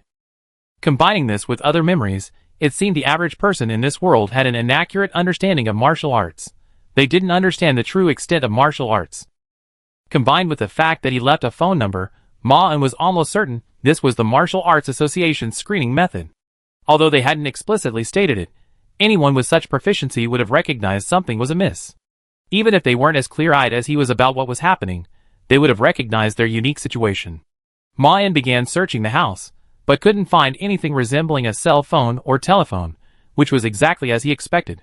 He glanced up at the computer, but abandoned the temptation to use it. Ma-In searched the bedroom again, confirming there was no further information he needed before turning his gaze to the view outside the window. He had already prepared to flee. But this time, unlike the previous 2 times, the view outside the window was quite pleasant. Furthermore, the building he was in wasn't particularly high up, as it had been previously, but rather looked like it was on the 3rd or 4th floor. Outside the window, there were many cheerful pedestrians, young men and women walking together, chatting and laughing, and smiling parents strolling with their children. Further away, in a semi-enclosed park, many pets were happily running around, young and old alike, a precious breath of nature in the city. The scene he saw was not only not some terrifying, evil world, but even more vibrant and energetic than many street scenes he's seen in real life, and the number of smiles was unusually high. The world outside the window was so beautiful that even Ma-In felt a little eerie and unfamiliar. He calmed himself down a bit, then confirmed that the strange feeling wasn't due to something he subconsciously felt was wrong with the scene before him. It was just a little hard for him to believe it so quickly. Yes, there were indeed many civilians living happily in the current Federation, and similar scenes were often seen on the streets, but never before had they occurred so densely and simultaneously. And in reality, the Federation's towering buildings always gave Ma-In a certain apathetic, gloomy quality. The occasional flashes of brilliant color, though they might illuminate the surrounding space, would always slowly fade with time. Is this the world of the past? Has highly advanced technology completely transformed the mental outlook of most people, or is some mysterious force permeating the air? Come to think of it, his memories hadn't delved that deeply into the lives of ordinary people. He'd either been atop some skyscraper, or in some anomalous realm. And just as Ma-In was curiously exploring this radiant world, he suddenly noticed something particularly interesting deeper in the park. There were many middle-aged and elderly people practicing various boxing techniques, and Ma-In was certain they were definitely not martial artists. Both their physical condition and their aura were quite ordinary. This scene struck Ma-In as even more bizarre. They were clearly using martial arts possessing abnormal powers, yet they blended so naturally into the crowd, completely unaware of the power they were touching. But what concerned Ma-In more was not their grouping behavior. It was the martial arts employed by some of them. Most of the middle-aged and elderly practitioners were practicing martial arts unfamiliar to Ma-In, but a very few employed a boxing style he was quite familiar with, the very longevity fist he had just learned. Chapter 882. Park. Dozens of figures of varying ages, practicing various styles of boxing, were lined up practicing drills, while a young man crouched not far away, observing their progress. Crouching on the grass was Ma-En. He temporarily suppressed the urge to steal the phone, briefly inspected the entire house, and after confirming there was nothing else of note, immediately set off into the park.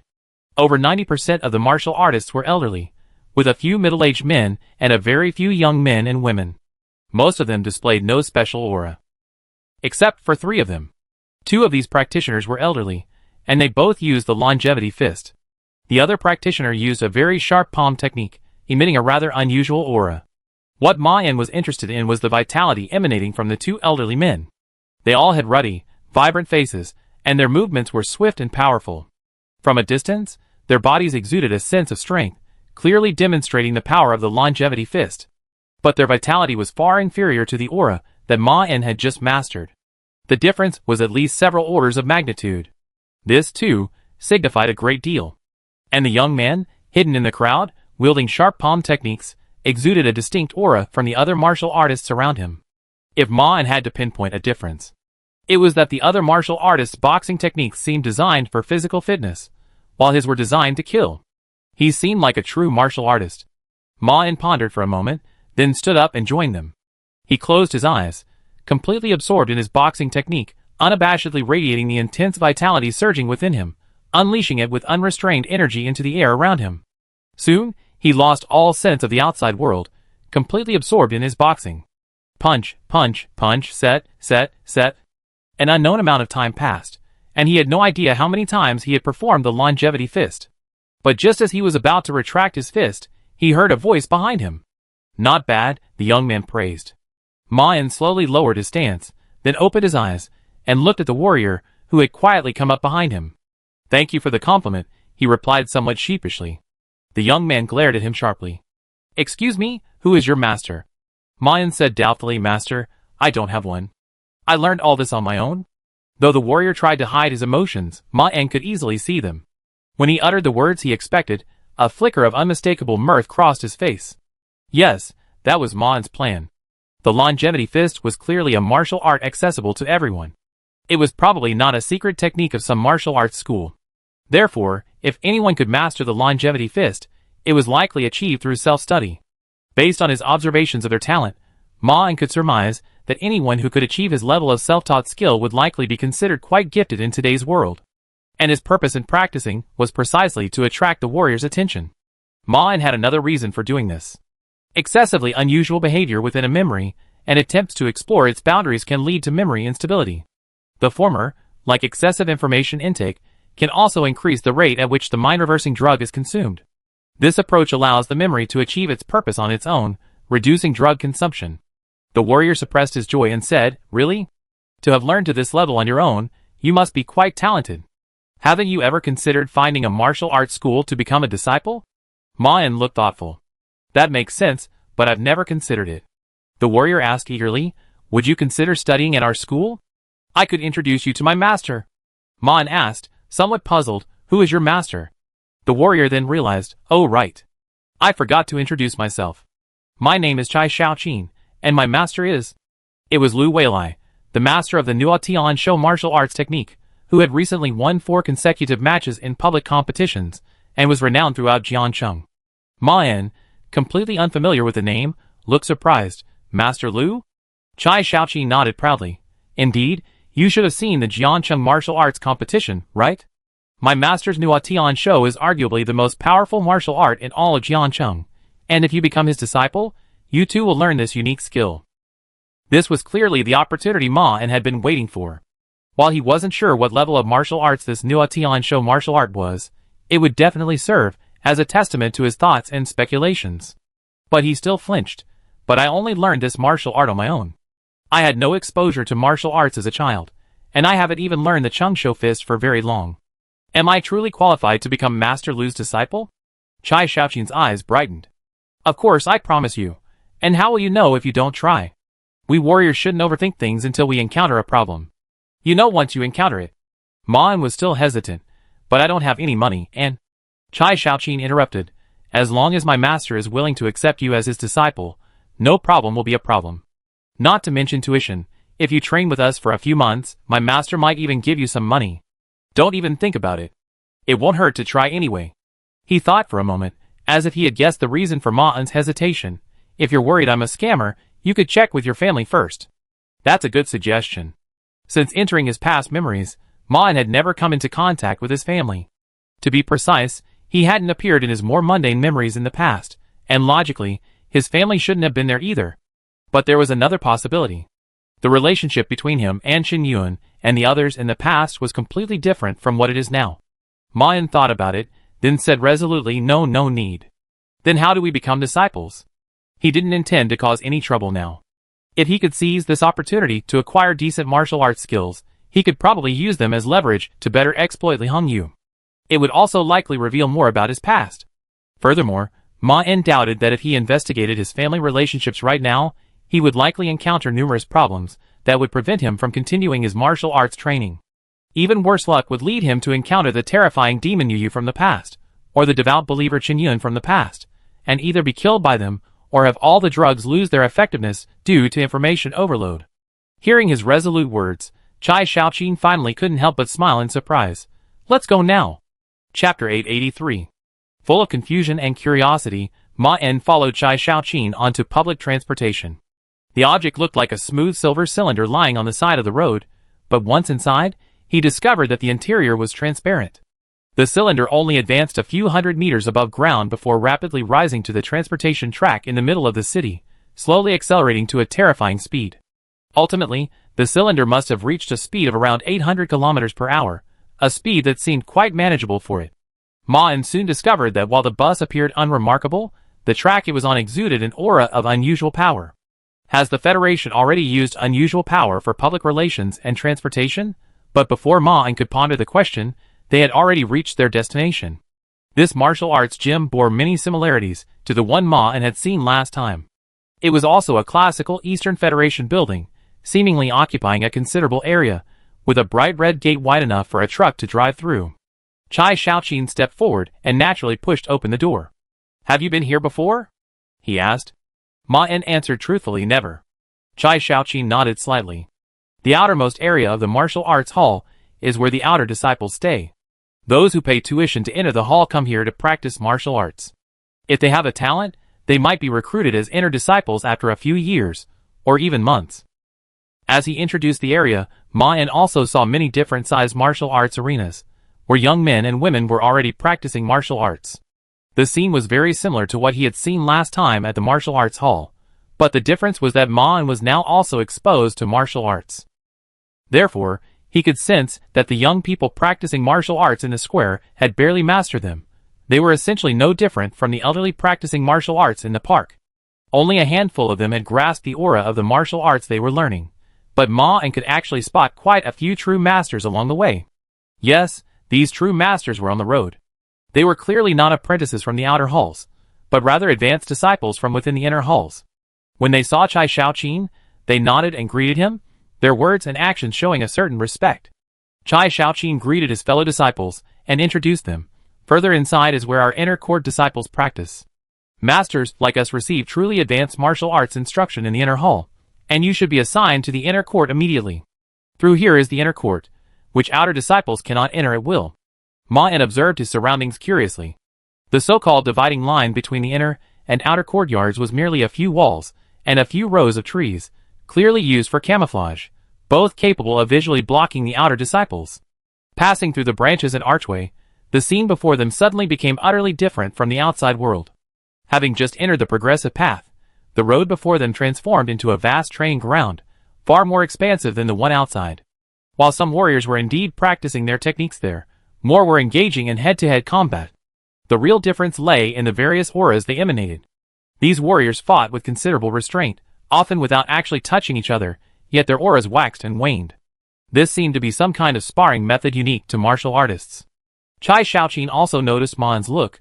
How are you? These are all our inner disciples, each of them highly skilled. You might find it hard to believe this is real, but in fact, many of them are capable of performing the kind of outrageous feats you see on TV. Chai Shaoqing's purpose in saying this was clearly to give Ma En a heads up, to prepare him for what was to come.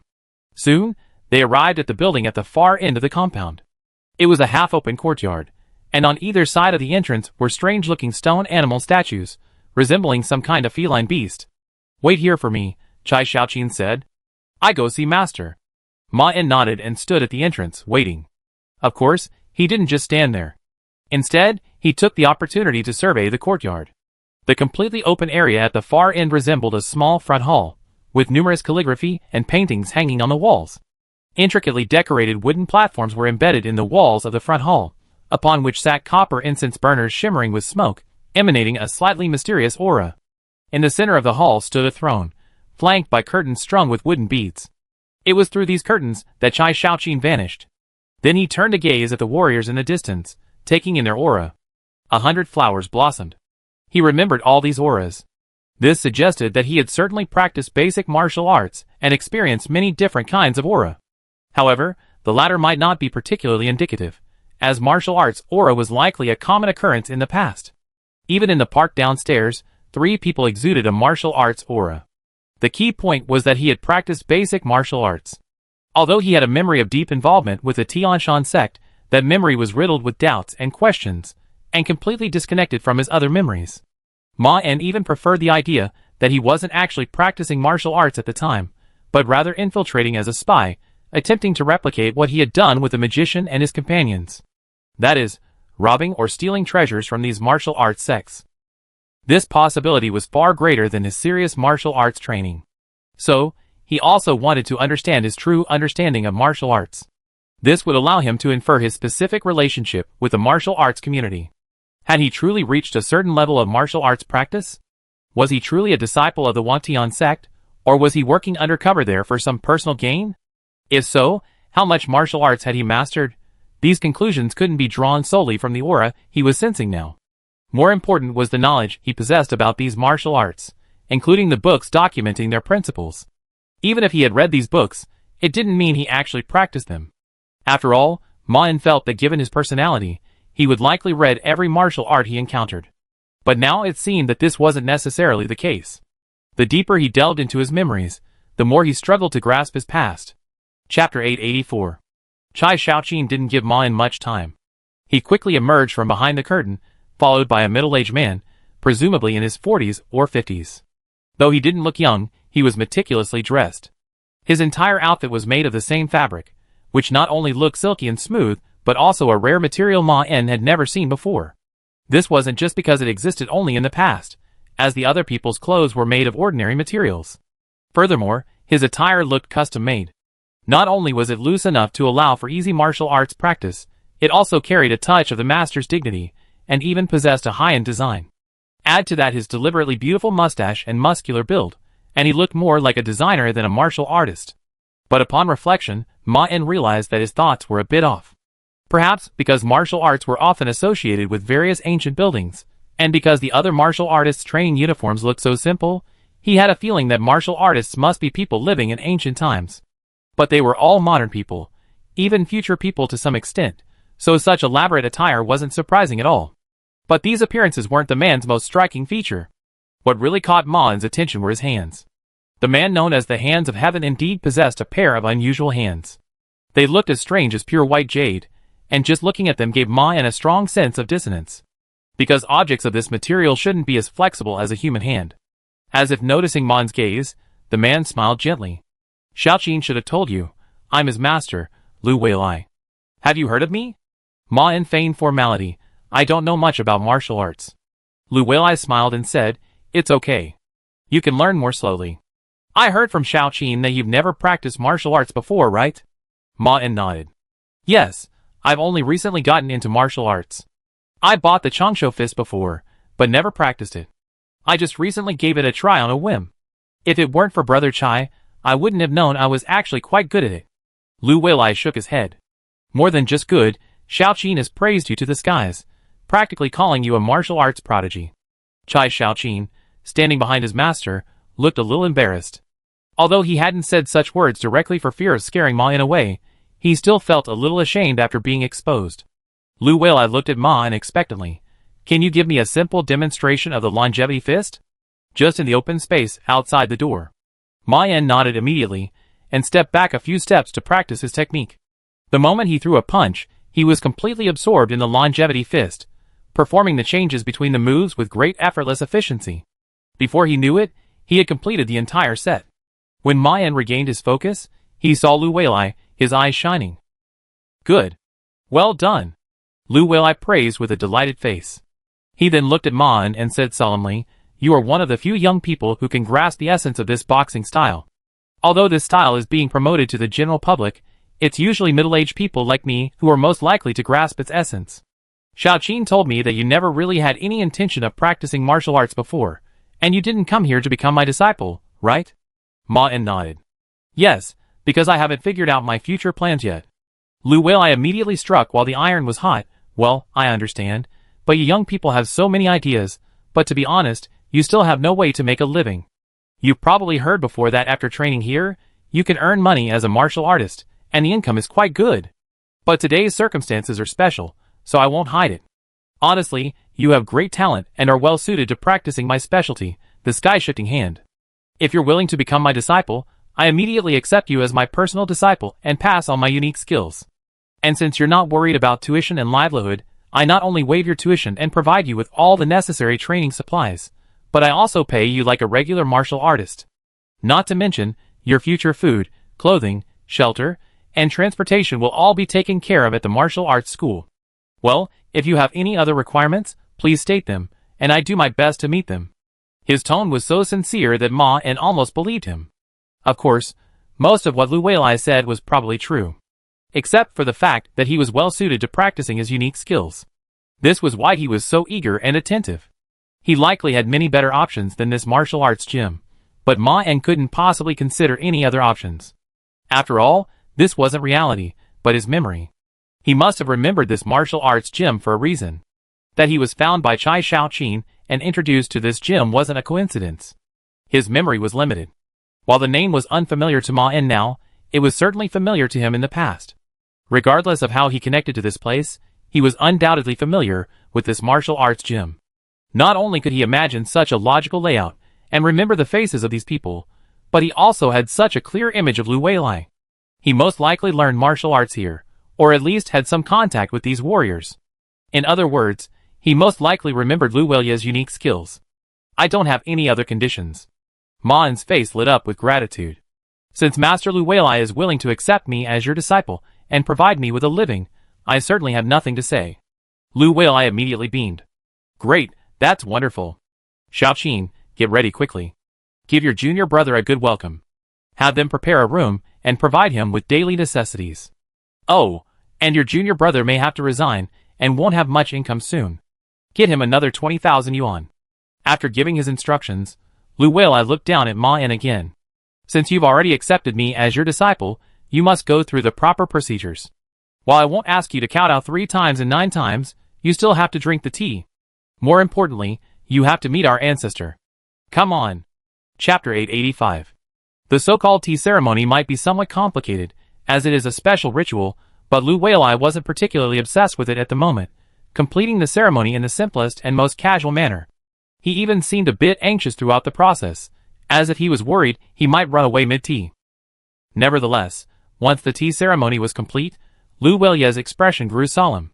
"Next, we will pay our respects to your ancestor. You must understand that all martial arts are precious legacies left to us by our ancestors. Unlike other things, true martial arts are immortal. They are not the product of a single master who has mastered peerless martial arts, but rather their understanding, research, and creation of martial arts. Martial arts are constantly evolving and ever open. They are our weapon against nature and the world.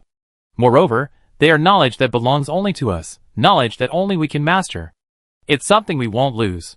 At this point, Lu Weilai took a sip of tea, moistening his throat, and continued, "So you must understand, without the countless predecessors' dedicated research into martial arts, we wouldn't have the various schools of martial arts theory and unique skills we have today. Every martial arts technique you've learned was once the life's work of a martial arts genius, and even the fundamental knowledge we take for granted today was forged with the blood of our predecessors. Therefore, forgetting one's roots is a great taboo for all martial artists. I hope you listen carefully, and always remember not to betray your teachers or ancestors. Ma nodded quickly. Of course, I definitely keep it in mind. Lu Weil's words were loaded with information. It sounded like they were fully aware of this uniquely human quality of martial arts. While he might have hesitated to state it out of concern for his own lack of understanding of the anomalous world, Ma understood his meaning perfectly. He was simply saying that martial arts were humanity's magic weapon against other anomalous forces, and that this power, as a form of knowledge, possessed the property of being resistant to destruction.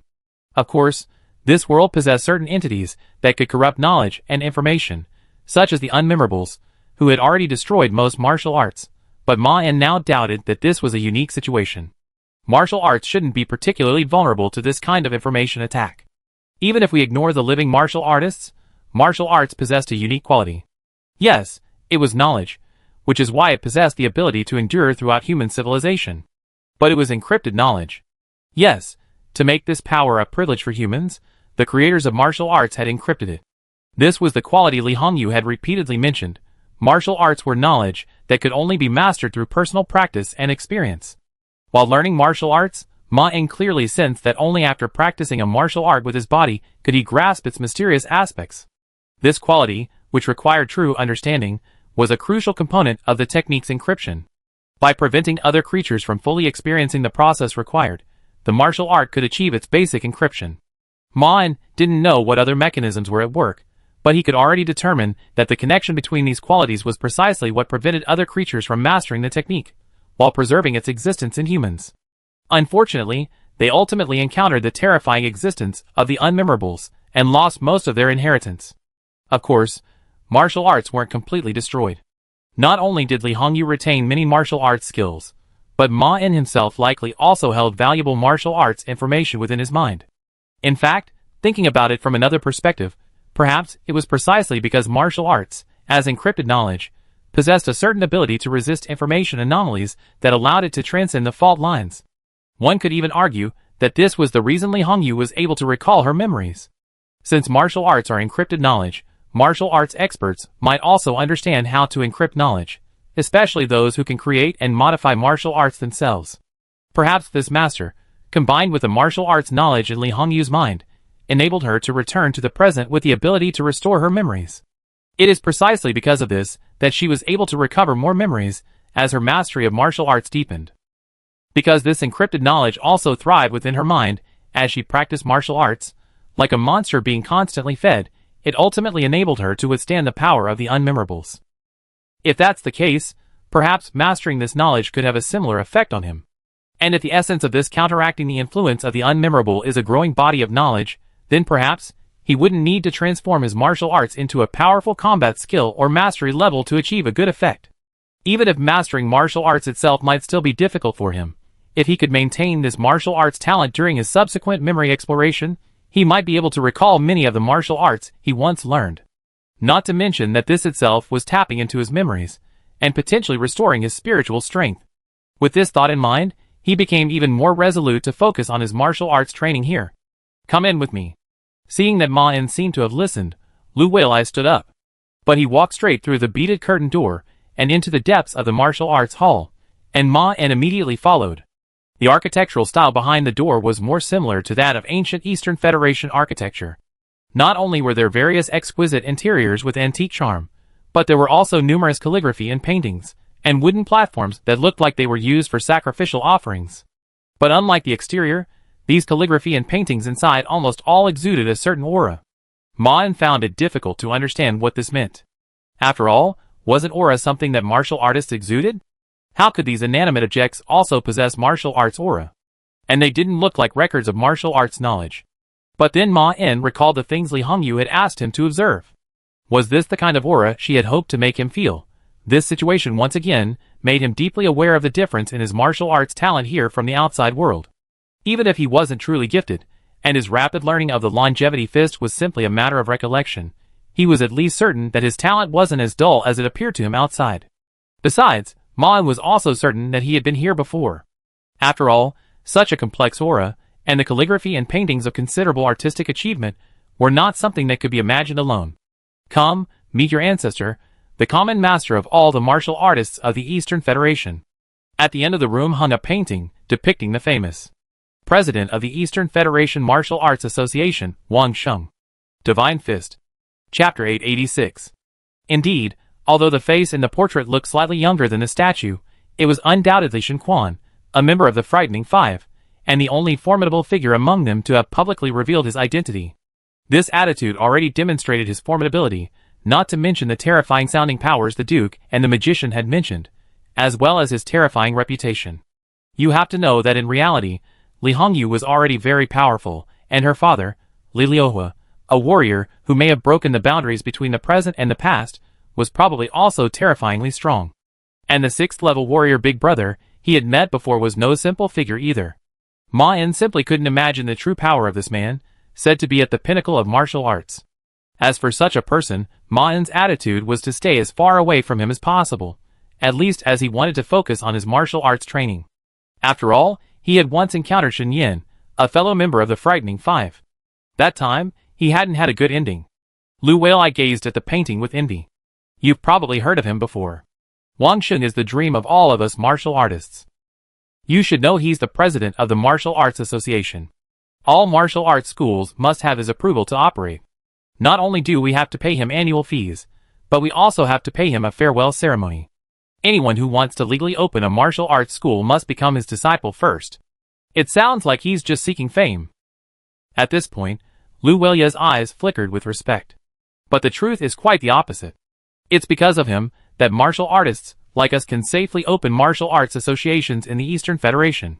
If it weren't for Wang Sheng, martial artists like us would face countless obstacles opening a martial arts school. You've probably noticed the flourishing martial arts scene in the Eastern Federation.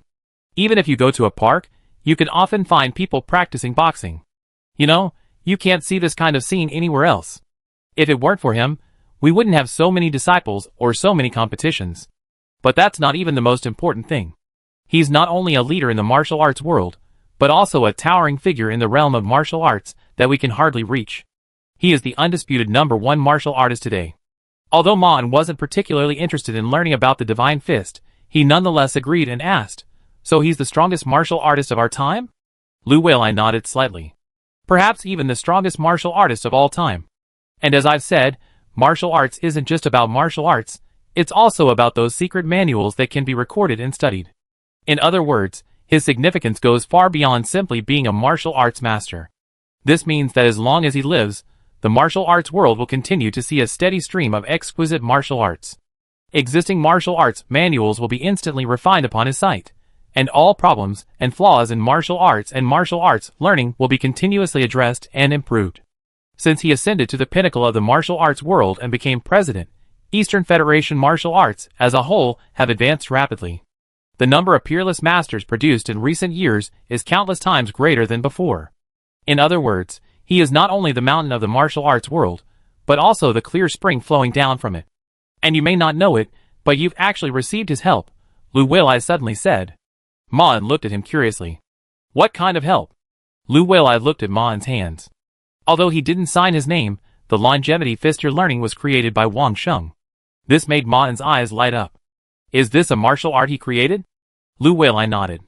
And unlike many other martial arts association publications, it's said that the longevity fist was created entirely from scratch by the president himself. And it's also the style he most wants to promote. You can sense that, right? This style can improve your health. Ma En nodded. Yes, just like its name. Lu Weilai's face grew in respect. Of course, the Martial Arts Association promotes martial arts to encourage everyone to practice, but our president specifically created this style to improve everyone's health. Therefore, the longevity fist is designed to be easy to learn, but difficult to master. Actually, that's not true, because the so-called difficulty in mastering is simply a contrast to its ease of learning. In fact, this martial art is already incredibly simple. Ma En completely understood this. After all, a martial art that could extend lifespan should be extremely rare and difficult to practice, which explains why it was so casually published. After listening to Lu Weilai's explanation, Ma En began to understand the significance of the Divine Fist to the martial arts world. First, Wang Sheng's personal influence on the martial arts world is largely due to the fact that martial arts are a unique abnormal power, a form of knowledge that can be passed down, learned, and improved. Thus, unlike most abnormal powers, the Divine Fist, as a power unprecedented in its field, does not overshadow other martial artists. Instead, it helps the martial arts world thrive. Moreover, not only does Divine Fist's mere existence nourish the martial arts world, but he also actively participates in influencing it, something Ma En hadn't imagined. While it might be a bit of a stereotype, Ma En, as a supremely powerful being, must have devoted all his energy to the study of martial arts. At least that's the impression Li Hongyu gave him. But he clearly has more on his mind than just martial arts. Or perhaps, he even has the energy to meddle in these matters.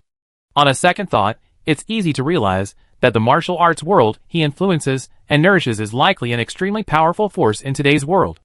And looking at Lu Weilie's expression, Ma En suspected that even if Divine Fist couldn't directly control the martial arts world, he still possessed a significant influence over it, which undoubtedly made him even more invulnerable. His original assumptions were based on the fact that he was the foremost martial artist. But considering that Divine Fist was a member of the Terrible Five, his actions became more understandable. After all, he was the leader of a super-abnormal organization. His impact on the martial arts world, then, was more like a repetition of something he might have already done. This information also made the image of the Divine Fist in Ma En's mind increasingly formidable. After all, he wasn't just an unreasonably powerful warrior, but also a leader skilled at building prestige and influencing others, with a far-sighted vision and plans for the entire martial arts world. At least based on the information he had so far, the Divine Fist reminded him a bit of Saren. Only more noble and powerful. Chapter 887. I understand. Ma En looked at the portrait. It's because of these predecessors that I'm able to learn the Longevity Fist. All the martial arts I learn in the future will be the precious legacy they created and passed down. Seeing that Ma En fully understood, Lu Weilie nodded with satisfaction. Indeed, you must keep this in mind. In the future, you too may become a predecessor to other warriors. Then, those younger warriors will respect and appreciate you, just as we respect the president now. Ma En nodded, then casually asked, so, is the president truly the strongest warrior? Are there no other warriors who can stand shoulder to shoulder with him? Although he actually wanted to distance himself from the Divine Fist, now that he was here, he didn't mind asking a few simple questions. Lu Weili had already explained a lot about the Divine Fist. Lu Weilie's expression grew serious. Of course, there might have been warriors who attempted to challenge him before he turned 30. But I say Wang Sheng was already at the top of the martial arts world before then. It's just that the gap between him and the other warriors wasn't wide enough, which gave those warriors the illusion that they could defeat him. But since that battle at age 30, Wang Sheng has become the undisputed pinnacle of martial arts, and in the decades since, no warrior has been able to catch him. In fact, the gap between him and all other warriors has continued to widen. Ma En looked surprised. So he's been unbeatable for a long time? Although Ma En didn't know the specifics of the 6th level warriors, he knew that there were more than just Shen Quan, a 6th level warrior. This meant that even other 6th level warriors would have no problem defeating him. This sounds a bit like a 6th level Shishao. That's assuming Lu Weilie's words are accurate. It's possible that Lu Weilie simply doesn't understand the actual situation, or even that other warriors struggle to reach the higher realms of the 6th level. However, Ma En still believes that the Divine Fist is simply terrifyingly powerful. Ma En then asked, Master, I want to know what a martial artist like this can achieve. Hearing his constant questions about the Divine Fist, Lu Weili wasn't annoyed but rather delighted. Very good. As a martial artist, we should consider him our goal. However, since you've asked this, I must first tell you something more important, although you may have already sensed it. You've probably seen martial arts competitions and TV dramas, right? Ma En nodded. Yes, they look very different. Lu Weili nodded slightly. Most people think that martial arts and competitions are realistic, and that TV dramas are exaggerated. But the reality is quite the opposite. The martial arts on TV are actually closer to the real world. Of course, this isn't to say we're rigged. It's just that when we compete publicly, we have a unique way of doing things, so we appear to be within the realm of common sense. After all, jumping several meters in a standing position is already quite impressive. But the situations on TV don't exactly reflect real martial arts. I say they're very close for a reason. The situations on TV are far less exaggerated than real martial arts. Ma En responded with a surprised expression. Not as good? Lu Weili smiled, clasped his hands, and then lightly flicked his fingers behind Ma En. Then, a rustling sound came from the bead curtain door behind Ma En. He could see clearly that Lu Weilie's movements were extremely slow, making it impossible for him to generate any wind pressure, and Ma-en didn't feel any air movement. But the bead curtain behind him was disturbed. Ma-en turned around and looked at the door curtain in surprise. "How did you do that?" Lu Weilai smiled and said, "This is just the most basic technique. You only need 2 months of practice to master it. A martial artist like me can even crush steel with my bare hands or lift a truck with ease." Ma-en could sense that he was probably holding back. After all, exaggerating too much might make him feel something was wrong. "Really?" Ma-en feigned surprise. Lu Weilai nodded. "Of course.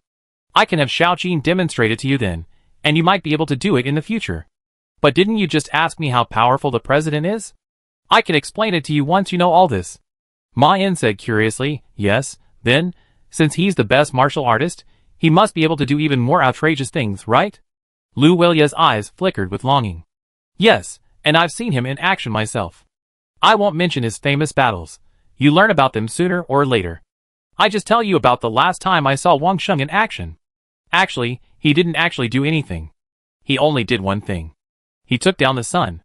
Ma-en blinked, but said nothing. Lu Weilai paused, then slowly explained, "Of course, he didn't really take the sun down, but that's what I saw at the time. After he took the sun down, the whole world fell into an icy darkness. I could hardly see anything, nor could I feel any warmth. It seemed as if all the air was frozen. If he hadn't quickly put the sun back, I almost thought I'd freeze to death." Hearing this, Ma-en found it hard to imagine how, if he were truly an ordinary person, he could connect Lu Weilai's description of the divine fist with the scene of the truck he had just lifted. And no normal person would believe such a thing. At least, it wasn't nearly as appropriate as the example the Duke and the magician had given him. Perhaps Lu Weilai specifically mentioned this not because it perfectly portrayed the divine fist's power, but more because it was something he had personally witnessed and experienced. Of course, this wasn't a problem for Ma-en. It actually only further reflected the divine fist's power. The seemingly plucked-out sun scene wasn't surprising to him. After all, he and Saran could achieve a similar effect, and from that perspective, the divine fist's action seemed no different from theirs. But there was a special difference. He and Saran were both sun gods. Influencing the sun was within their power. And the divine fist was a warrior. And although Lu Weilai didn't say it directly, Ma-en didn't think the divine fist was just plucking the sun for fun. If his speculation was correct, that scene must represent a battle somewhere, and it was likely one in which the divine fist had the upper hand. Both the implication in Lu Weilai's words, and the other information he had already gathered hinted at this. And the opponent in that battle was, naturally, the sun he had plucked. Saran. Chapter 888. After understanding the basics of the divine fist, Ma-en stopped asking further questions, fearing that his inquiries about it might lead to his being noticed and photographed. He now had a more important task, to verify whether he could learn Lu Weilai's unique skills, and, in the process, restore his spiritual strength. However, Lu Weilai had no intention of teaching him martial arts right away. Xiaoqin should have arrived. He'd take you to the dormitory, and show you around the martial arts gym. We start training in a few days. Ma-en nodded, "Okay." He turned and followed Lu Weilai out of the beaded curtain door. Sure enough, Chai Xiaoqin was already standing outside. Lu Weilai nodded, "Take your junior brother for a walk. I need to go out and prepare some things." With that, he quickly walked out of the martial arts gym. After his master disappeared, Chai Xiaoqin approached with envy. "Congratulations, junior brother. It seems that master is going to prepare herbs and treasures specifically for your martial arts training." Ma-en asked curiously, "What kind of treasure?" Chai Xiaoqin smiled and explained, "While martial arts are physical techniques, there are also many external items that can help. The most common are various medications and pills. On a more trivial level, your daily diet and drinks also have an impact. More broadly, the weapons you use in martial arts practice, as well as the various props you use daily, can all affect your training speed. Furthermore, for a martial artist like you who has just begun, these external items are most useful because your body hasn't yet been fixed by your martial arts and is quite flexible. So, if someone accepts a disciple with your talent, they often prepare many things to smooth your future path in martial arts, laying the best foundation for you." And this time, he went out so quickly, no doubt intending to find the best herbs and treasures for you. While Master might not mention it specifically, you must remember Master's kindness to you. Ma-en nodded earnestly, "Of course, I will never forget the help Master has given me." Chai Xiaoqin then pulled out a wad of cash from his pocket. "This is what Master asked me to give you. If you need more, you can come back to me. Although Master said it's a temporary loan, don't worry about it. He's just saying it, and he won't ask you to pay it back." If you feel embarrassed, you can use the money Master gave you to offset it in a few months. But don't worry about what to do with it now. Just spend it peacefully. Ma En's eyes sparkled as he took the money. Thank you, Master. He made no effort to conceal his desire for money. He hadn't had a penny when he entered his memory, which made it difficult for him to move around in his current world. With this money, he could do a lot more. It was a shame that the money couldn't be carried over to his next memory, and this time, he'd probably be stuck here. Ma En then asked with a hint of curiosity, "So, when Master returns, will I start martial arts training right away?" Chai Shaoqin led him toward the martial arts hall and nodded, almost. "You probably need to take a medicinal bath, and then we start practicing the basics right away." Ma En followed and naturally asked, "So, when can I start practicing those powerful martial arts?" Chai Shaoqin glanced at him. Martial arts isn't something you can achieve overnight. You absolutely can't be impatient. For a martial artist, building fundamentals is like laying the foundation for a house. If you don't lay a solid foundation today, you might suffer for it decades later. And don't worry, you should be able to start learning more serious martial arts soon. It will probably take less than 2 months for your fundamentals to be solid enough for formal practice. By then, you should have finished your medicinal bath, but you can't neglect your fundamentals even then. You should be fine, right? Ma En nodded. Of course, I will follow the instructions of Master and Senior Brother. Chai Shaoqin led him to the martial arts training ground they had seen before. This is where we practice martial arts from now on. You start by finding a corner to practice horse stance or walking around the plum blossom piles. Then, you practice the martial arts that Master has taught you. But once you've mastered the most basic martial arts evolution, you need to fight against fellow disciples. You can't completely master advanced martial arts through rote practice alone. You need to put them into practice. After all, many martial arts were created for combat, so you have to put them into practice. This is different from the longevity fist you learned before. The essence of longevity fist lies not in competition, but in practice. If you practice it well, you might be able to grasp its true spirit, but this isn't always the case. After all, not all martial arts were created by divine fists. Li Hongyu hadn't told him this, perhaps because there weren't any other suitable sparring partners. But Ma En suspected it was because she hadn't been aware of the matter. Although logically, she should have been able to sense the difference in martial arts mastery speed. If that were the case, Li Hongyu should have at least told him. Or did she simply think her talent was so poor that practicing or not made no difference to him? Ma En didn't dwell on it, but instead asked the most important question: what is Master's unique skill? Looking at his glowing eyes, Chai Shaoqin naturally assumed that he, like other new disciples, shared the dream of mastering a peerless martial art. Of course, there were differences. Because Ma En could actually learn it. That's naturally the sky-shifting hand, Chai Shaoqin said with a touch of pride. This is Master's own unique martial arts technique. Few disciples in the entire martial arts school are worthy of learning it. It's not that Master is stingy, but that almost all disciples haven't met the requirements to learn it. Ma En asked naively, "What is this sky-shifting hand? Is it very powerful?" Although Chai Shaoqin felt Ma En was a little impatient, he didn't refute his junior brother. Of course. You know, Master spent many years honing and developing his unique technique, but he never reached perfection. Until one day he saw. He paused deliberately. Ma En asked anxiously, "What did you see?" Chai Shaoqin also revealed a look of longing. Master saw the divine fist in action. Although it sounds incredible, the divine fist took down the sun. You may find it a little hard to believe, but this is what Master saw at the time. It's okay if you're a little confused. Master will mention this to you again later. Let's get back to the point. It was at that moment that Master had a profound enlightenment, resolving all his previous doubts in martial arts. He officially created this move, the sky-moving hand. Chapter 889. That's why it shouldn't be hard to imagine how powerful this unique skill is. In fact, just as its name suggests, if you can master the sky-moving hand to perfection, you should be able to remove the sky from our sight.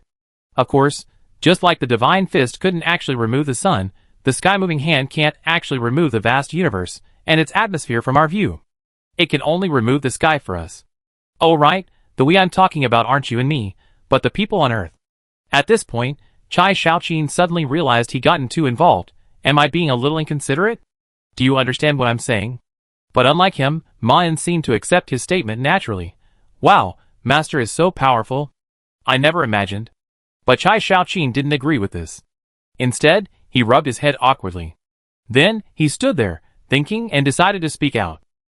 He said hesitantly, "Master, in fact, isn't that impressive? I'm talking about mastering the sky-moving hand to perfection, which is exactly what Master envisioned as the ultimate realm of this martial art. However, Master hasn't reached that level. Ma asked, puzzled, but isn't this the martial art Master created? Chai Shaoqin let out a look of reminiscence. This is something you learn sooner or later. There are two kinds of martial arts talent: comprehension and innate ability. The former is your ability to understand martial arts, and the latter is your ability to realize them. These two aspects are rarely mentioned in the early stages of martial arts training. In reality, for the long term, sufficient proficiency in one or the other is sufficient.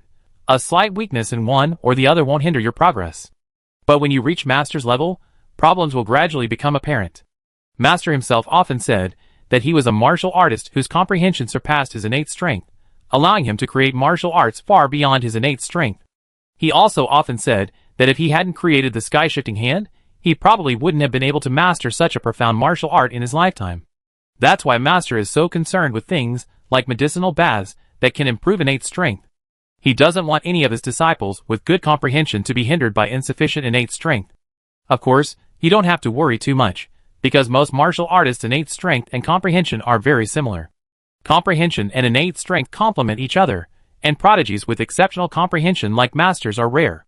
You've mastered the longevity fist so quickly, so you must be equally adept at both. Mayan nodded, half understandingly. I see.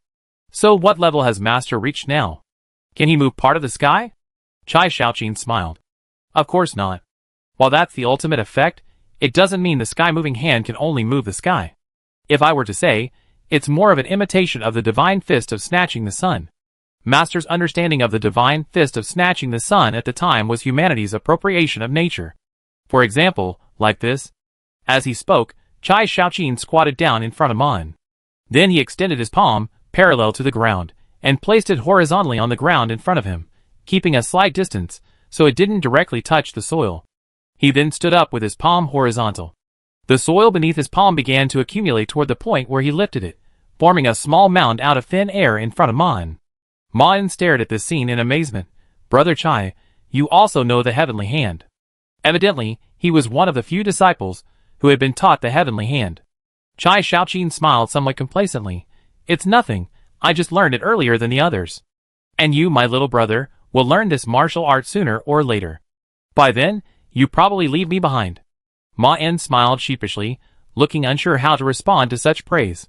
But this was incredibly good news for him. Perhaps, he wouldn't be able to learn the heavenly hand so quickly.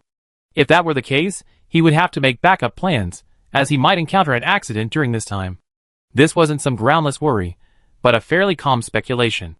Because the place he was in wasn't some ordinary martial arts gym from the past. If he were in one of those ordinary gyms from the past, he'd be completely confident he could achieve martial arts mastery simply by pretending to be ordinary. No, this was the gym of his memories. And he had to assume that he knew the specific secrets of the heaven-moving hand. It wasn't that this possibility was undeniably high, but rather that he didn't need to consider other preconditions. If he didn't remember the heaven-moving hand, then he wouldn't have to worry about whether he could acquire it. No matter what he did, the end result would only confirm his ignorance of the heaven-moving hand. Therefore, it was meaningless to speculate based on the latter assumption. Assuming the former scenario, the fact that he remembered this place and had such a deep understanding of it, even knowing the secret manual of the sky-moving hand, speaks volumes. First, he didn't believe he truly practiced martial arts here seriously.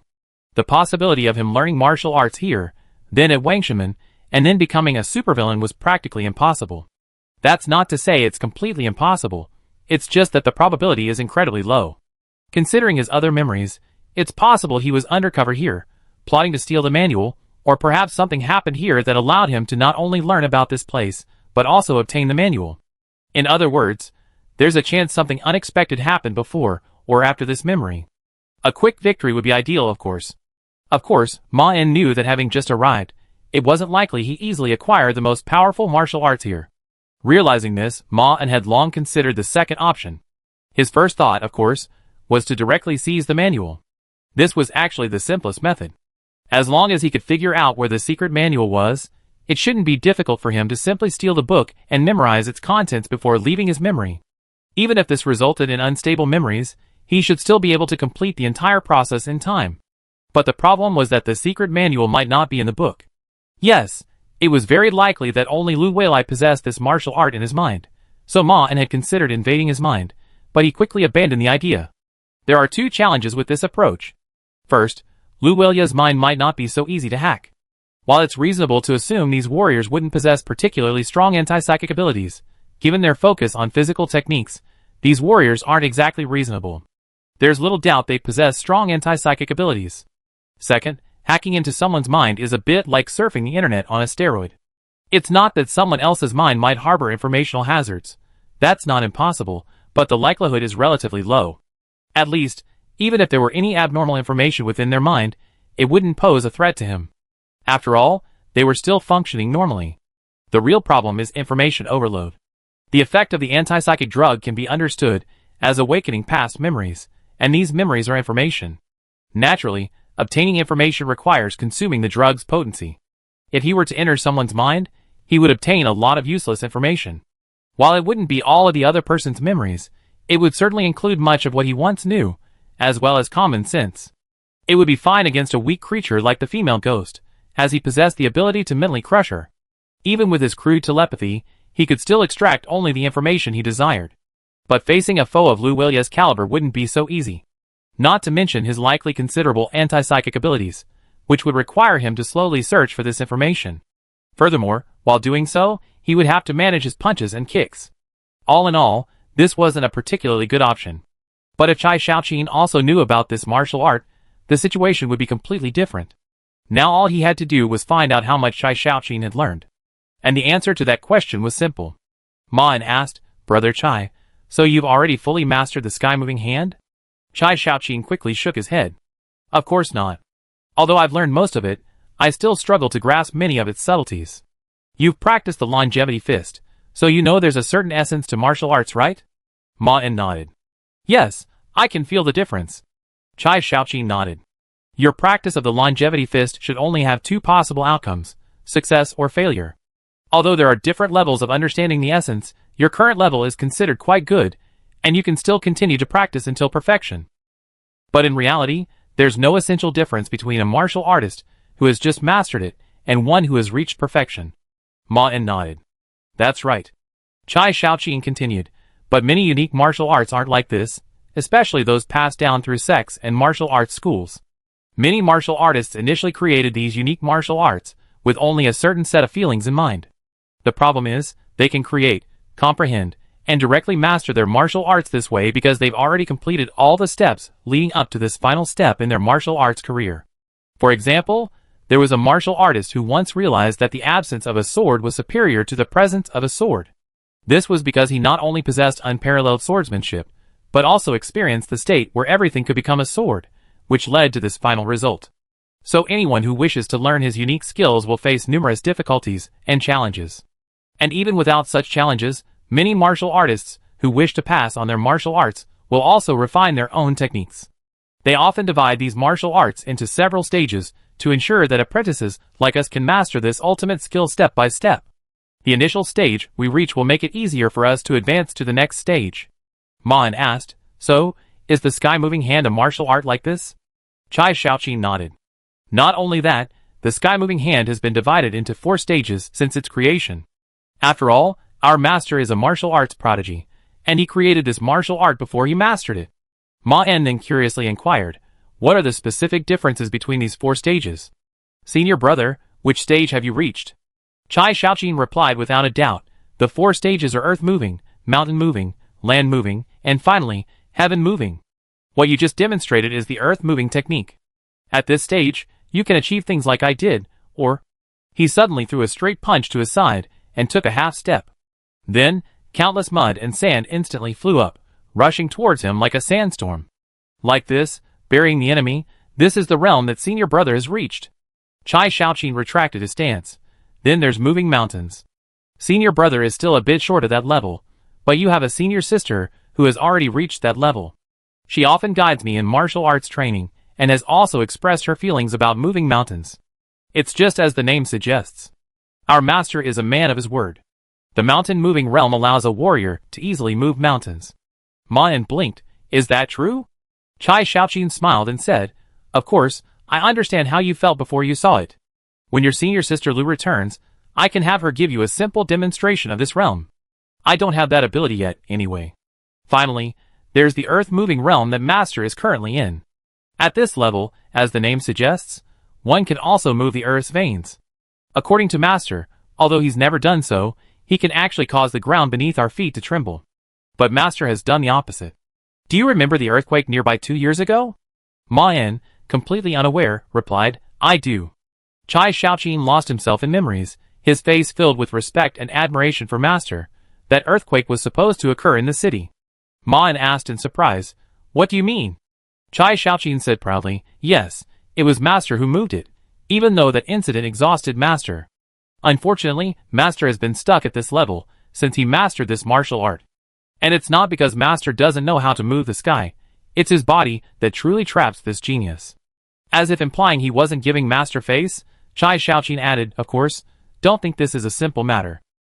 The first 3 levels require only a certain level of understanding, a clear understanding of how to do it, and the ability to practice it smoothly, with the meridians and muscles fully utilized. Moving the sky is a different matter. That's a true skill that seizes the power of heaven and earth. That's an imitation of the strongest martial artists. Chapter 890. Just from the description, Ma En could sense that the sky-shifting hand was a powerful martial art, and he could also tell that Lu Weilai was currently at the 5th level. Although Ma En had a vague feeling that Lu Weilai was not ordinary, he couldn't confirm it before hearing the description.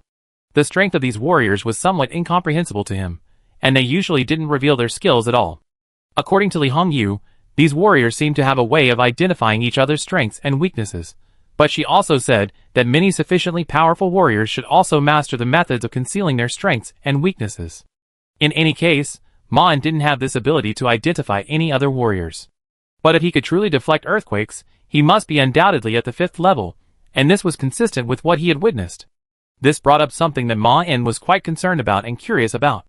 According to Chai Shaoqin, the sky-shifting hand had 4 levels, and its creator, Lu Weilai, had only reached the 3rd level. This begs the question, how powerful is the 4th level of this martial art? Is it at the peak of the 5th level? Or has it already reached the 6th level? If it's the latter, then this is likely the first 6th level anomalous entity he's ever encountered, and one of the very few he can bring out of the past.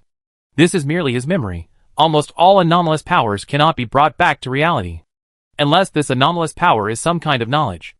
Even if he can't master the highest level of this martial art quickly, he can definitely use it to coerce Li Hongyu into assisting him, or even exploit the martial art's segmented nature to keep her captivated. Furthermore, even if it were only a peak 5th level martial art, it could actually achieve the same effect, though it might not be as easy to use as a 6th level one. With these thoughts in mind, Ma En naturally asked, Besides Master, has anyone else reached the earth-moving realm? Chai Shaoqin shook his head. No, the best among all the disciples is probably senior sister Lu. She was also the first disciple to begin practicing the sky-moving hand. Not only is she our senior sister, but she's also Master's daughter. Ma En's expression dawned on him. I see. Chai Shaoqin smiled, but didn't say anything further. I take you back to the dormitory first. I introduce you to the other senior brothers and sisters later. If you want to see what the mountain-moving realm can achieve, I can also take you to see my senior sister. How about that? Ma En said happily, That's great. Thank you, Brother Chai. Chai Shaoqin then led Ma En toward the interior of the martial arts hall. After leaving the training grounds and passing through several rows of ancient buildings, they arrived at a small, single-family courtyard. This will be your residence from now on. Since you're not an ordinary disciple, and you'd likely be practicing martial arts without leaving the house, we haven't arranged for you to live with them. But don't worry about finding anyone else. The other direct disciples all live in other courtyards. Mine is next to you on the left, and my senior sister's is to your right. There are also 2 senior brothers who live behind my senior sisters, but they haven't been at the martial arts gym lately. I introduce you to them when I have the chance. First, get familiar with your room. Disciples will bring you meals. Do you see that small wooden box? Just go there and get it when you need it. The courtyard is also a good place for you to practice martial arts. There's also a door at the back of the courtyard that leads to our training grounds. If you're free, you can practice martial arts there as well. If I'm here, feel free to ask me any questions. Seeing Chai Shaoqin about to leave, Ma En quickly spoke up to let him familiarize himself with the situation. Brother Chai, do you have any books on our basic martial arts, or any other books that explain the fundamental principles of martial arts? I like to review them before master teaches. Seeing Ma En's eagerness to learn, Chai Shaoqin didn't refuse. Yes, I have someone bring a few to your box later. But it's best not to practice on your own just yet. While you're naturally talented, you definitely have no problem practicing, but master needs to observe your practice in person. That way, I can help you with the drugging. Ma En nodded. Okay. Chai Shaoqin gave him a few final instructions before hurriedly turning and leaving. His pace only grew faster and faster, until it was clearly beyond the reach of an ordinary person. It was as if he had something urgent to do. But Ma En ignored him, not trying to observe what he was up to. He simply wanted to obtain the manual of the sky-moving hand. There were only two paths before him, either find the complete manual or attack the minds of these warriors. He also had to select the disciple with the most knowledge of martial arts. So, upon hearing that senior sister Lu was Lu Weiya's daughter, he immediately had a target. Not only was she the most skilled among the disciples, but she was also the most likely to possess all the secret manuals. After all, this senior sister was Lu Weiya's daughter, and Lu Weili had likely passed all the secret manuals directly to her. If he could find out the details, he could simply flee. While pondering this question, Ma En also explored the building. Just as Chai Shaoqin had described, it was a beautiful, independent courtyard, fully equipped with appliances and furniture. The front yard was even more spacious, likely suitable for practicing many basic martial arts techniques. It was clear that their master not only valued them greatly, but was also quite wealthy. Next was the back of the courtyard. While not as spacious as the front, it at least allowed for some planting. And then, there was the back door that Chai Shaoqin had mentioned. Ma En pushed open the door. Behind the door lay the training ground he mentioned, and it was noticeably more spacious than the one in the inner courtyard, even though it was only occupied by a few direct disciples. At the same time, Ma En also spotted his target. The young woman wielded her long sword with valiant grace. The sturdy blade in her hands resembled a nimble, agile python, twisting and slashing at the air in front of her. The other party made no secret of her martial arts proficiency, and Ma En could easily judge. This was a fourth-level warrior. As if sensing his gaze, the woman's agile movement slowed, and soon the serpent, once twisting, gradually stiffened as her movements became more gradual. Swish. She plunged the longsword neatly into the ground before her, then raised an eyebrow at Ma En. Who are you? Chapter 891. Ma En feigned formality and said, Are you senior sister Lu? I'm master's new disciple. The woman glanced at him suspiciously, but didn't voice her doubts. Really? I hadn't heard about this. Why didn't he even say hello to me? Ma En rubbed his head sheepishly. I only found out about this today. Brother Chai saw me practicing martial arts in the park, and he immediately brought me here and introduced me to master. And then master accepted me as his disciple. Hearing this, the other woman seemed to understand a little. Oh, Chai Shaoqin, that fellow, he's really obsessed with unorthodox methods all the time. He only thinks about how to please my father, and never puts his mind to martial arts training. It's no surprise he'd do something like this. Ma En hadn't expected her to criticize Chai Shaoqin the moment they met. He acted as if she hadn't heard him and continued. Chai Shaoqin said, Senior sister, you're the best at the sky-sweeping hand in the gym. I wanted to ask. The woman frowned. This guy is such a jerk. He spilled all my secrets the moment we met. And you, don't ask others about their martial arts skills the moment we meet. I just assume you don't understand. But you should also know that you should greet someone before approaching them. What's your name? Seeing the other person's personality was completely different, Ma En immediately changed his conversational strategy. My name is Ma En. Senior sister, your name is? There was a hint of boldness in her tone. That's right. Your senior sister is Lu Feiyu. Tell me, what do you want to ask me? Seeing this, Ma En immediately seized the opportunity to ask. Senior sister, I heard that you are the best disciple of the sky-moving hand in the martial arts school. I want to know if this martial art is really as master and brother Chai say, that when you reach your level of mastery, you can move mountains? Lu Feiyu frowned. Why don't you just ask my father? Although he appeared harmless, she still felt a certain level of caution. After all, Lu Feiyu hadn't witnessed Ma En's apprenticeship, and he was asking about the martial arts school's most confidential matter. Ma En, noticing the change, explained as naturally as possible, Brother Chai said master went out to prepare things for me. Since I'm a new disciple. Lu Feiyu waved him off. Alright. You just want to know the power of our martial arts, right? Ma En nodded quickly. That's right. Lu Feiyu took 2 steps forward, passing her sword, which had been planted in the ground. Then she raised her hand and pointed toward the low mountains in the distance. See? Although she wasn't completely wary, she didn't want to dwell on it. After all, a simple demonstration of the martial arts wouldn't reveal any secrets. Ma nodded in agreement. I see. Without another word, she made a scratching motion toward the distant mountain range. Almost instantly Ma could see it moving directly toward them. She released her grip, and the mountain returned to its original position. All the influence she had exerted vanished with the moment she let go, and the mountain showed no signs of impending collapse or any other problems. See it clearly? She asked, somewhat rudely. Ma blinked. I think I see it clearly now. Lu Feiyu turned and picked up the long sword from the ground. If I apply a little more force, I can pull the mountain range closer to us. And if you have a good understanding of geography, you might notice that these mountains are a bit out of place. Ma immediately realized, so they were moved here? Lu Feiyu nodded, but most of them were brought here by my father for us to practice martial arts. I moved one, and even more were done by your other prominent brothers. I'm not a big fan of the sky moving hand either. Also, although there's no one around those mountains, it's inevitable someone will stray into them. Even if you reach the level of mountain moving, it's best not to move them carelessly. At least you have to be confident enough to move them without hurting anyone. Otherwise, it could easily lead to tragedy. Don't say I didn't warn you. This best doesn't happen again. This sentence revealed a lot of information.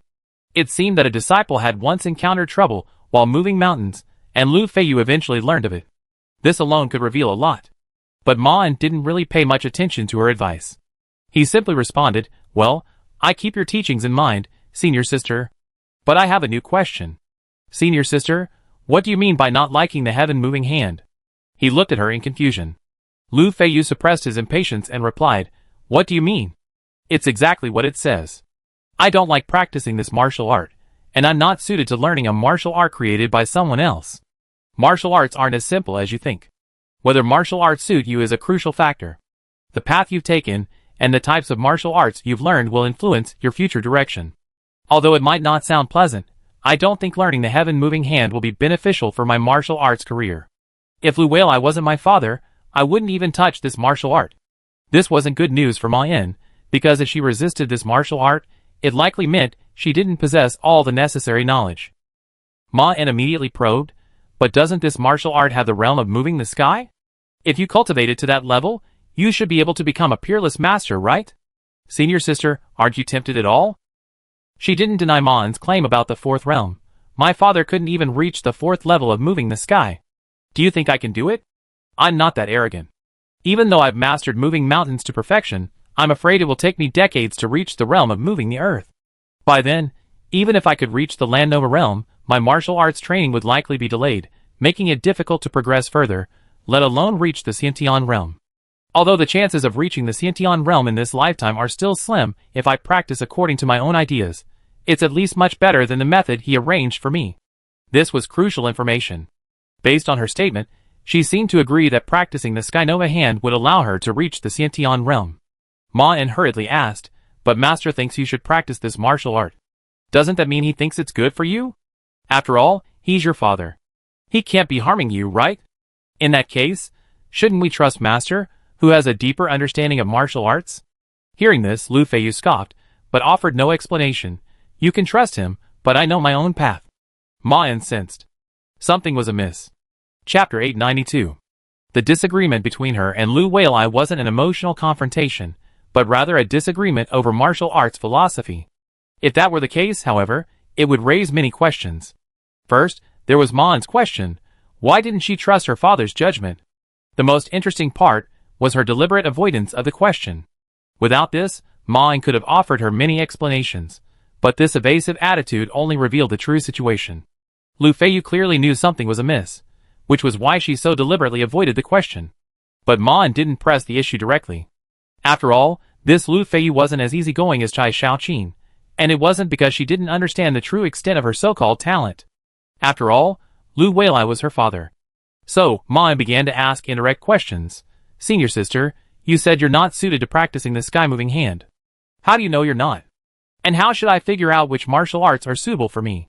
Hearing him begin to ask questions about martial arts, Lu Feiyu's expression calmed down a bit. Even her tone gained a touch of patience. Don't worry about these things right now. As long as you have talent and keep practicing, you eventually realize which path you should take. It's just a matter of time. And if you don't have talent, then you don't have to worry about this issue at all. The answer to this question will be meaningless to you, because you can't even reach the acquired realm. As for how I know what I'm suited for, a flash of reminiscence crossed Lu Feiyu's face. If you hadn't asked, I wouldn't have noticed. Now that I think about it, it must have been when I lost the duel with my junior. I was pushed to the brink of despair, and I wanted to unleash the last of my potential. But just as my entire focus on the battle, almost selfless, suddenly hit me, I felt my body tremble. I knew exactly what to do, but it seemed to refuse my command, dragging me towards irreversible defeat. After that, I became increasingly aware that I wasn't suited to learning palm techniques, or any purely physical combat techniques. That wasn't the path I was meant to take.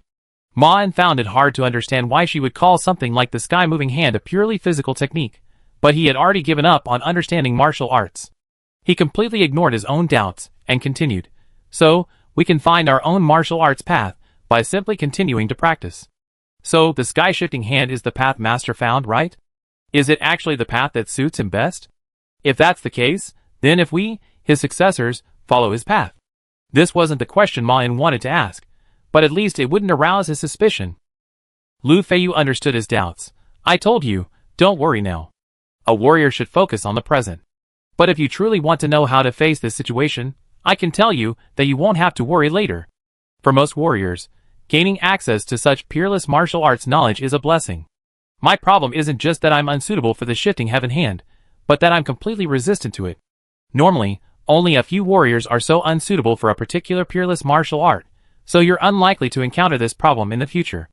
Don't overthink it. Just focus on the task at hand." After saying this, Lu Feiyu grabbed the longsword from the ground, turned without a word, and walked further away to continue practicing her swordsmanship. Seeing that the other party seemed intent on getting rid of him, Ma didn't insist on staying. After all, there would be plenty of opportunities to inquire about her knowledge of the shifting heaven hand, and even if she didn't want to talk, it wouldn't matter. He could get this information from others. For example, the easygoing Chai Shaoqin. Hoping for Brother Chai, Ma returned to his courtyard. When he reached the wooden box in the front yard, he found several books already inside. Ma quickly took them out, brought them to the bedroom, and began to read. The book at the top, titled Introduction to Martial Arts, was the thickest of all, and it didn't have a name on it. It was also published by the Eastern Federation Martial Arts Association. It was clear that Chai Shaoqin had thoughtfully arranged the books in a certain order. Ma also began to browse the table of contents. The content overlapped significantly with what Li Hongyu had initially explained to him, mentioning basic concepts like meridians and acupoints, but there was much more that Li Hongyu hadn't mentioned. It supplemented what Li Hongyu had already said, such as the subdivision of meridians and the interactions between them. There were also many chapters, such as the origin of martial arts, that covered things that Li Hongyu couldn't teach him. After just a few pages, Ma could sense the immense skill of the author. Immediately, like a black bear sucking honey, he began frantically absorbing the book's knowledge. He encountered no obstacles in the process, no memory faltering, no strange places in the book. There were no blank pages, no incoherent passages, no inexplicable missing pages. In a past life, he had read this book in its entirety. It was already 2 in the morning when Ma realized what was happening.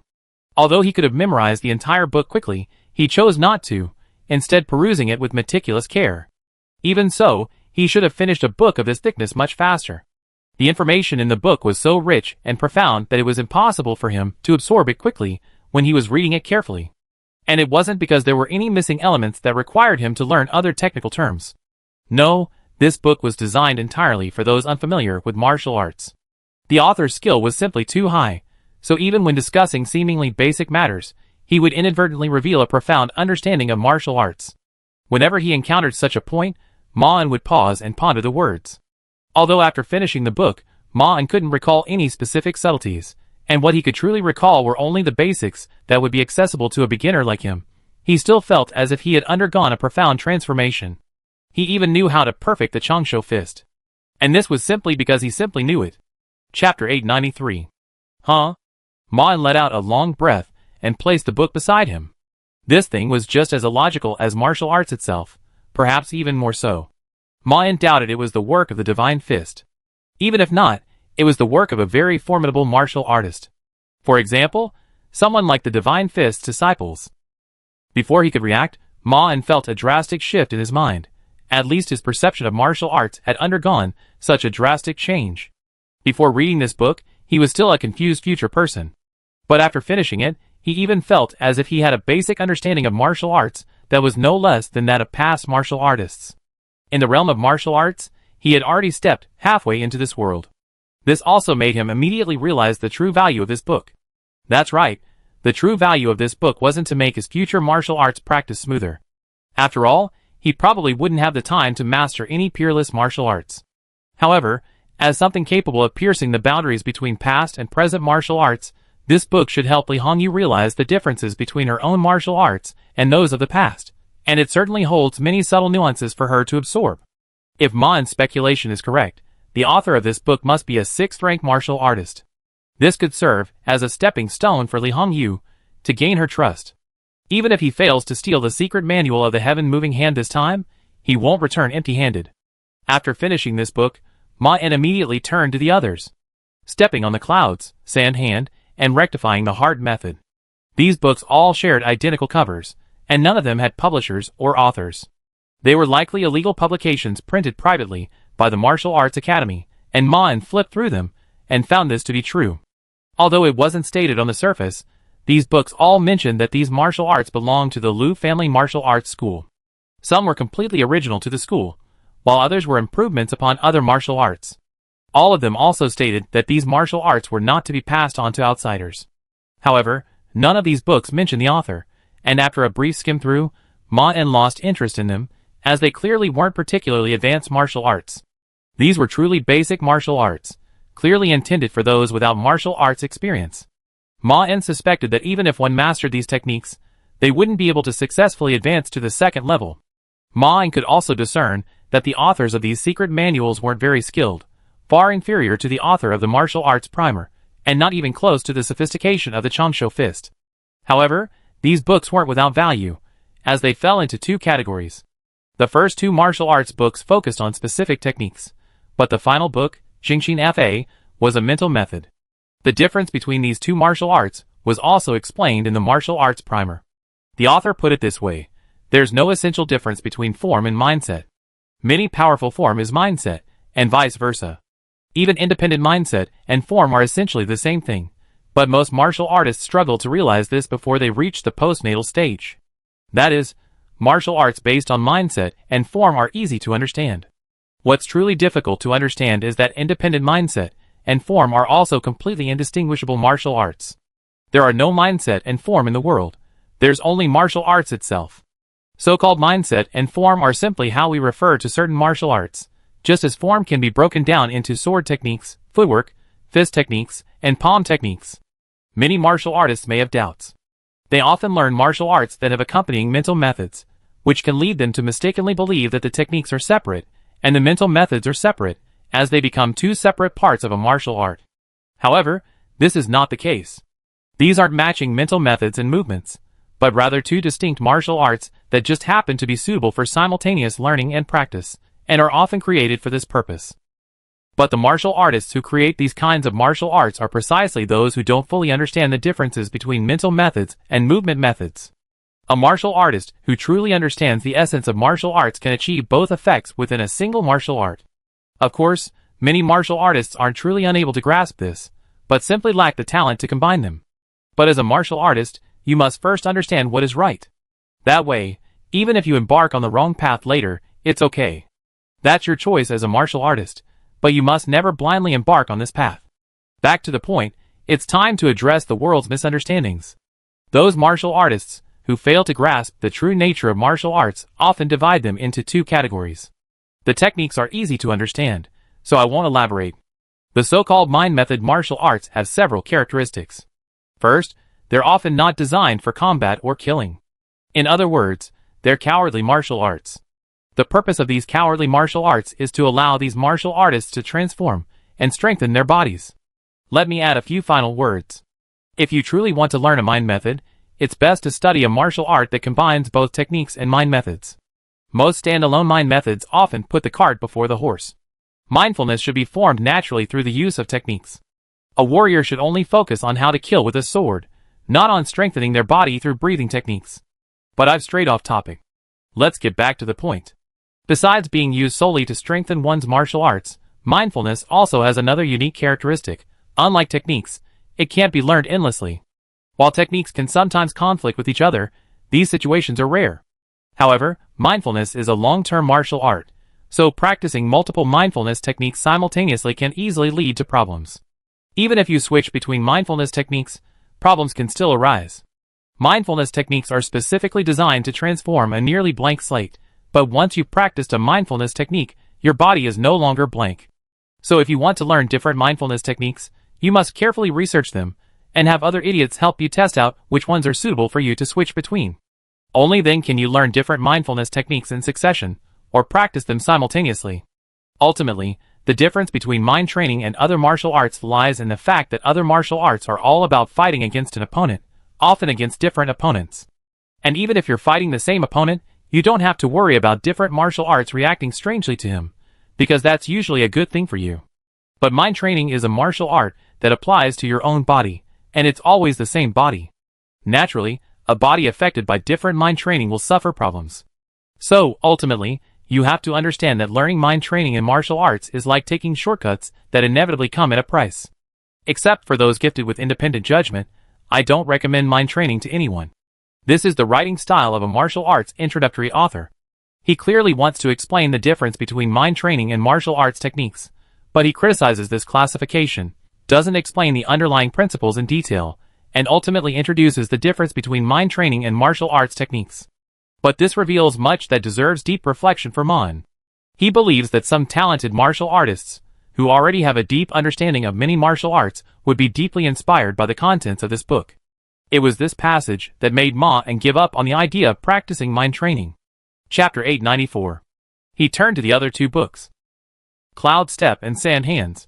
Ma-En briefly flipped through them, and after confirming that the contents were complete, he placed Cloud Step at his side, and then picked up Sand Hands, preparing to begin practicing and learning this martial art. As for Cloud Step, Ma-En planned to memorize its contents first, and then attempt to learn it after returning to reality. This wasn't because there was anything special about these two martial arts. Ma-En did this simply to determine the impact of the memory environment on martial arts learning. After all, he hadn't ruled out the possibility that his accelerated learning speed was due to the effects of the drug. He needed to know if he could maintain the same learning speed without the mind-reversing drug, so that he could understand the potential impact of this factor on him. Then, without leaving the front yard, he began practicing Sand Hands in his bedroom. Without the obstacles and unexpected events Ma-En had imagined, he mastered this martial art with incredible ease. Simply practicing the steps in the book himself naturally formed a deep understanding of the martial art within him. This was a palm technique that could pierce sand. Although it wasn't as sophisticated as the longevity fist and held little practical benefit to him, Ma-En was certain that the longevity fist incident wasn't a unique one. At least, he could still recall and master other martial arts. If that were the case, he might also be able to learn the sky-shifting hand, as long as his natural talent remained. After confirming the information he needed, Ma-En didn't attempt to visit a martial arts gym at night. Instead, he simply laid down on the hard wooden bed, closed his eyes, and fell asleep. The next day, when Ma-En reopened his eyes, he immediately noticed something was wrong. A strong, refreshing feeling of comfort surged from his abdomen and quickly spread throughout his body, making him feel lighter and stronger. Even as this feeling reached his head, Ma-En felt himself becoming more awake. This strange feeling made Ma-En feel unfamiliar and wary. He had never fallen asleep in his memories before, so was this feeling of waking up also some kind of memory? Is it because this is a memory that it's different from the outside world? Or is it because he practiced martial arts yesterday, and this is some kind of influence on his body? Ma-En didn't know the answer, but the feeling didn't seem dangerous, and he didn't pay much attention to it. After all, there were many things in the past world that he couldn't understand or know. He put away the books beside him, and went downstairs to see if he could get any other martial arts. How did you sleep? Ma-En had just walked out the front door, when he heard Chai Shaoqin's cheerful greeting. He looked at Chai Shaoqin, who was already waiting there, and after a moment's hesitation he said, "I've never slept so well." Chai Shaoqin smiled and said, "Feeling refreshed, huh? The beds our master prepared for us are made of the finest wood. And you should have finished reading Introduction to Martial Arts by now. How do you feel?" Ma-En's expression flickered with nostalgia. Yes, I think the author of this book is truly remarkable. Although it seems to cover only the basics of martial arts, there's a lot of seemingly simple yet profound content within it. I feel like I can read this book over and over again. Chai Shaoqing's eyes lit up slightly. Not bad, little brother, you've already grasped the subtlety of this book from the very beginning. To be honest, I still frequently flip through it. You have plenty of opportunities to reread it in the future. Ma Yan quickly pressed, is this book also written by Shen Quan? This question surprised Chai Shaoqing for a moment. Why would you ask this question? Many people have speculated that, but I can't give you an answer, as it's truly an unsolved mystery. After all, the Eastern Federation Martial Arts Association isn't solely comprised of Shen Quan, a Xiantian master. There are many other Xiantian masters as well, not to mention Shen Quan's 3 disciples. Ma Yan asked with a hint of curiosity, Divine Fist disciples? Are they also Xiantian masters? Chai Shaoqing naturally began chatting. 2 of them are at the Xiantian realm, but these 3 disciples often write books for the Wushu Association, so we often wonder which books they wrote. However, the Wushu Association never signs their names, so unless they mention it themselves, you can only guess at the author's identity. Ma Yan then asked, who are these 3 disciples? Are they famous in the martial arts world? Chai Shaoqing seemed quite interested in Ma Yan's gossip, and immediately said, that's interesting. Divine Fist's first disciple, Yun Zhongjian, has a unique identity. She didn't become Divine Fist's disciple right after her debut. On the contrary, she and Divine Fist are from the same generation. She and Shen Quan were known as the 2 most brilliant young warriors of their generation. In their teens, they were already the 2 brightest rising stars in the martial arts world. For the next decade or so, this title remained unchallenged. They shattered every obstacle in their path, except for they were each other. Chai Shaoqing grew increasingly excited as he spoke, his face radiating with excitement. These 2 warriors were quite at odds with each other in their youth. Since they were hailed as the 2 most talented young warriors of their time, comparisons naturally arose. After all, everyone talks about 2 geniuses, but who was the more powerful warrior? So, when they were 14 or 15, their rivalry began. It all started when they teamed up to eliminate the villains plaguing the countryside, and they began comparing their skills to see who was the better killer. This situation intensified over the next few years, to the point where both sides frequently met to spar with each other. While the guild leader won more often, Yun Zhongjian also had a fair share of victories. In fact, many martial artists have now compiled statistics showing a 70-30 split between them. That sounds terrifying. While Shen Quan wasn't as unmatched as he is today, he was still far more formidable than many of the immortals. A 70-30 split with him was a terrifying number. Of course, looking back, this wasn't a good thing for Shen Quan. Afterward, Yun Zhongjian began to take this matter more seriously, but Shen Quan quickly moved past the stage of wanting to compete with her in martial arts. Looking back now, perhaps Shen Quan's understanding of martial arts surpassed ours by then, and he had quietly left his rival behind. Of course, it could also be that Shen Quan had matured a bit by then, because he was already 17 that year. Anyway, after a certain period of time, Shen Quan began to stop indulging in this game, but Yun Zhongjian didn't give up on it, which is not hard to imagine. Shen Quan was the victor, so it was easy for him to give up, but Yun Zhongjian wasn't convinced. From then on, things started to take a turn, and the atmosphere between them became increasingly tense. Clearly, the opponent didn't consider Shen Quan's surrender a sign of respect, so she began to challenge him repeatedly, regardless of Shen Quan's thoughts, even if Shen Quan wanted to evade. After all, although she wasn't as powerful as Shen Quan, she was still the second best warrior of her age, and she kept close behind Shen Quan, so during that time, she was never completely left behind by him. Even to this day, she's considered the world's second strongest martial artist. Over the years, she challenged the Divine Fist countless times. Their conflict gradually escalated with the successes and failures, and their differing perspectives on the competitions. Many martial artists at the time even believed that the martial arts factions they represented would ultimately face a horrific, bloody clash. And they would likely kill each other.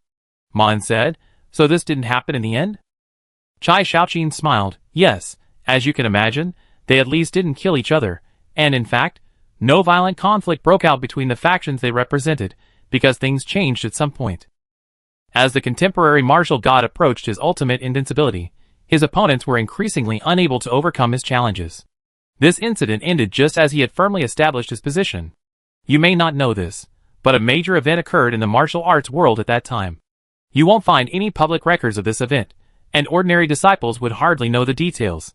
Simply put, the martial arts world at that time encountered its most desperate and terrifying enemy, a demon from long ago, resurrected from the dead. This demon was also once a warrior. This warrior was none other than the demonic leader, the heavenly demon, who had been the strongest warrior 700 years before, slaughtering half of the martial arts world and ultimately slain by martial artists and various allies.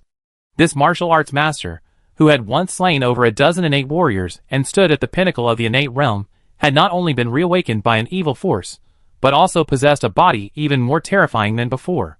This demonic body alone is no less powerful than his entire martial arts, for it is no longer as fragile as his mortal flesh.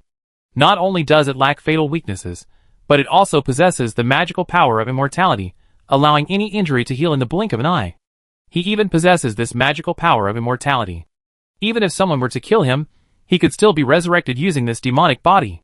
Furthermore, this body grants him even more terrifying strength and speed. I can't fully explain its specific wonders, as I don't fully understand many of them. All you need to know is that this body is terrifying. Even when the Sky Demon first awoke, he relied on this body and his martial arts instincts to easily kill the fools who had resurrected and tried to control him. And he didn't rush out. Instead, he quietly lay low for several years, not only completely reclaiming his original martial arts and mastering all the mysteries of this body, but also creating a martial art that was even more suited to his current form, practically achieving perfection. Honestly, this may seem like a smart move, but it was actually his worst decision. Mon revealed a look of understanding. Because of the divine fist? Chai Shaoqin smiled and nodded, but didn't answer directly. It was only after all the preparations were made that this demon, who once attempted to dominate the martial arts world, suddenly appeared before the eyes of all warriors. And by the time everyone realized his presence, he had already killed the three most powerful masters of the time. He ambushed each of these warriors and brutally killed them. But what the divine fist later told us was even more brutal than his actions, because he didn't need to do so at all. Even if he faced these three supreme masters simultaneously, he could easily prevail. All the warriors who knew of Tian Yao's past deeds and his true nature had no intention of giving up resistance. They knew the dire fate they would face if they allowed Tian Yao to do as he pleased. Therefore, they formed an alliance and attempted to resist his rule. At that time, Shen Quan and Yun Zhongjian served as deputy leaders of the alliance. Yun Zhongjian remained undeterred. After arguing with Shen Quan, she went off alone, somewhat arrogantly, to capture and kill him. Although Yun Zhongjian's actions sounded reckless, they weren't simply out of spite at Shen Quan's hands. She knew she would likely die at his hands. Ma and asked in confusion, then why did she go alone to challenge the celestial demon? Chai Shaoqin explained with a smile, because her own martial arts technique, Immortal Slash, was stuck at a critical threshold, and Yun Zhongjian knew she couldn't cross that threshold through hard training. But she already knew how to complete this sword technique. She had to kill a powerful warrior alone, and it wasn't that she could only complete the technique after killing the warrior. Instead, it was created in the moment she killed that formidable opponent. She would use Immortal Slash to kill that powerful warrior. Chai Shaoqin's expression grew a touch more amused at this point. Later, she said that when the celestial demon appeared, the only one who met her requirements was Divine Fist. So that was the reason she and Divine Fist argued. She wanted to use the celestial demon as a stepping stone to the pinnacle of martial arts, and she was prepared to die for it. But Shen Quan felt they should join forces to deal with Tian Yao. They owed it to the martial arts community, even if it meant she missed a precious opportunity to reach a new level of martial arts. The truth is, after this, Yun Zhongjian never encountered another warrior who met her standards and could be killed, meaning this was truly her last chance. Thus, harboring her own selfish desire for martial arts, Yun Zhongjian secretly went to capture and kill Tian Yao on her own. Of course, she wasn't completely unsure. I said Tian Yao was attacked by three masters separately, which led Yun Zhongjian to misjudge his strength. Although Yun Zhongjian didn't publicly announce it at the time, she already had the ability to defeat three masters simultaneously. Naturally, she didn't think she had no chance of winning. But she was wrong. Chapter 895. Ma En, like a child listening to a story from his grandfather, looked eagerly anticipating what would happen next. Did she lose? But Chai Shaoqin shook his head. That doesn't quite capture the situation. Now that I think about it, I have to admire Yun Zhongjian for daring to face the heavenly demon alone. And I told you she wasn't acting out of sheer recklessness. In fact, she had a very accurate grasp of her own martial arts. It was a tense battle, And at the beginning, the heavenly demon had almost completely suppressed Yin Zhongjin. And the heavenly demon had inflicted immense damage on her, while he, on the other hand, remained unscathed. The most Yin Zhongjin could do was scratch him, and the heavenly demon possessed a powerful healing ability. In the blink of an eye, these sword marks would vanish. As a warrior, the heavenly demon could naturally sense the sword energy hidden within them. Whenever he recovered from the damage, he would also use it to expel the sword energy. He didn't even allow Yan Tongjian to use her ultimate move, Shaoyuan. The outcome seemed decided at that moment, and it was precisely this that caused Tianyao to misjudge the situation and adopt a more conservative fighting style. Of course, no one could have predicted what Yan Tongjian was planning. Ultimately, Tianya's actions gave Yan Tongjian the opportunity. In her near-death moment, she truly mastered the ultimate move, slashing immortals, which she had spent over a decade conceiving. According to warriors present at the time, no one saw what happened clearly. Tianyao was completely slain by her. And it wasn't just a decapitation. Tianyao left no body behind. Yan Tongjian simply chopped Tianyao into thin air, giving him no chance to recover. She defeated Tianyao, at least in martial arts. Although he already knew what he was going to say, Ma Yin still cooperated and asked, "So Tianyao isn't dead?" But before Chai Shaoqin could answer, Lu Feiyu's voice came from behind Ma Yin. "No, he couldn't be more dead. By the way, why are you telling my junior brother about the battle with Tianyao when he's just started? Can't you keep a little mystery for him?" No. Ma Yin replied quickly. "I asked my senior brother myself. He didn't want any mystery in his memories." Upon hearing this, Chai Shaoqin said with a hint of pride, "Did you hear that? Junior brother told me to say it."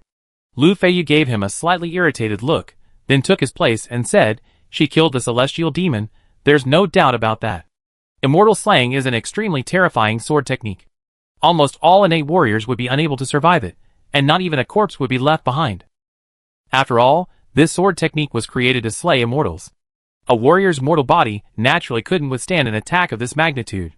Therefore, before the technique could be fully unleashed, the warrior's body would be overwhelmed by the force and obliterated, leaving no trace." If you listen to Chai Shaoqin's explanation, he might describe this as the effect of a mortal slayer. But as a warrior, you must distinguish these important points.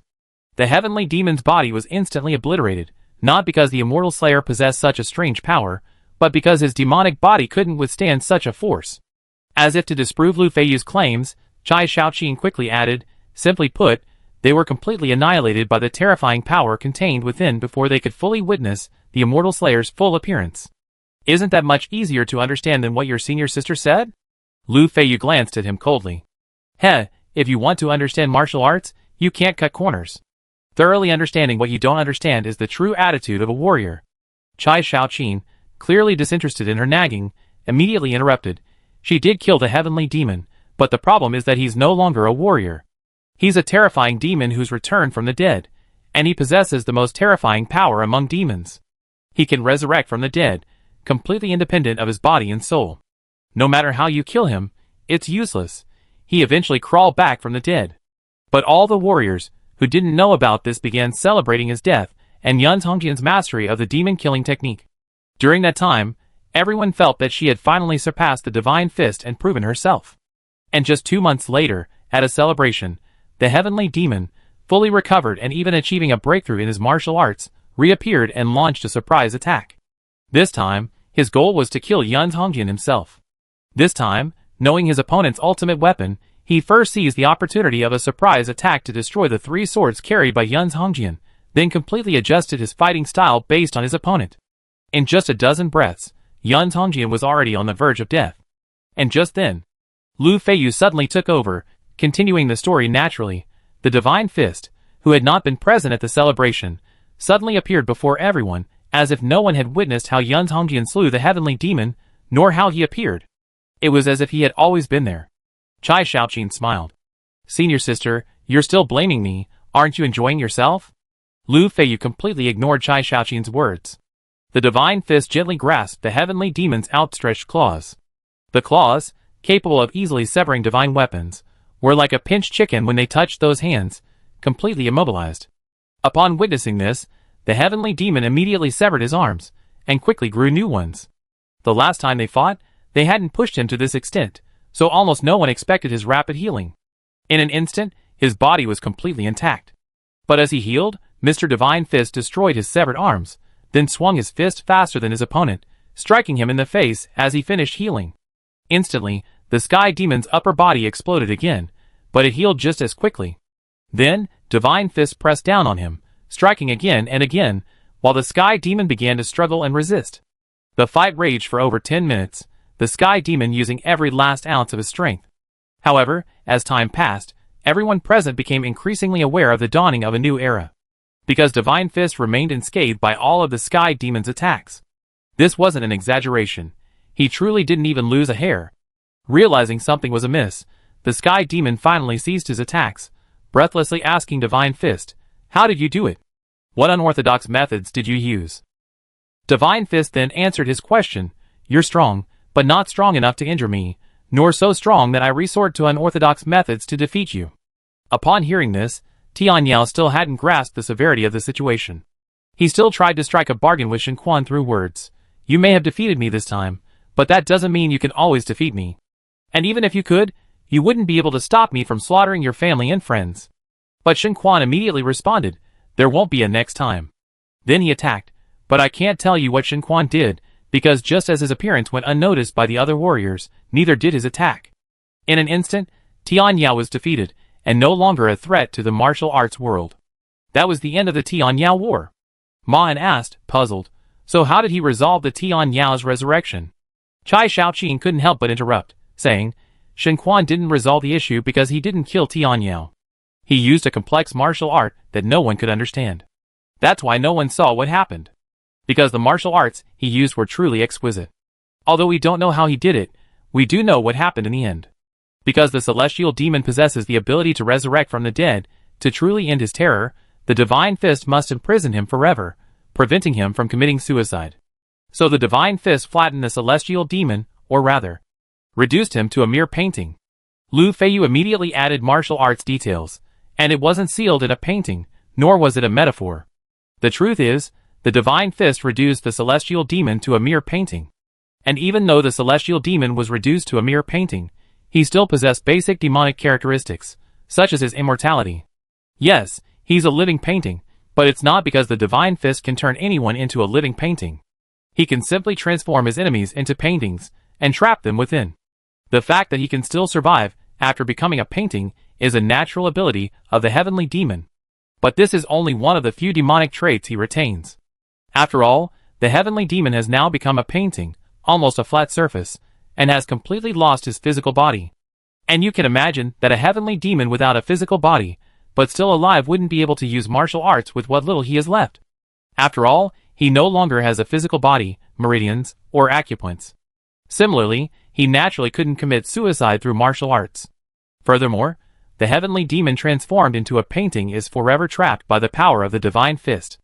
Not only has he lost almost all of his powers except immortality, but the painting itself possesses a terrifying binding force.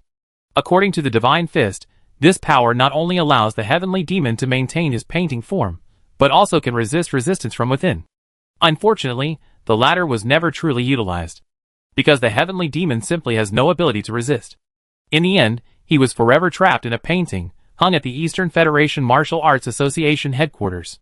Chai Shaoqi nodded. Indeed, if you go to the Eastern Federation Martial Arts Association headquarters now and submit a request, you can see this terrifying demon who once slaughtered half of the martial arts world. And no one will stop you from visiting, because there's no worry about who might rescue him. Because not only does no one have the ability, but no one has the courage. This is the masterpiece of the Divine Fist. Ma En now had a glimpse of the Divine Fist's terrifying power. His opponent could be so formidable that he could never defeat him. While he could deprive such an opponent of their abilities after defeating them, he had no chance of defeating them in direct combat. The Divine Fist, however, easily resolved all of his problems, instantly killing, sealing, and neutralizing all of his opponent's challenging abilities. Even the martial arts, which were considered human knowledge, were indirectly sealed by stripping him of his human identity. This was truly terrifying. However, Ma En didn't dwell on his lamentations. He asked his own question, "I have a question. What are demons? Are they monsters? Do immortals even exist?" Chai Shaoqin and Lu Feiyu exchanged glances. Neither had expected Ma En to ask such a question. Lu Feiyu frowned, clearly disappointed that Ma En hadn't asked any questions about martial arts. But before she could rebuke him, Chai Shaoqin enthusiastically answered, "We don't know that question either. A celestial demon is definitely still human, but he's also a demon. So, I have no idea what a demon is. Probably something between a monster and a human. As for immortals, that's even more fantastical.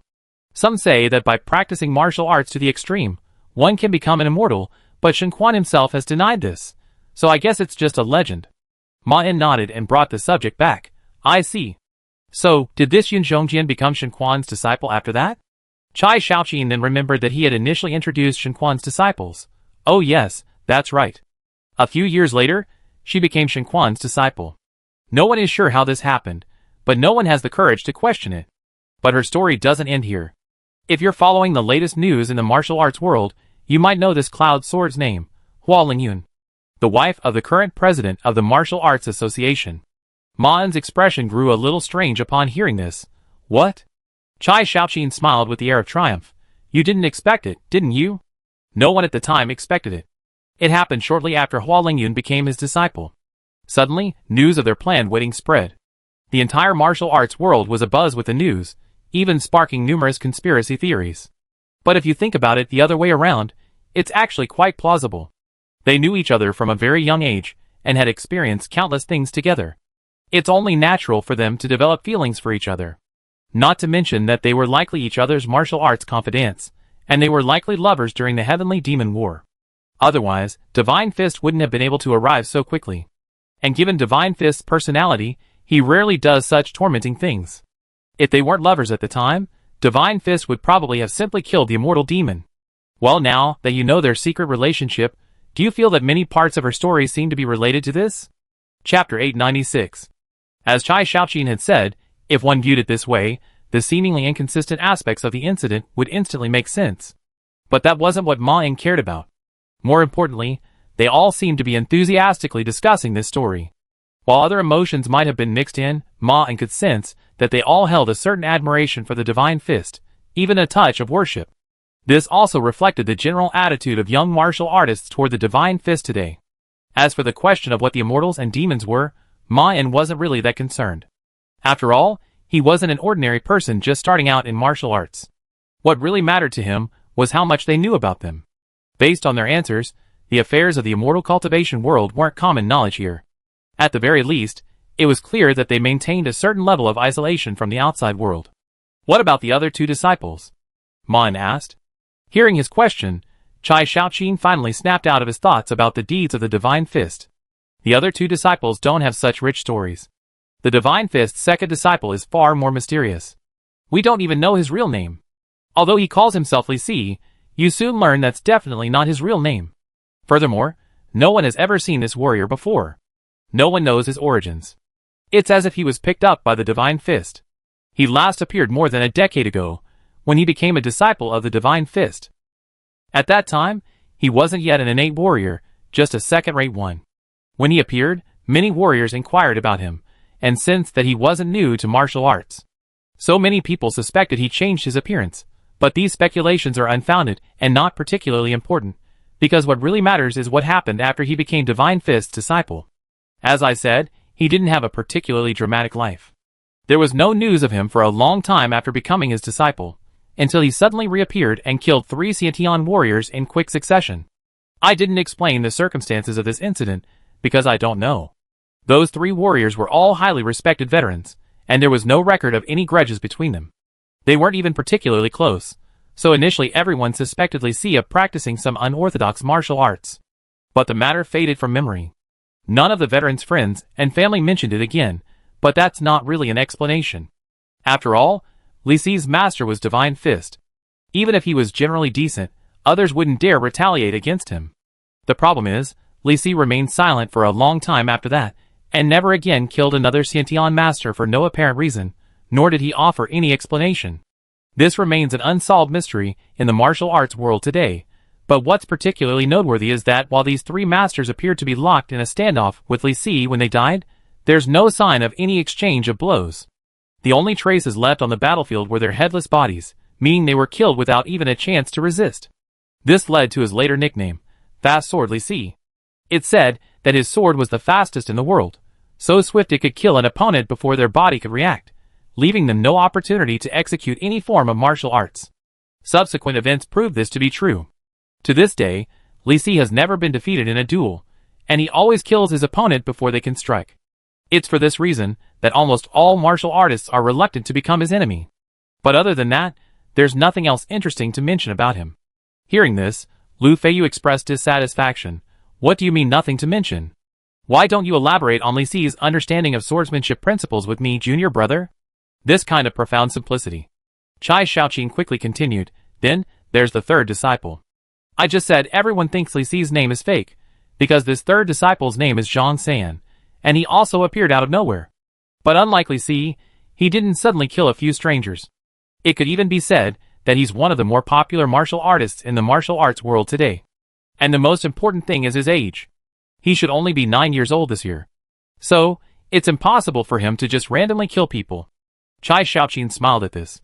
But Lu Feiyu, upon hearing this, looked serious. But children are the most terrifying. Moreover, Zhang San has the ability to kill most warriors. Although he hasn't yet reached the Xiantian realm, and may not for a long time, he is definitely not weak among the Xiantian realm warriors, and has defeated many senior warriors in competition. Chai Shaoqin disagreed with her concerns. Zhang San is a very well-behaved and adorable child, not to mention he has the divine fist to protect him. Lu Feiyu nodded in agreement. Yes, you are right. He has the divine fist to protect him. That's the key point. Junior brother, don't listen to him. If a warrior makes judgments based solely on appearances, he will sooner or later die at the hands of others. Think about it the other way around. Would you let a 10-year-old play with a loaded pistol? Chai Shaoqin immediately retorted no, but Lu Feiyu didn't give him a chance to defend himself. He looked at Ma and then said, Junior brother, you heard me. No one with any sense would let a child play with a pistol. But Zhang San is far more threatening than a child with a pistol. He could easily slaughter countless adult warriors. Of course, I'm not saying he would do that. In that regard, Chai Shaoqin's judgment was correct. He certainly didn't look like a naughty child. But the problem is, you can't judge him just because he doesn't look like one. You must understand the terrifying power of martial arts. Only with a correct understanding of it can you know what you're learning, and what you're doing when you practice it. Chai Shaoqin sounded slightly aggrieved when he heard this. Since my judgment was correct, then why? Lu Feiyu interrupted him again, still looking at Ma En, saying, Chai Shaoqin has already told me that you possess a great talent for martial arts. Right now, you're like a child about to pick up a bazooka. I hope you can realize the power you're wielding. Some of your senior brothers may be giving you the illusion that you can use martial arts for whatever you want. My father might also turn a blind eye because of your talent. But even if they indulge you today, you sooner or later pay the price for your recklessness. Not only will you be disliked by other martial artists, but it will also be detrimental to your martial arts progress. Don't let your rapidly increasing strength get to your head. Do you understand? Although the other person's words sounded like a lecture, Ma En didn't feel the slightest bit offended. After all, he wasn't the child she described him as, and he even understood the importance of abusing power better than she did. Even without considering the special relationship they shared in his memory, it was clear that she meant well, though her expression wasn't quite as tactful. But her words also contained valuable information that Ma En felt. First, her attitude toward her father and fellow apprentice, and her statement that doing so wouldn't benefit her martial arts advancement. Although there might be a significant difference, the way she spoke of this had some of the book's author's demeanor. Combined with her constant references to various martial arts knowledge, it was clear that Lu Feiyu had many personal interpretations of martial arts. Although he didn't know how accurate these interpretations were, the fact that she could express so many interpretations was significant in itself. Furthermore, considering that her father was Lu Weilai, and that she and her father had different views on martial arts, he felt something was amiss. Ma En nodded and said, Well, I remember your teachings, senior sister. Lu Feiyu then revealed a satisfied expression. Very good. I wish you the best in your martial arts journey. Hearing this, Ma En immediately seized the opportunity. If I have any questions about martial arts in the future, can I come to you first? Lu Feiyu looked at him in surprise for a few moments before nodding. No problem, feel free to ask anything you want. Ma En immediately asked excitedly, I just have a question. I just finished reading Introduction to Martial Arts yesterday. Before Ma En could finish, Lu Feiyu interrupted with a frown. Did you finish? Don't be impatient when reading this book. If you have time, you better read it a few more times. Although her expression was not pleasant, Her tone was much better in response to the question from the junior.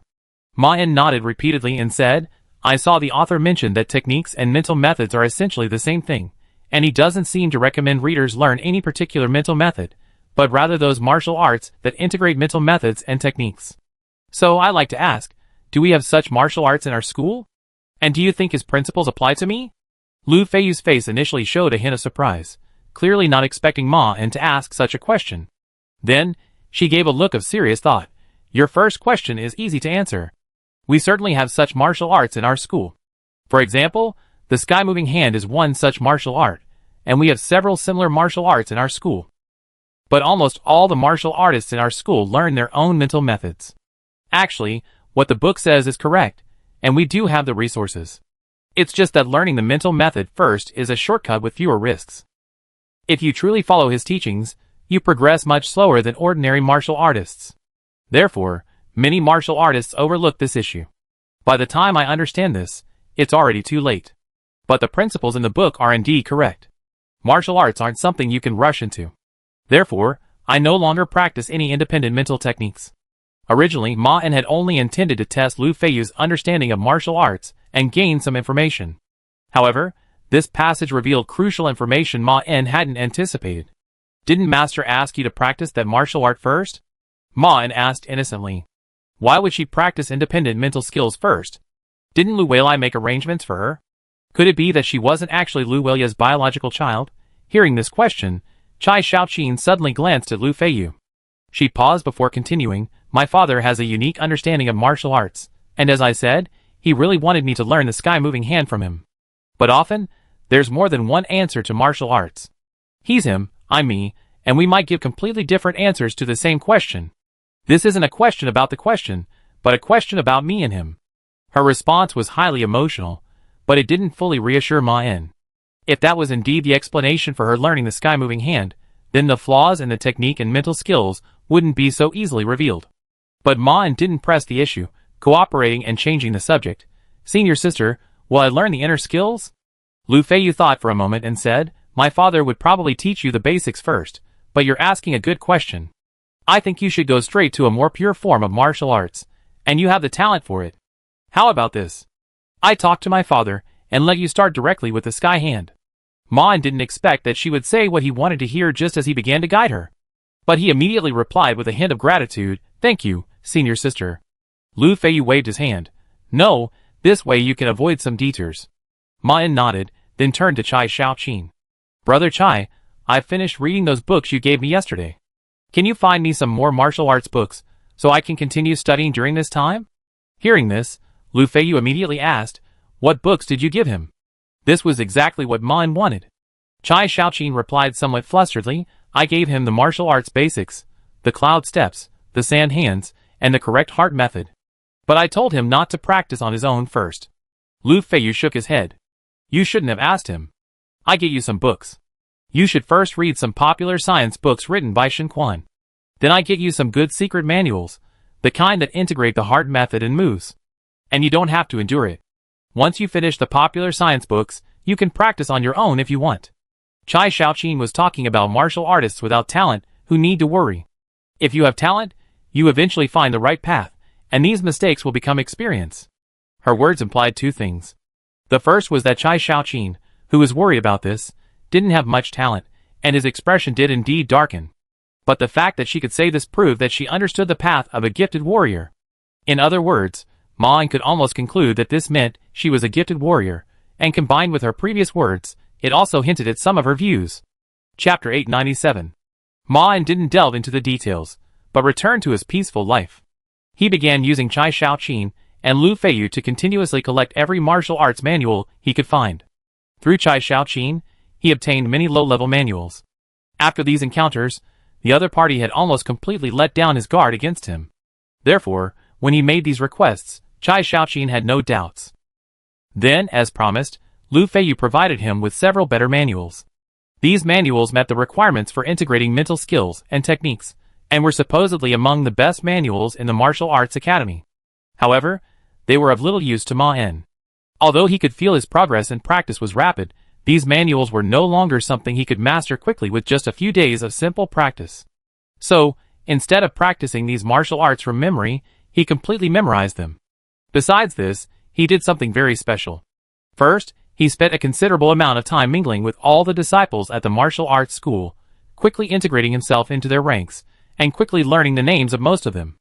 Next, he spent some time, through contact with Chai Shaoqin, obtaining photos and various information about Shen Quan and his disciples, including their addresses, birthplaces, and other information useful to Ma'an's purposes, without using the internet.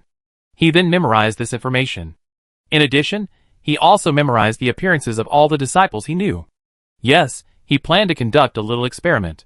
The question was how many of these people survived the fault. After all, while the fault destroyed Wushu and the Fearsome Five, it didn't mean all the warriors were dead. They likely simply lost their martial arts. Just like Chao Yan's organization vanished, and she likely lost much of her magical knowledge and memories due to the fault, yet she still survived the entire fault. The same thing likely happened to other martial artists, especially those with strong skills, who were more likely to have survived.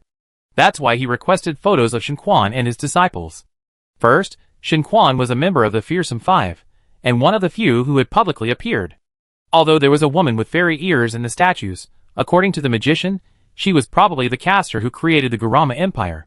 But Ma'an simply ignored her existence, and the reason was simple. If she had survived the rift and was easily found, he certainly wouldn't be the first to find her.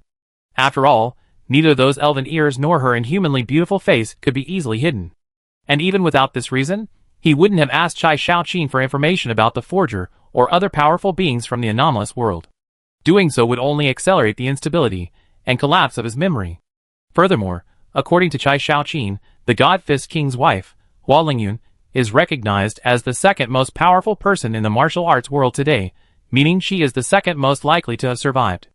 Although Zhang San and Li Si didn't have real names, if they hadn't changed their appearances, it was still possible to find them. After all, he still controlled considerable power, encompassing not only certain individuals with special abilities, who had once belonged to the Federation, but also the entire Southern Gods. Ma'an collected various information, memorized and studied martial arts, inquired about and tested Lu Feiyu's mastery of the sky-moving hand, and patiently waited for Lu Weilai to return and teach him martial arts. Inside the small building in the courtyard, Ma'an flipped open the martial arts book, attempting for the fourth time to understand its obscure contents. This book was also given to him by Lu Feiyu, but unlike the others, this one was completely incomprehensible to him. Before handing the book to Ma'an, Lu Feiyu had specifically told him that it didn't matter if he couldn't understand it, and that he shouldn't doubt his talent or understanding. It was perfectly normal. This book, Shen Quan's personal interpretation of martial arts, contains valuable information that many innate martial artists rarely encounter. Yet, it's a bestseller in the Eastern Federation. Many wealthy individuals, even those with no martial arts experience, enjoy purchasing a hardcover copy of martial arts to display at home, making it readily accessible to all martial artists. From this perspective, it seems like some kind of valuable martial arts resource that could be used to exploit Li Hongyu, but Ma'an isn't particularly confident, as he doubts Li Hongyu can grasp the book's profound meaning.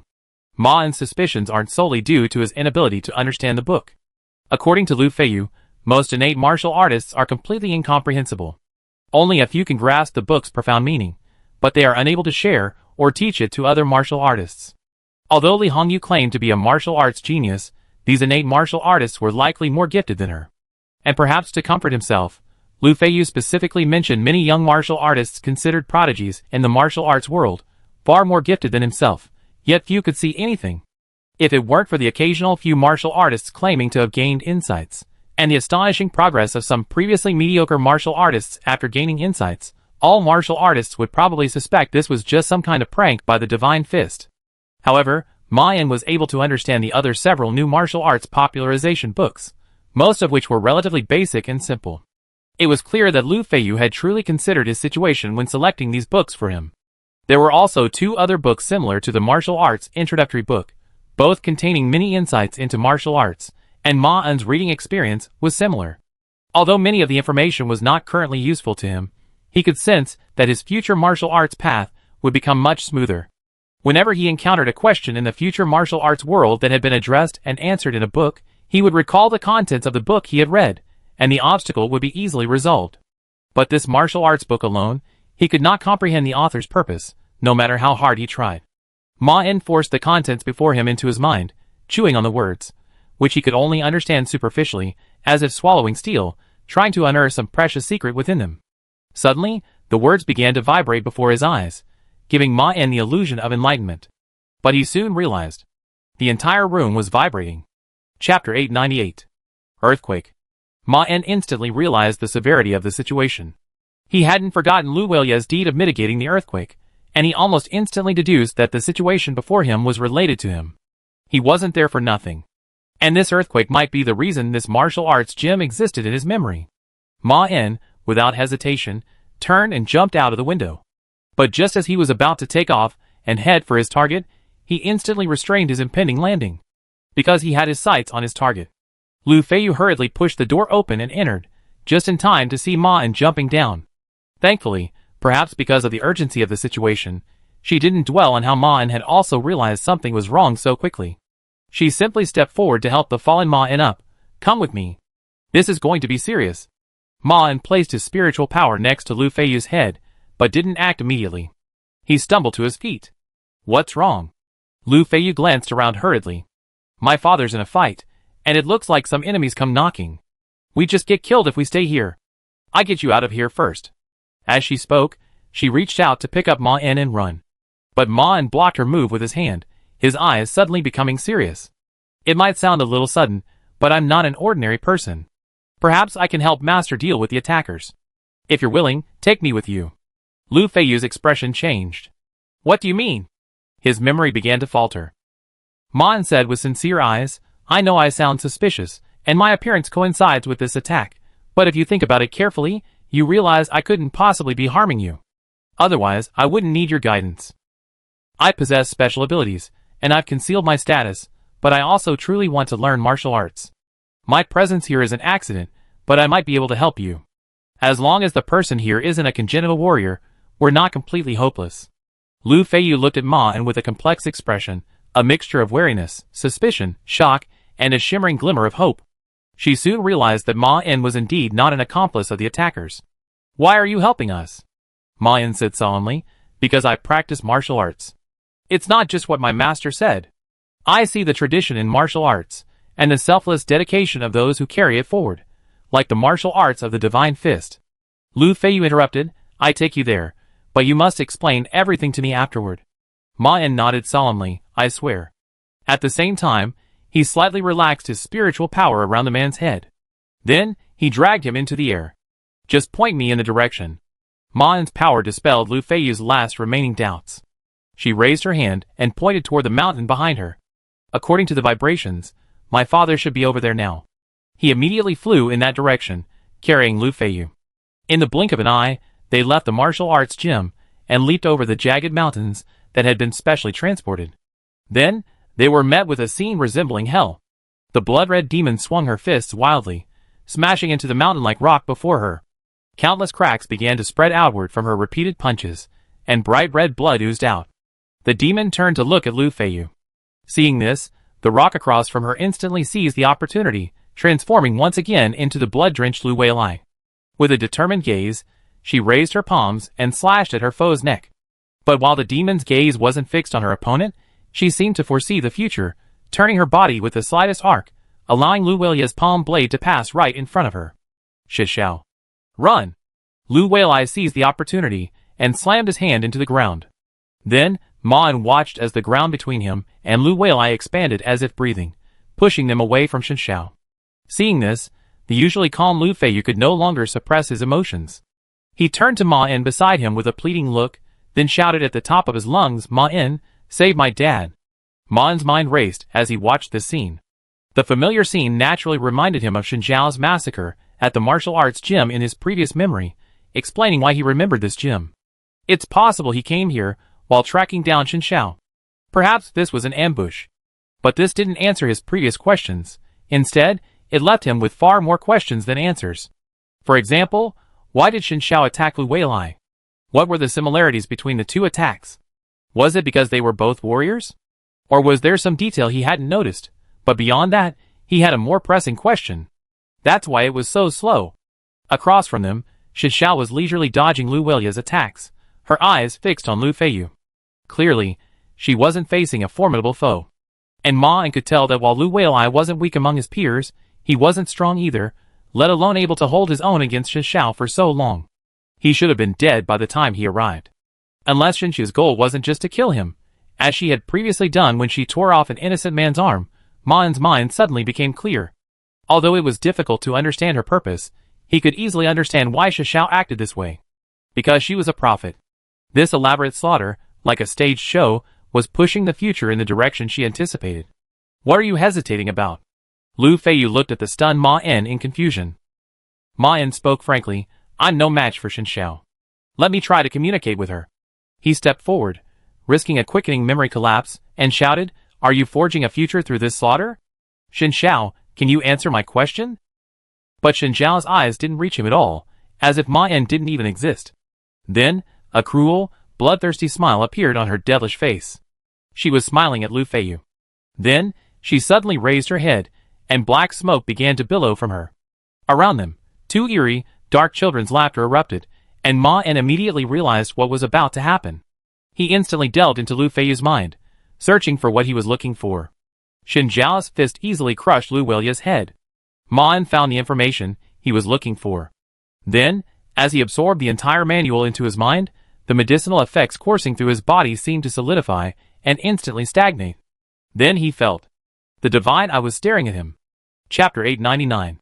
Like prey with its throat bitten, all strength vanished the moment it laid eyes on him. In stark contrast to Shen Xiao's disregard for him, Ma En could sense its complete focus on him. The rest of the world was oblivious to it. It was out to catch him. Whoosh. Ma En opened his eyes again, and the pristine white walls of the containment cell appeared before him once more. Caught by the divine eye again. Both appearances of the divine eye were strange. Besides its ability to pinpoint him with such precision, what made Ma En even more concerned was that Shen Xiao was present during both appearances. And judging by Shen Xiao's appearance, she seemed to be being pursued by the divine eye as well. Even before this appearance, she had already sensed its movements and immediately sped up to kill Lu Weilai. At the same time, she was also rapidly preparing to flee, a process that seemed to involve the Yin-Yang twins. Perhaps in real history, the divine eye was indeed only pursuing Shen Xiao, and Ma En had simply witnessed the situation out of some desire. As for why the divine eye was hunting Shen Xiao, it wasn't hard to guess. It was clearly some kind of contest between prophets, or perhaps some kind of communication that looked like a hunt. In any case, it was a matter between prophets. However, his random strategy did work. Not only did the divine eye fail to immediately capture him, only catching his tail, it couldn't even organize its original plan. The moment the divine eye caught him, he removed the sky-moving hand from Lu Feiyu's mind.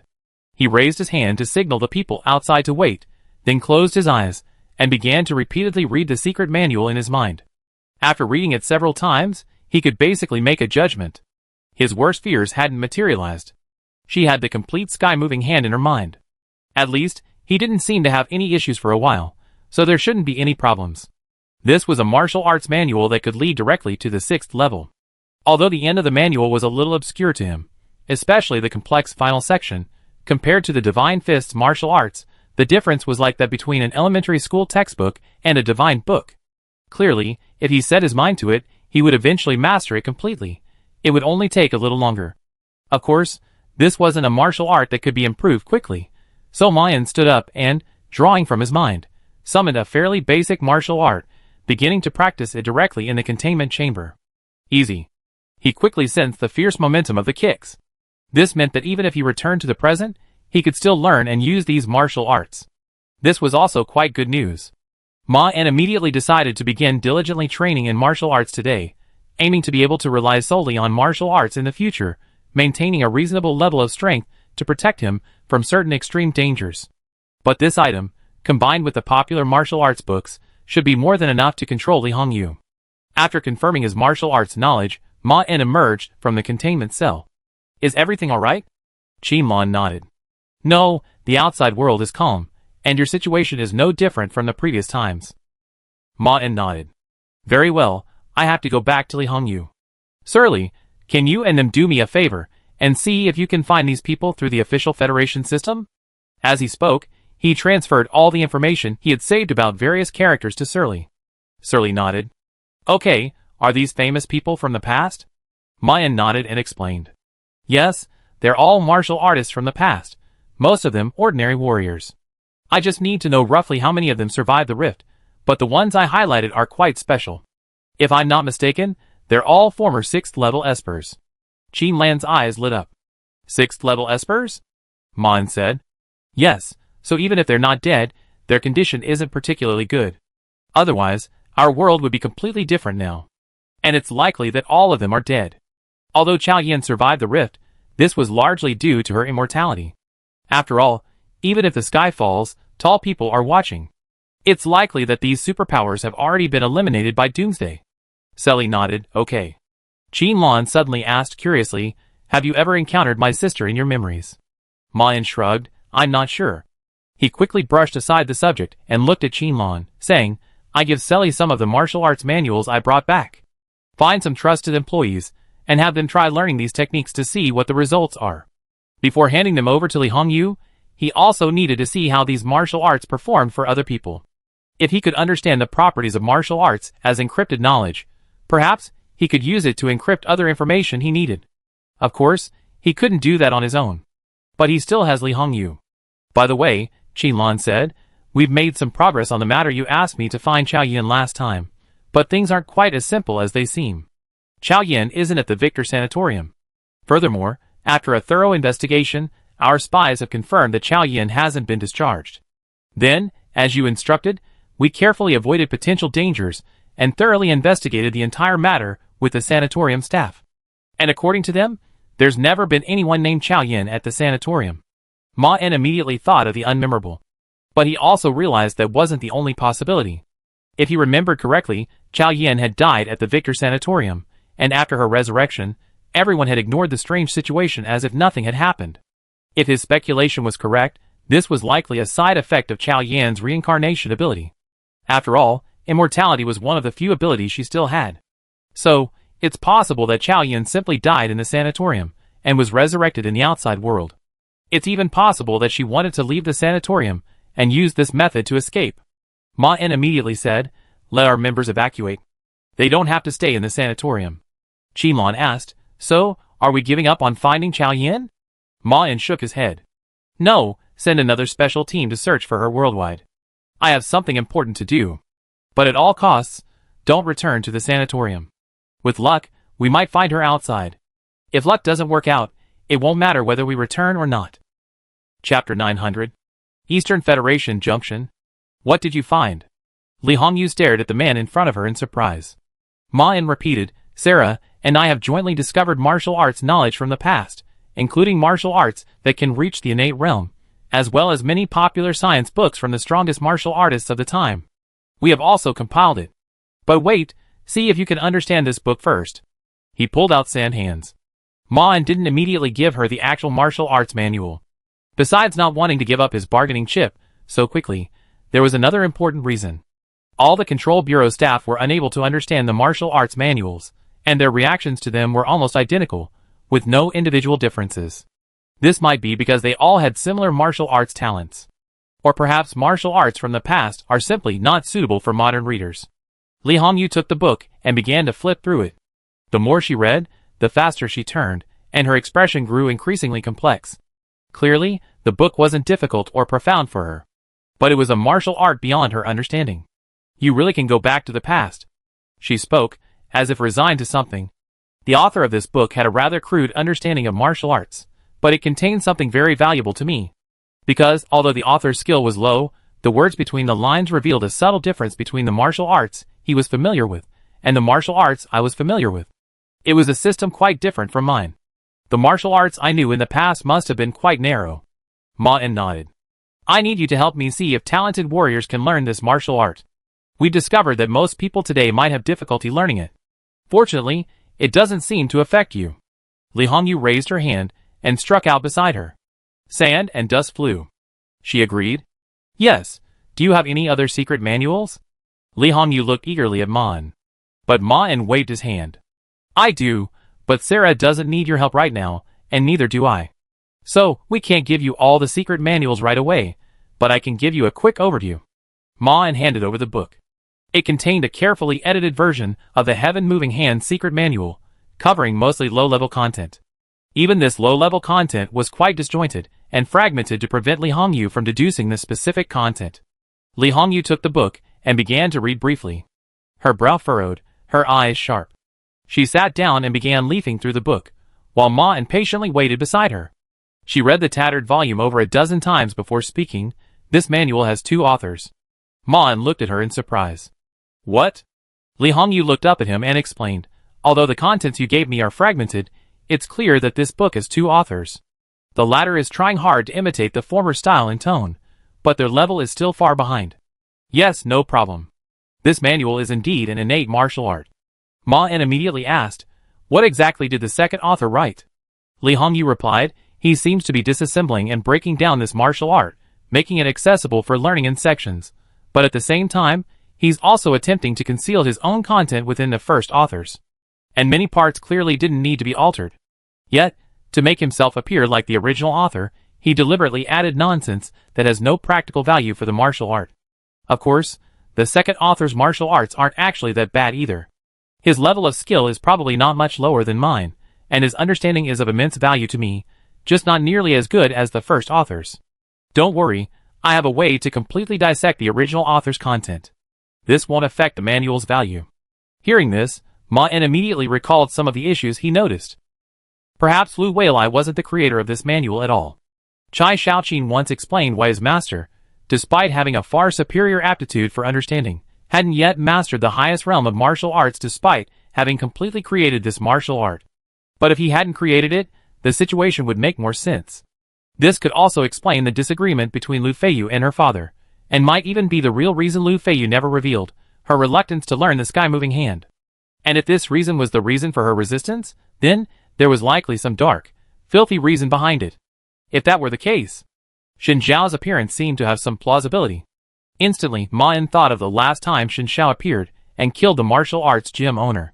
Perhaps the connection between these events wasn't entirely about martial arts, but rather the bloody underbelly behind it. Although he still didn't know the answer, the whole situation suddenly became much clearer. However, Ma En didn't reveal his inner thoughts. Instead, he calmly asked Li Hongyu, what can I exchange this secret book for? Li Hongyu pondered for a moment, then replied, if you want my help, then this secret book is more than enough. I can help you many times, and I'm willing to fight some risky battles for it. But honestly, its value isn't that high for me. Even for me, grasping the mysteries and reaching the Xiantian realm by following his path would be extremely difficult and uncertain. Even after reading the entire book, the possibility of me reaching the Xiantian realm myself is higher than following this book. The inspiration it provides me is far greater than the direct help it provides. This is because I am a warrior who has already found my own path. Asking me to follow his path is like asking me to rip off my legs and climb to the top again. It's not impossible. That's not wise, but it would be different if you had a lot of books of this level. If there were many more books of similar quality, I could make my current path much smoother, or if there were any books that were particularly suitable for me, in those cases, I would be willing to sign a more in-depth agreement with you. For example, I could work for you for the next few decades while protecting my basic rights, just like the agreement my brother reached with the Federation. I can guarantee that everything I just said is true. If you don't believe me, we can use this contract as a lie detector. Ma En nodded and handed over the next book. It's okay. Take another look at this.